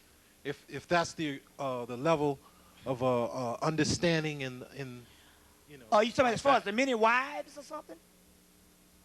As far as for what you were saying, as far as for you put yeah. the, Now, put the, now I'm gonna tell you. Now I'm a master of the goddamn occult. Now I'm a master of this shit. I know what I'm talking about, and I don't see really the relevance of it when you don't even have to have the wives to deal with it on that level. You understand what I'm saying? Because see, there's a difference between what appears to be spiritual and what real spirituality is. Yeah. So my point here is, I see the polygamy thing from a social point of view, but a spiritual point of view, you understand what I'm saying? You got to understand this particular part. Each person's soul ultimately cannot be raised up by another person. Ultimately, because we're talking about something that's so innate till you have to tap into it yourself. And the other person, although you might be inspired by them, you have to go and face your own soul by yourself because it is uniquely yours. So I don't see how ultimately so many wives can raise you up that way spiritually. But socially, that was one of the aspects.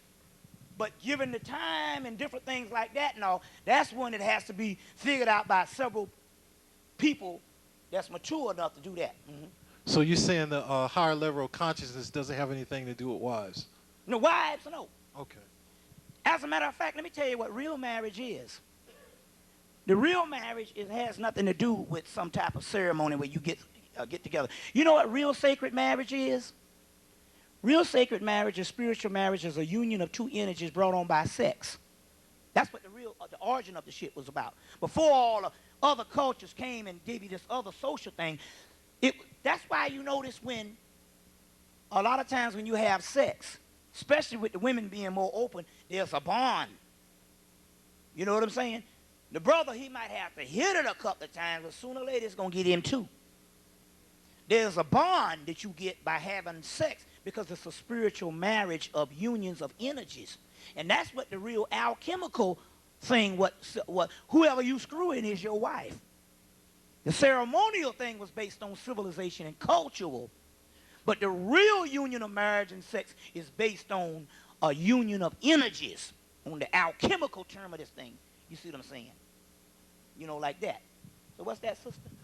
Brother, then just to pick up on that, Yeah. then if every time a person is having sex with another person and that's their spouse, then how can they leave that person and then go on to another person? See, what it means is there is sex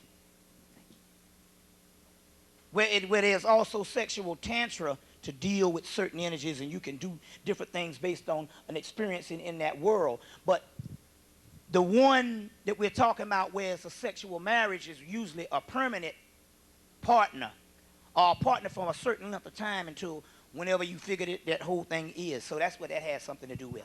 My question, back you mentioned something about the Kabbalah, and you had gone into the three initiates, the law, and you touched on the vibration. Vibration, yeah. What were the other two? There's vibration, there's thought.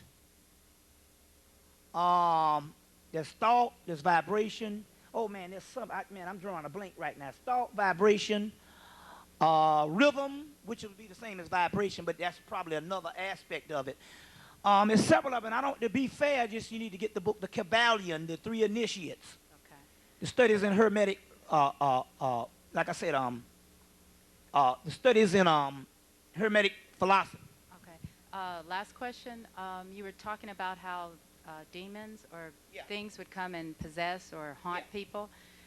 For the demons that come and possess women, the incubus at night, how do you handle that? And how do you handle being so sensitive to a lot of psychic energy and it just drives you nuts? That's a good question. Okay, one is this. You get rid of some psychic energy by several things. Number one, the Damians, which is just basically energy, it's a twofold thing. It's like they call it Cohen Janus. It has two heads. You can turn the energy around that it don't be so severe by actually understanding more about it. That's one way. The other way is if you have that kind of incubus energy, that you have something like that, is you're going to have to do some spiritual cleansing. So you strengthen your aura so that the energy can't, it blocks that particular thing out if you have that type of energy coming to you. And how you do it, you take a spiritual cleanse, you have a spiritual bath. What you do is you take you some lemons, some limes, and you cut them up and you squeeze out as much as you can in a pot, the juice. It's like you're doing lemonade. And then you take the lemon and lime and you put all the hulls, the peels, you take all that, you put all that in a pot and you boil it. Put a little water and you boil it. Then you take that and you put it in, you run your tub of water, then you put that and dump it in the tub. Then you put you some sea salt in the tub. Then you get in that water and you bathe in it and you imagine your aura, because it's all based on your thought, getting stronger and stronger. But before you get out of that water, you take your whole head and you put in that water. And then you come out from up under the water after you put your head. And then you get in the shower and you shower off all of that stuff. Then you imagine your stuff glowing. And so if you take those spiritual baths, you can stop some of that type of stuff also too. As well as put some black-eyed peas under your bed. See, this is not just crazy stuff. This stuff all has alchemical and chemical meanings behind it that's been lost over the years. You see what I'm saying? Let me give you an example, because since it came to mind. White boy we was eating lunch with this white boy. My girl was working. She works at Atlanta Journal and Constitution, the main paper down there. And so this white boy, was going up the street to this vegetarian place, and the white guy said, "Can I go?" You know, he's one of them old. He went to UCLA Berkeley. You know, Birkenstocks, all hippie type motherfucker. You know, so we was up in there, and he saw all this around my neck, and he started dropping. Yeah, the Egyptians had brain surgery and all this kind of thing, and I was like, yeah, the Western man was basically an idiot to this day. And, you know, I was dropping on him like that, and I was just to see what's gonna come. So he was saying, and so I said, you know, the Western man has to dissect things, take it apart just to find out how it works, and he never get the true essence from it, and he's not healing, he's patching up things. So the medicine is not for healing, it's to cure the symptom, not the cause. Because a lot of the healing is dis-ease of the spiritual body.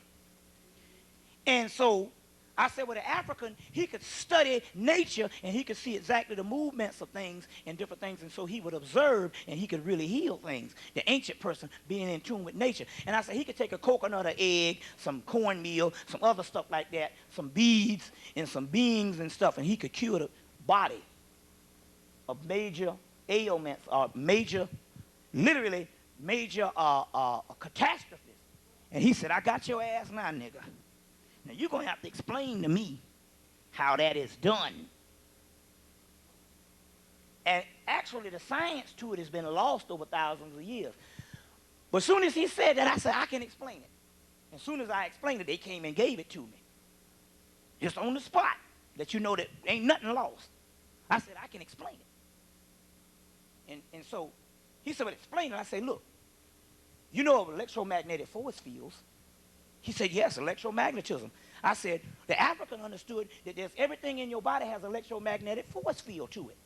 And the only thing he used to do is he could understand that if there's something in your body, there's something in nature that corresponds to it in the equivalent of the electromagnetic force field. And the only thing he had to do was match up the electromagnetic force field in nature to the electromagnetic force field in your body and get the same reaction, and he could cure anything in your body based on the forces of nature.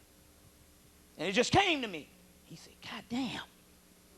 You see what I'm saying? So the whole thing, what I was saying about the black eyed peas and the spiritual cleansing and stuff like that, it has greater alchemical reasons, but now the white boys convinced us that that's spooky.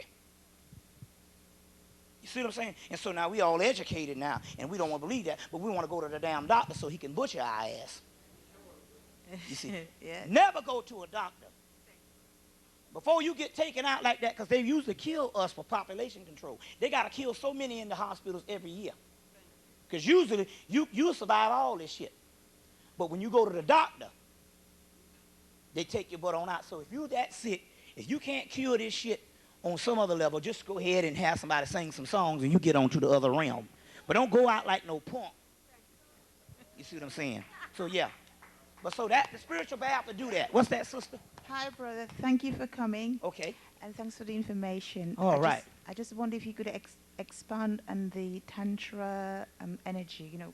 Yeah, the Tantra energy. Yeah. Cut this on. I want to show you this. That's a good question you said. Here's one I want you to practice. Thank you. Here's one I want you to practice right quick. When you get in the bed and having sex, imagine this kind of smoke-like thing going around the chakras into a snake and doing like this in a unit. This one works. So a lot of this stuff is creative visualization. The book you want to get is called Ecstasy Through Tantra by Dr. John Mumford. That's one of the best ones. Ecstasy Through Tantra. You got that one? Yeah, by Dr. John Mumford. That's an excellent one, because this one gives you these pictures. And he also goes to India, Egypt, and show you the shit on the temple walls. You see what I'm saying? Also, too. And you know the one where you basically, this one, where you basically, there's that piece under the male's scrotums, and you mash that so that the cum don't come down and it goes back up. And all, but they show it in the, in this, but this Dr. John Mumford book is one of the better ones. There's the penis and the scrotums and that little dot right there. It's called the nada, the yani nada, and all. You mash that and all. So there's some things you can do, and then there's some stuff, some creative visualization stuff you can also do too. Some creative visualization stuff you can do also too. Basically, you just, it's a mental aspect.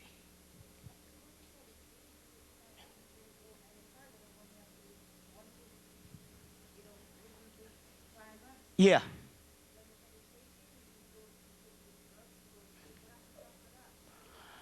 Oh, well, what you want to do, it depends on what you want to do.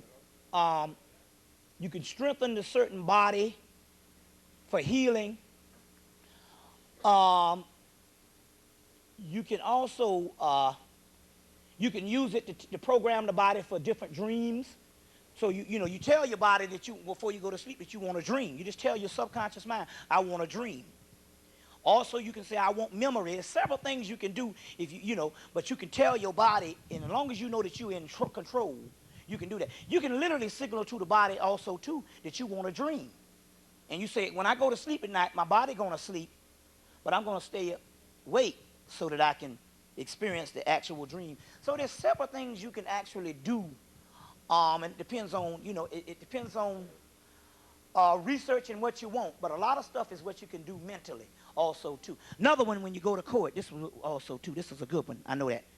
When you go to court and you want to get something done, and it stacks and it's up against you, what you do is you imagine a white ball coming from behind your head. And you imagine that white ball, imaginary ball, hitting that judge or the lawyer or the jury in the forehead. And that shit will work. That's this God named Thunderdog gave us that from the Native American mounds. He told us how to build this altar. I'll tell you in a minute how to build an altar to Thunderdog. Real powerful entity. Protect your house and shit. He told us to hit him in the head. Now it's interesting because I was going to Detroit one year to speak, about 4 years ago, in this particular case. And the sister sent me a ticket that needed to be reactivated. It was an older ticket, but you have to pay like $40 or $50 to reactivate it, and I was broke. And Mama said, you know, you got to pay $40 and stuff. And I said, I don't have no doggone money. She said, I ain't handing it. This was a redneck cracker woman. And she wasn't budging. And I just took that ball and hit her in the head, and she said, all right, then, I guess you can go. You know. So I know this thing works. I know this thing works also. That works also too. What's that, sister? Yes, to thank you for, this is the most wonderful lecture that I've seen in all my stay in the United States. I'm from Nigeria. Okay. Please, I just want to appeal to my sisters to please speak more to the children. Because my child is 5 years and I've started giving him genetic information. I went to school all this time, never understood the difference between our genetics and theirs, to the extent that I understand it now. And the genetic information will be very helpful to members of your family as regards to who they marry. You know, I live in the valley, and I tell my brothers what I have learned. There is no reason for you to acquire the genetics of someone who goes to the sun and gets skin cancer, liver cancer, and all that. Exactly. I'm proud to tell you that last week, I convinced a brother to leave his 2 white girlfriends. So I'm very proud about that. We cannot play with this stuff. Thank you. Please, my number 2 question is, I have one question, but please, one more comment. My sisters, can we please love each other more? I go to this Oriental store. We have no one place with black sisters doing our nails. We always get energy from these people, and you don't know what they're transferring to you. So please, can we love more and stop eating chicken, because chicken hates. Watch chickens. They're always fighting against each other, and you acquire those.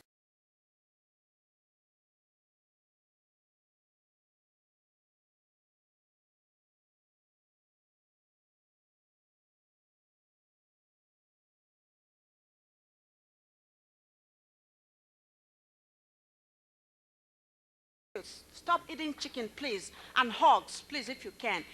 Brother, my question, when we get to that orgasmic level, are you saying don't go all the way when you're having, when you're communing with your brother? I prefer to use communion instead of sex, because sex is a white man's language. I prefer to use chemetic communion. So I just want to know what to do when you don't reach orgasm. Is that what you're saying? It depends on what you want to do. Sometimes if you have an orgasm, it's still good to go into meditation. If you just go and just actually eliminate. But then again, on the other hand, sometimes you might not want to. What happens is if you don't, you'll find out when you wake up in the morning, when you go into meditation and wake up in the morning, you have a whole lot of power. Okay. You have a whole lot of power. Some males, if you have problems getting you a woman, what you want to do is have a massive cum buildup or semen buildup, and what will happen is it opens up the chakras, and your whole magnetism will start drawing the sisters in also too.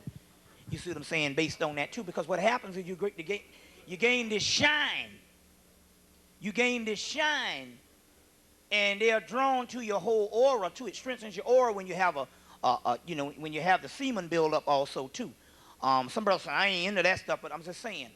You can tell when a brother, sometimes because we lose a lot. So if you see a brother looking dead half the time and all dry looking and stuff like that, that's because he's releasing too much. You see what I'm saying? You see how little boys look. You see what I'm saying? And even teenage boys who didn't have a certain radiance to them. You see what I'm saying and all? They have a certain radiance to them and all. So it's some things you also want to do too.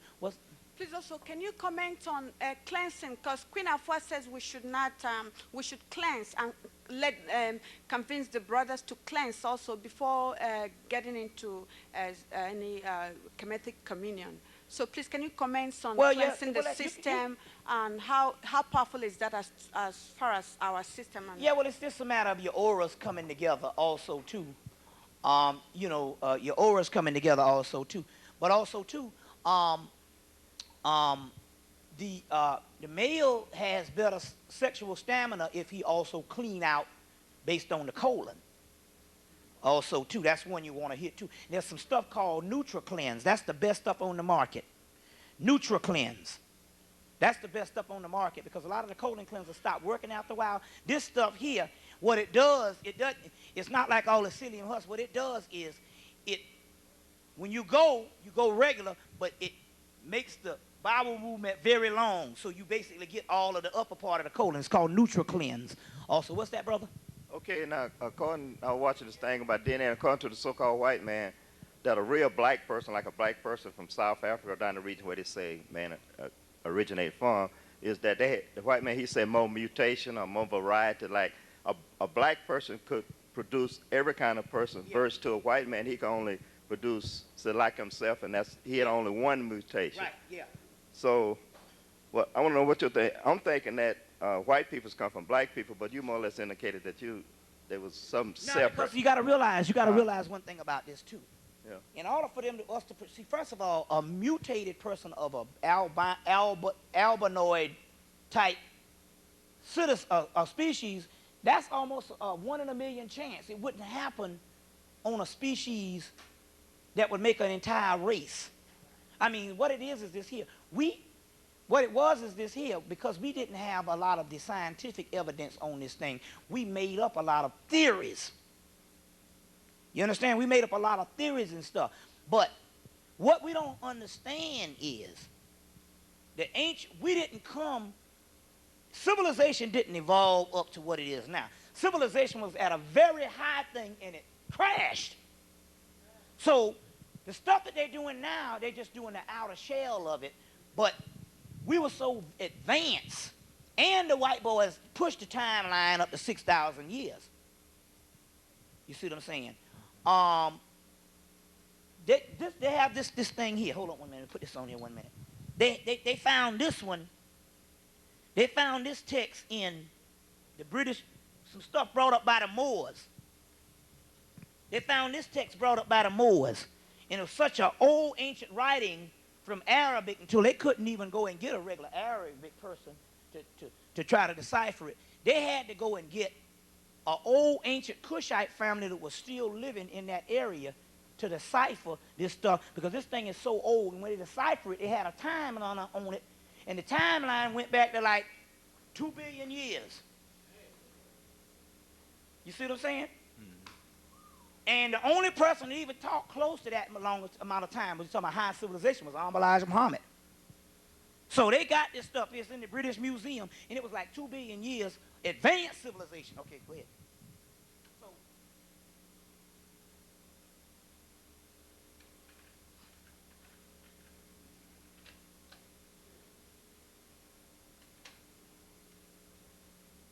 So I'm saying we did these theories, but when you think about it, first of all, we weren't hominid ape-like people. That didn't happen with us. We was advanced. So we were so advanced till there's no way that many mutations would have occurred and we didn't do nothing about this shit. You see what I'm saying? Based on all of the evidence, only evidence I find, and it's tons of it. I'm telling you, it's so much of it. I did a book. I got to go and do a redo book. It's so much information on this thing now that you can find that they hid from us, that you can find until I'd have to spend the next year just compiling all this stuff. It's so much evidence. But my point is now we're tapping into this alchemical science and stuff, and we realized we had the science to do this particular stuff as far as create these mutated type things. And it was more of a laboratory type thing, genetic experiments, than us doing some shit by nature. Because no other animal species that would just mutate a whole damn race of people or some kind of stuff like that. You see what I'm saying? Because all the other animal species in the flower kingdom, the plant kingdom, the animal kingdom, they kill off the mutated strain. Yeah, but you know, like when a woman had a baby in her stomach 9 months, the brother said kill him, but woman said, hey, no, I had this 9 months. Yeah, but I'm trying to say is this here. That's the point I'm trying to make is this here. We were not some idiotic people. You understand what I'm saying? Civilization didn't start no 6,000 years ago. We were very advanced. So therefore, we had the powers of God that we had. Do you know that the Africans got a damn ritual to cure anything? They got a ritual that can stop a damn bullet. They got a ritual that can start the heart back up. So we want some of them fuddy-duddy ass people that couldn't help shit. We talking about some advanced scientists. To the day that the earth will never catch back up to that, we got to bring it back. So the point I'm trying to make here is, it wasn't no doggone accident when that the greatest doctors couldn't fix. You see what I'm saying? But we go by, baby, we still on this white boy's history that give us that old evolution from a primitive hunting gathering people. And the whole Afrocentric movement, they went with that old bullshit and all. And basically because most of them were still connected with the universities. And when you connected in them white people schools, even if you do come across some truth, you better not say some shit because it might be scholarly suicide. Now I know some of the stuff I got on this damn white boy being created was some of the same damn books I got out of the bibliography of some of these same scholars. And that's when I knew then the motherfuckers was faking the funk on that shit. But I'm telling you, this whole thing, you got to understand based on all of this new light of information we coming out with. It's not based on that, based on historical things. There is no way that they could have something that can go wrong and they couldn't remedy this situation. Because, man, they could. Let me tell you how bad these people were. When the British went to Hemmitt, they found a white substance in the pyramid. And whatever they put it on, if they put that shit on this book would float. If they put it on this overhead projector, it would float. If they put it on a 2-ton brick slab, it would float like it's on water. So they packed up enough of this shit. They packed up enough for a whole boatload. They cleaned the pyramids out. And the assholes didn't cover it up. I think it was the spirit. We didn't want to give them that science. And the assholes didn't cover it up. And by the time they got to England, all of it had blown away but a saucer full. So all that old shit about cutting some slabs from some rocks and putting it on some barge is some bullshit. These people were so bad till they could produce melanin outside of the body like a black powder. You see what I'm saying? Like a black powder. We're talking about people that can do things on a certain level that was unbelievable. So this little old thing about somebody going wrong, man, they could have hooked that shit up like it wasn't that. The reason why I know that, because the Africans even today got some shit that can knock something out. I got another ritual. It's on one of my tapes. I just have to call back and tell. There's the one ritual cure AIDS, cracked, anything you got. Because first of all, there's no such thing as a disease that can't be cured. So I'm saying, even the stuff that is preserved now.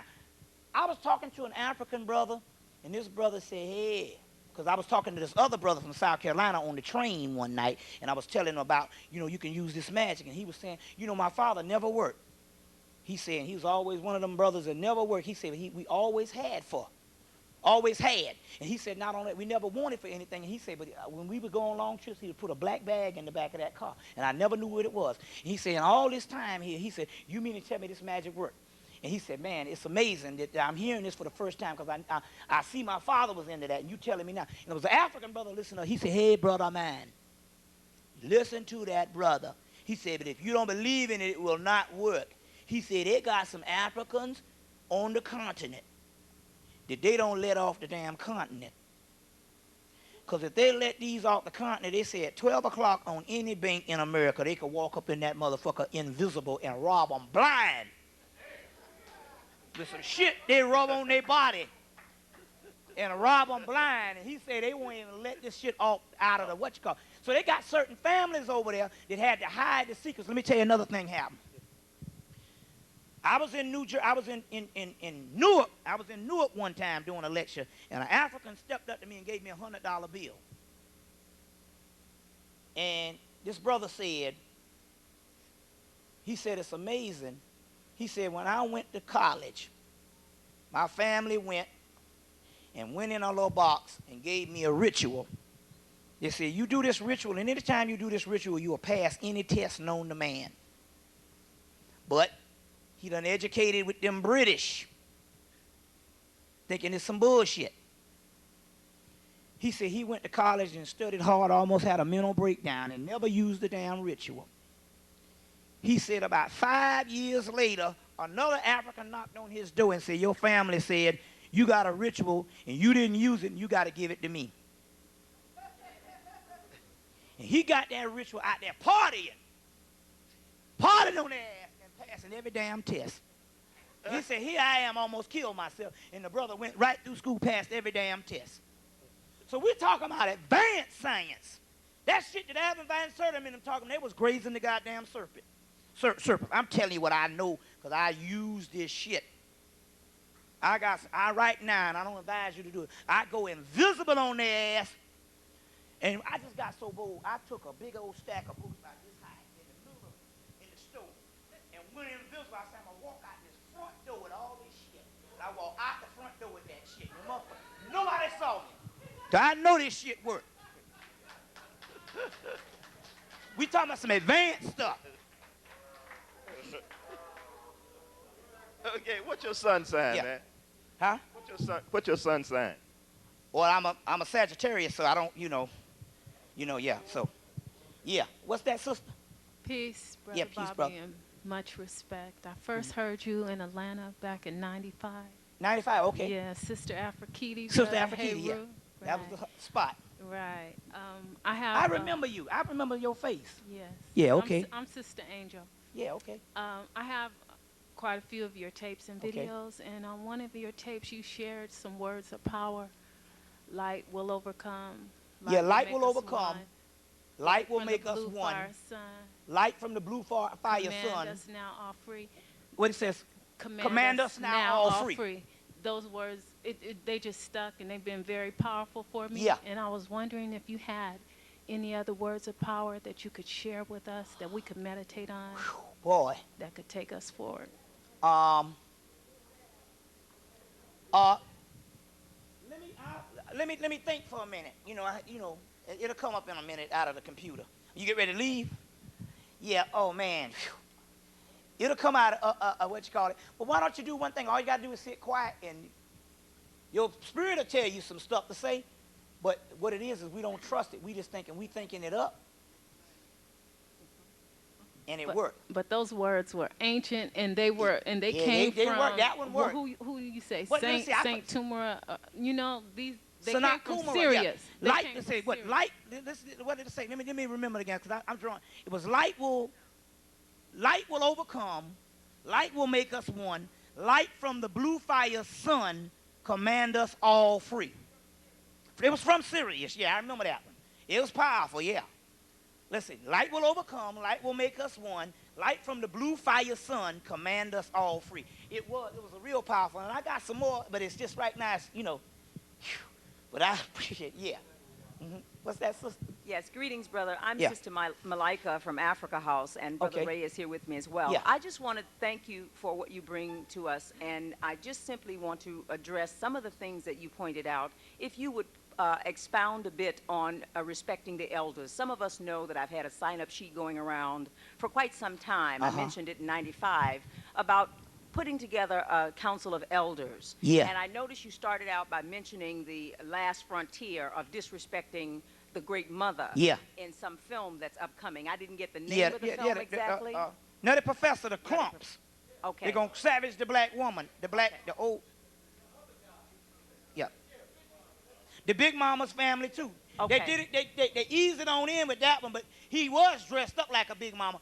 And so they prime you for that one. This one is going to be the black woman getting freaky. Okay. Yeah. Well, thank you, and I would certainly say any of you would like to sign up for putting together a council of elders to help us learn to resolve our conflicts in a reasonable and amicable way, resorting back to what we did in ancient Kemet. I would certainly say, see me before you leave. Now, brother, the next thing I'd like you to address is this issue of the Scythian people.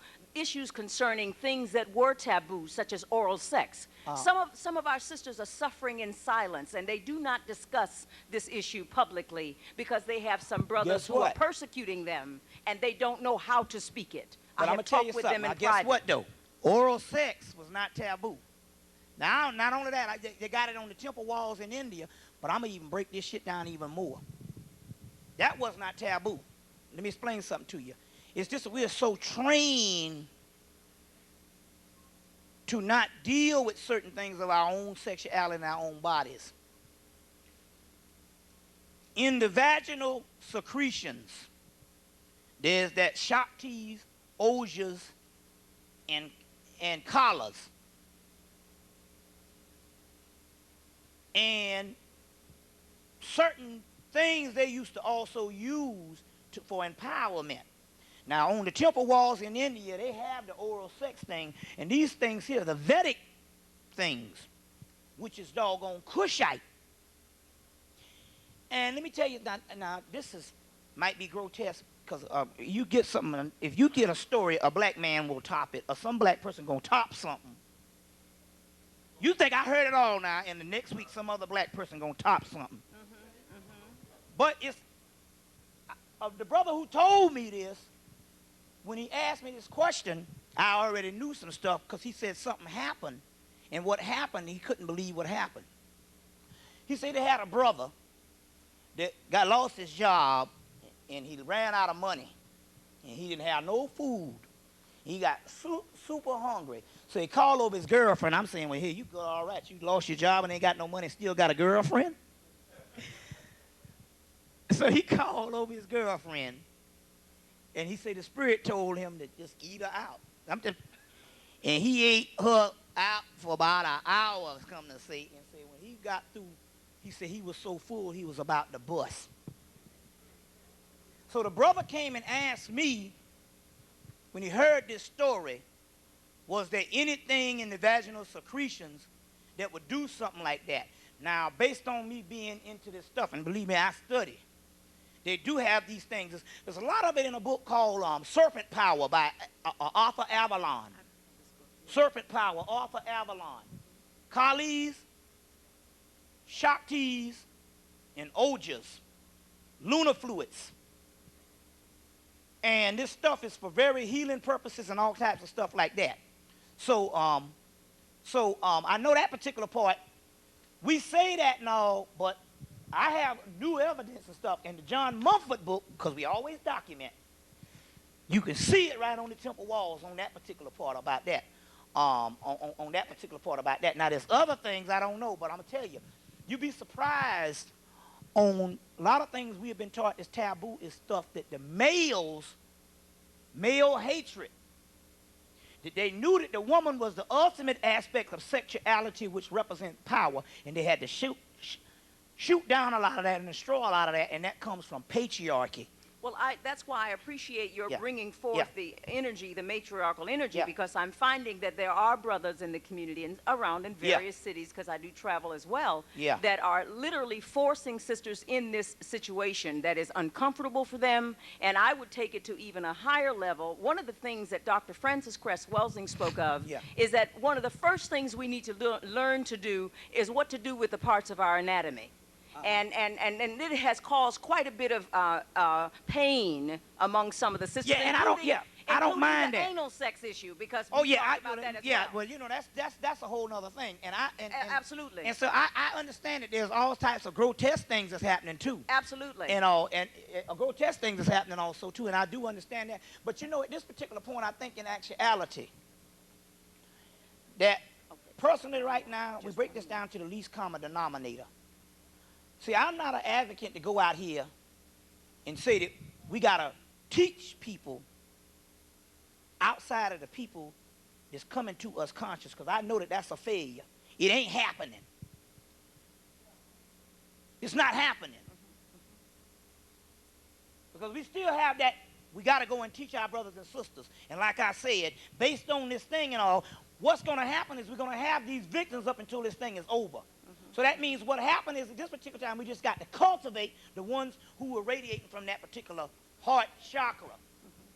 And we don't have to worry about the Western because we're wasting a lot of time because that's the way we've been doing things based on the conscience. Each one teach one and all. And basically it's a cycle that basically that's why this stuff always go out like a fad because we don't cultivate the ones that we do have that's true.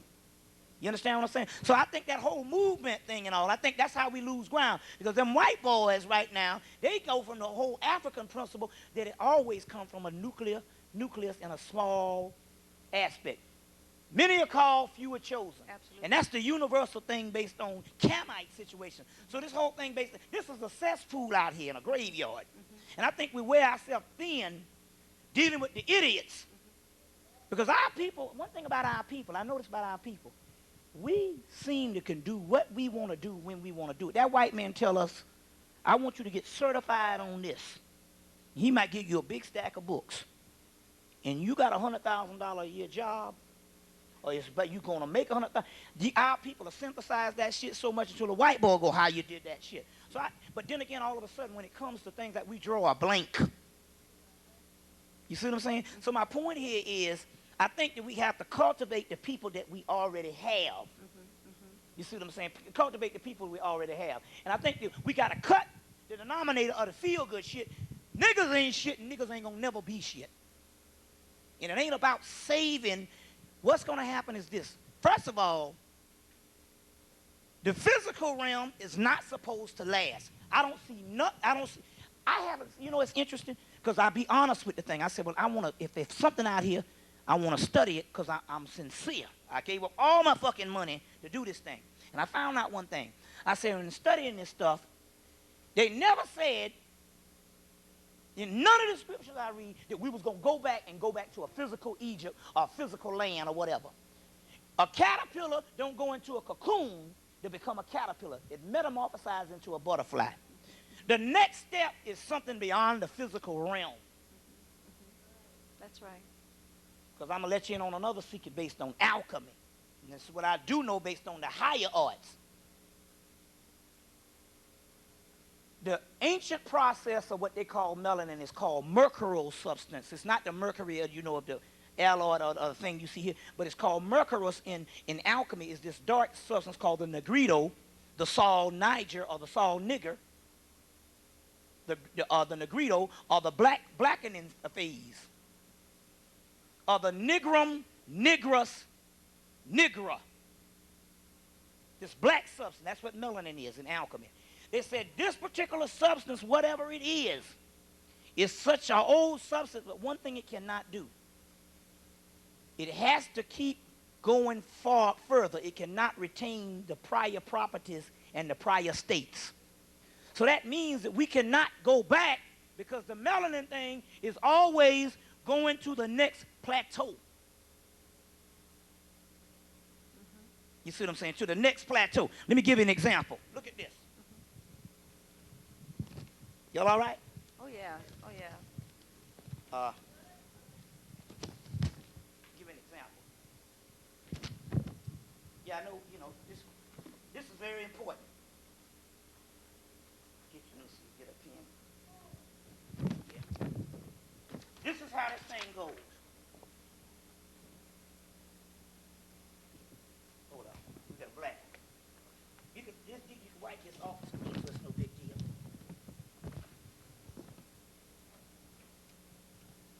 Okay, now. Let me go down just a little bit. Okay, now. Show you this.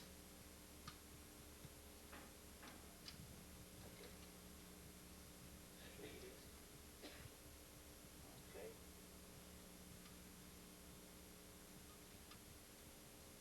Now, get this right. This is what's going on with the black hole out in space, which is a projection of what's going on inside of us.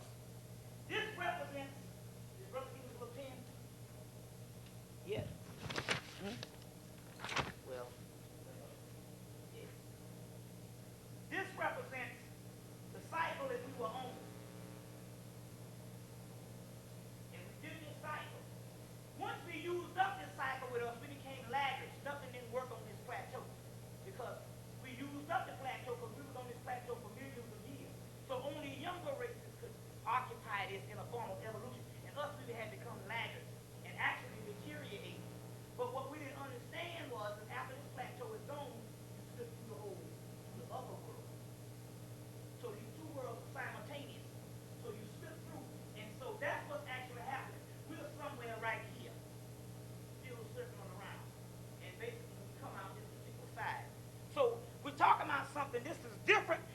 everybody talking about some liberation shit and revolutionary shit.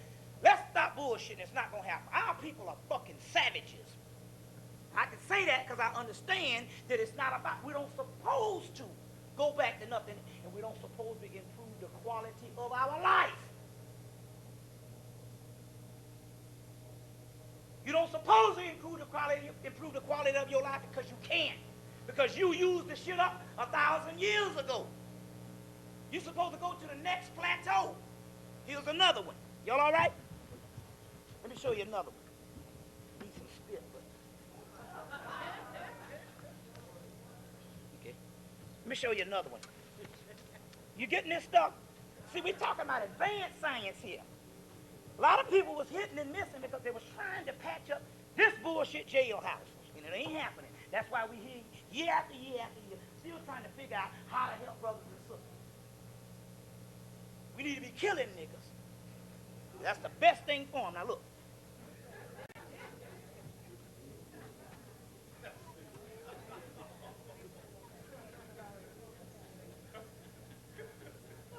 This is the same concept.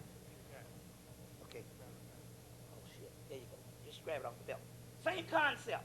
We were here, and we used this whole cycle up. And now we've got to slip through to the other side. You see what I'm saying? We got to slip through to the other side. All this is explained in Fred Allen Wolf's book, Parallel Universe. Fred Allen Wolf's book, Wolf, Parallel Universe, and an occult book called Enochian Physics by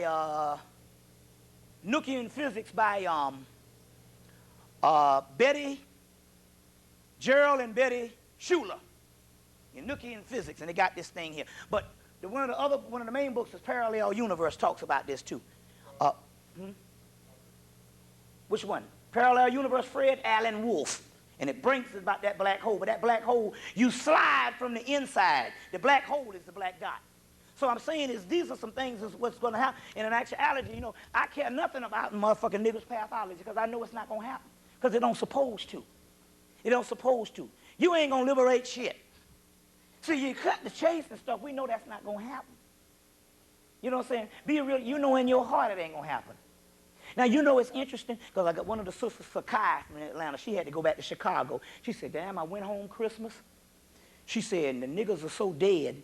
She said, what you have to do to when you go home, and you notice being conscious people, when you go home, you literally, in order to get along with your family while you're there, you got to take your consciousness, put it on a shelf, and put on the ignorant cap just to stay a fucking week. Exactly. And damn near kill yourself. You better run. And then not on that too. Do you know that the mind control is so advanced now till you walk and talk about everything? Tiger Woods, L.A. Lakers, all kind of, you can talk about all kind of shit, the internet, Bill Gates. As soon as you mention something conscious, they got a shut-off valve. They get quiet. That's because the white boys done put something in our people's head with trigger words, and they got a shut-off valve, and this is by the thousands. And it ain't got nothing to do with whether you're a hee-haw or bourgeois. Don't matter. We all under the same shit. That's true. That is true. Whether you're a hee-haw or bourgeois. So I'm saying on that particular thing and all, why do what we know ain't going to happen? So we only have to cultivate the ones that are here. Everybody else, shoot them down.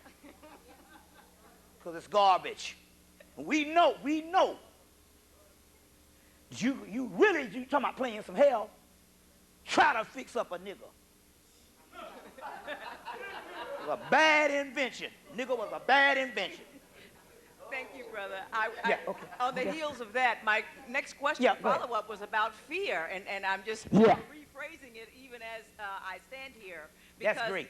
Even among our people, we brought a project forward called the Tillers Project. We tried to put staffs out there in front of our people. We tried to put joint ventures of living together and co-op and communal living, scientific socialism, and all these things. And you're right, the shutoff valve went off immediately. So I was just wondering, among the conscious community, do you have anything, a ritual or something you could offer us to help us transcend our fear so that we can move forward? And I thank you.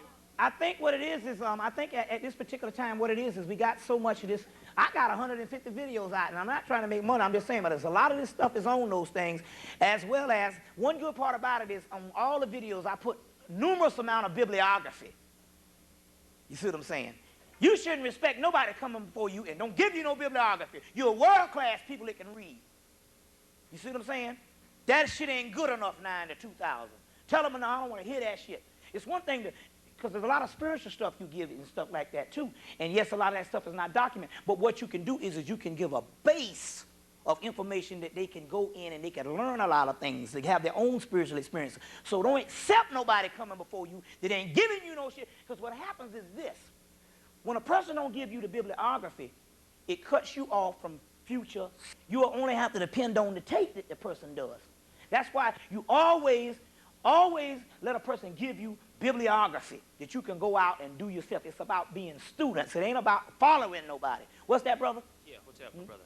On the radio, you touched on something I wish you could speak on, yeah.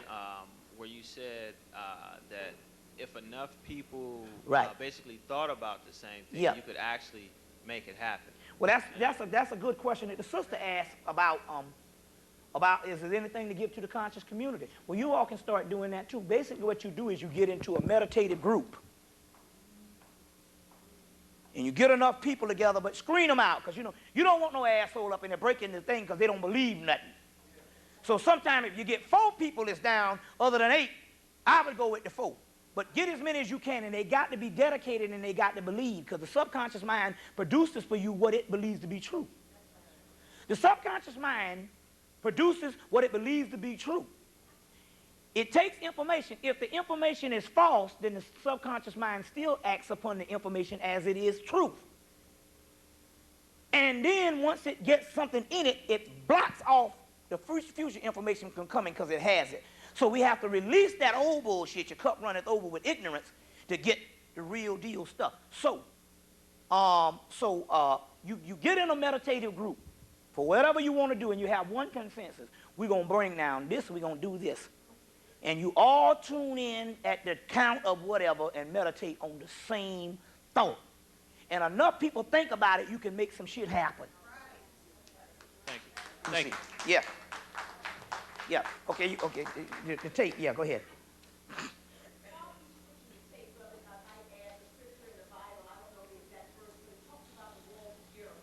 Yeah. Coming down. Yeah. Yeah. Yeah. It's an alchemical phase that went on too. Also, what's that?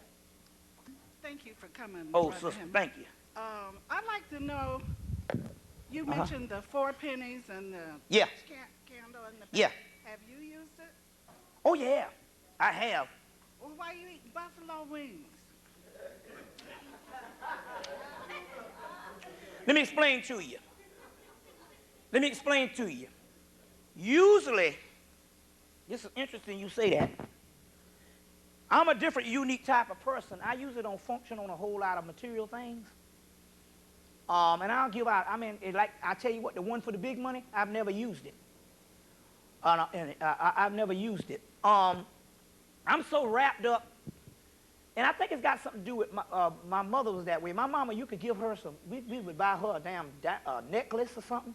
It'd end up in the bottom of the drawer in some cigarette ashes. But you could buy her a hunk of damn cheese and a Coke, and you would think that mug had a Mercedes. So me, I don't even function on that level that I need stuff on that particular level. Because I don't want those things in that particular level. I have eliminated a lot of stuff from my life. So, But yes, but I heard you say. Yeah, but what I'm trying to say is this here. Let me tell you what I'm trying to say with this. I made that joke, and I do that for a reason. I'm a pauper by choice. I am the only person coming from a middle class life on a pilgrimage of poverty. Now, I don't suggest you not do that because poverty goes with me well. It's a science behind that. But I do that for a spiritual aspect and all. My grandmama, I come from a rich family. I ain't never wanted for shit. She wasn't a millionaire, but she was a thousandaire. My grandmama was. And shoot, man, hell, all we had to do is we beat her home from school and hit that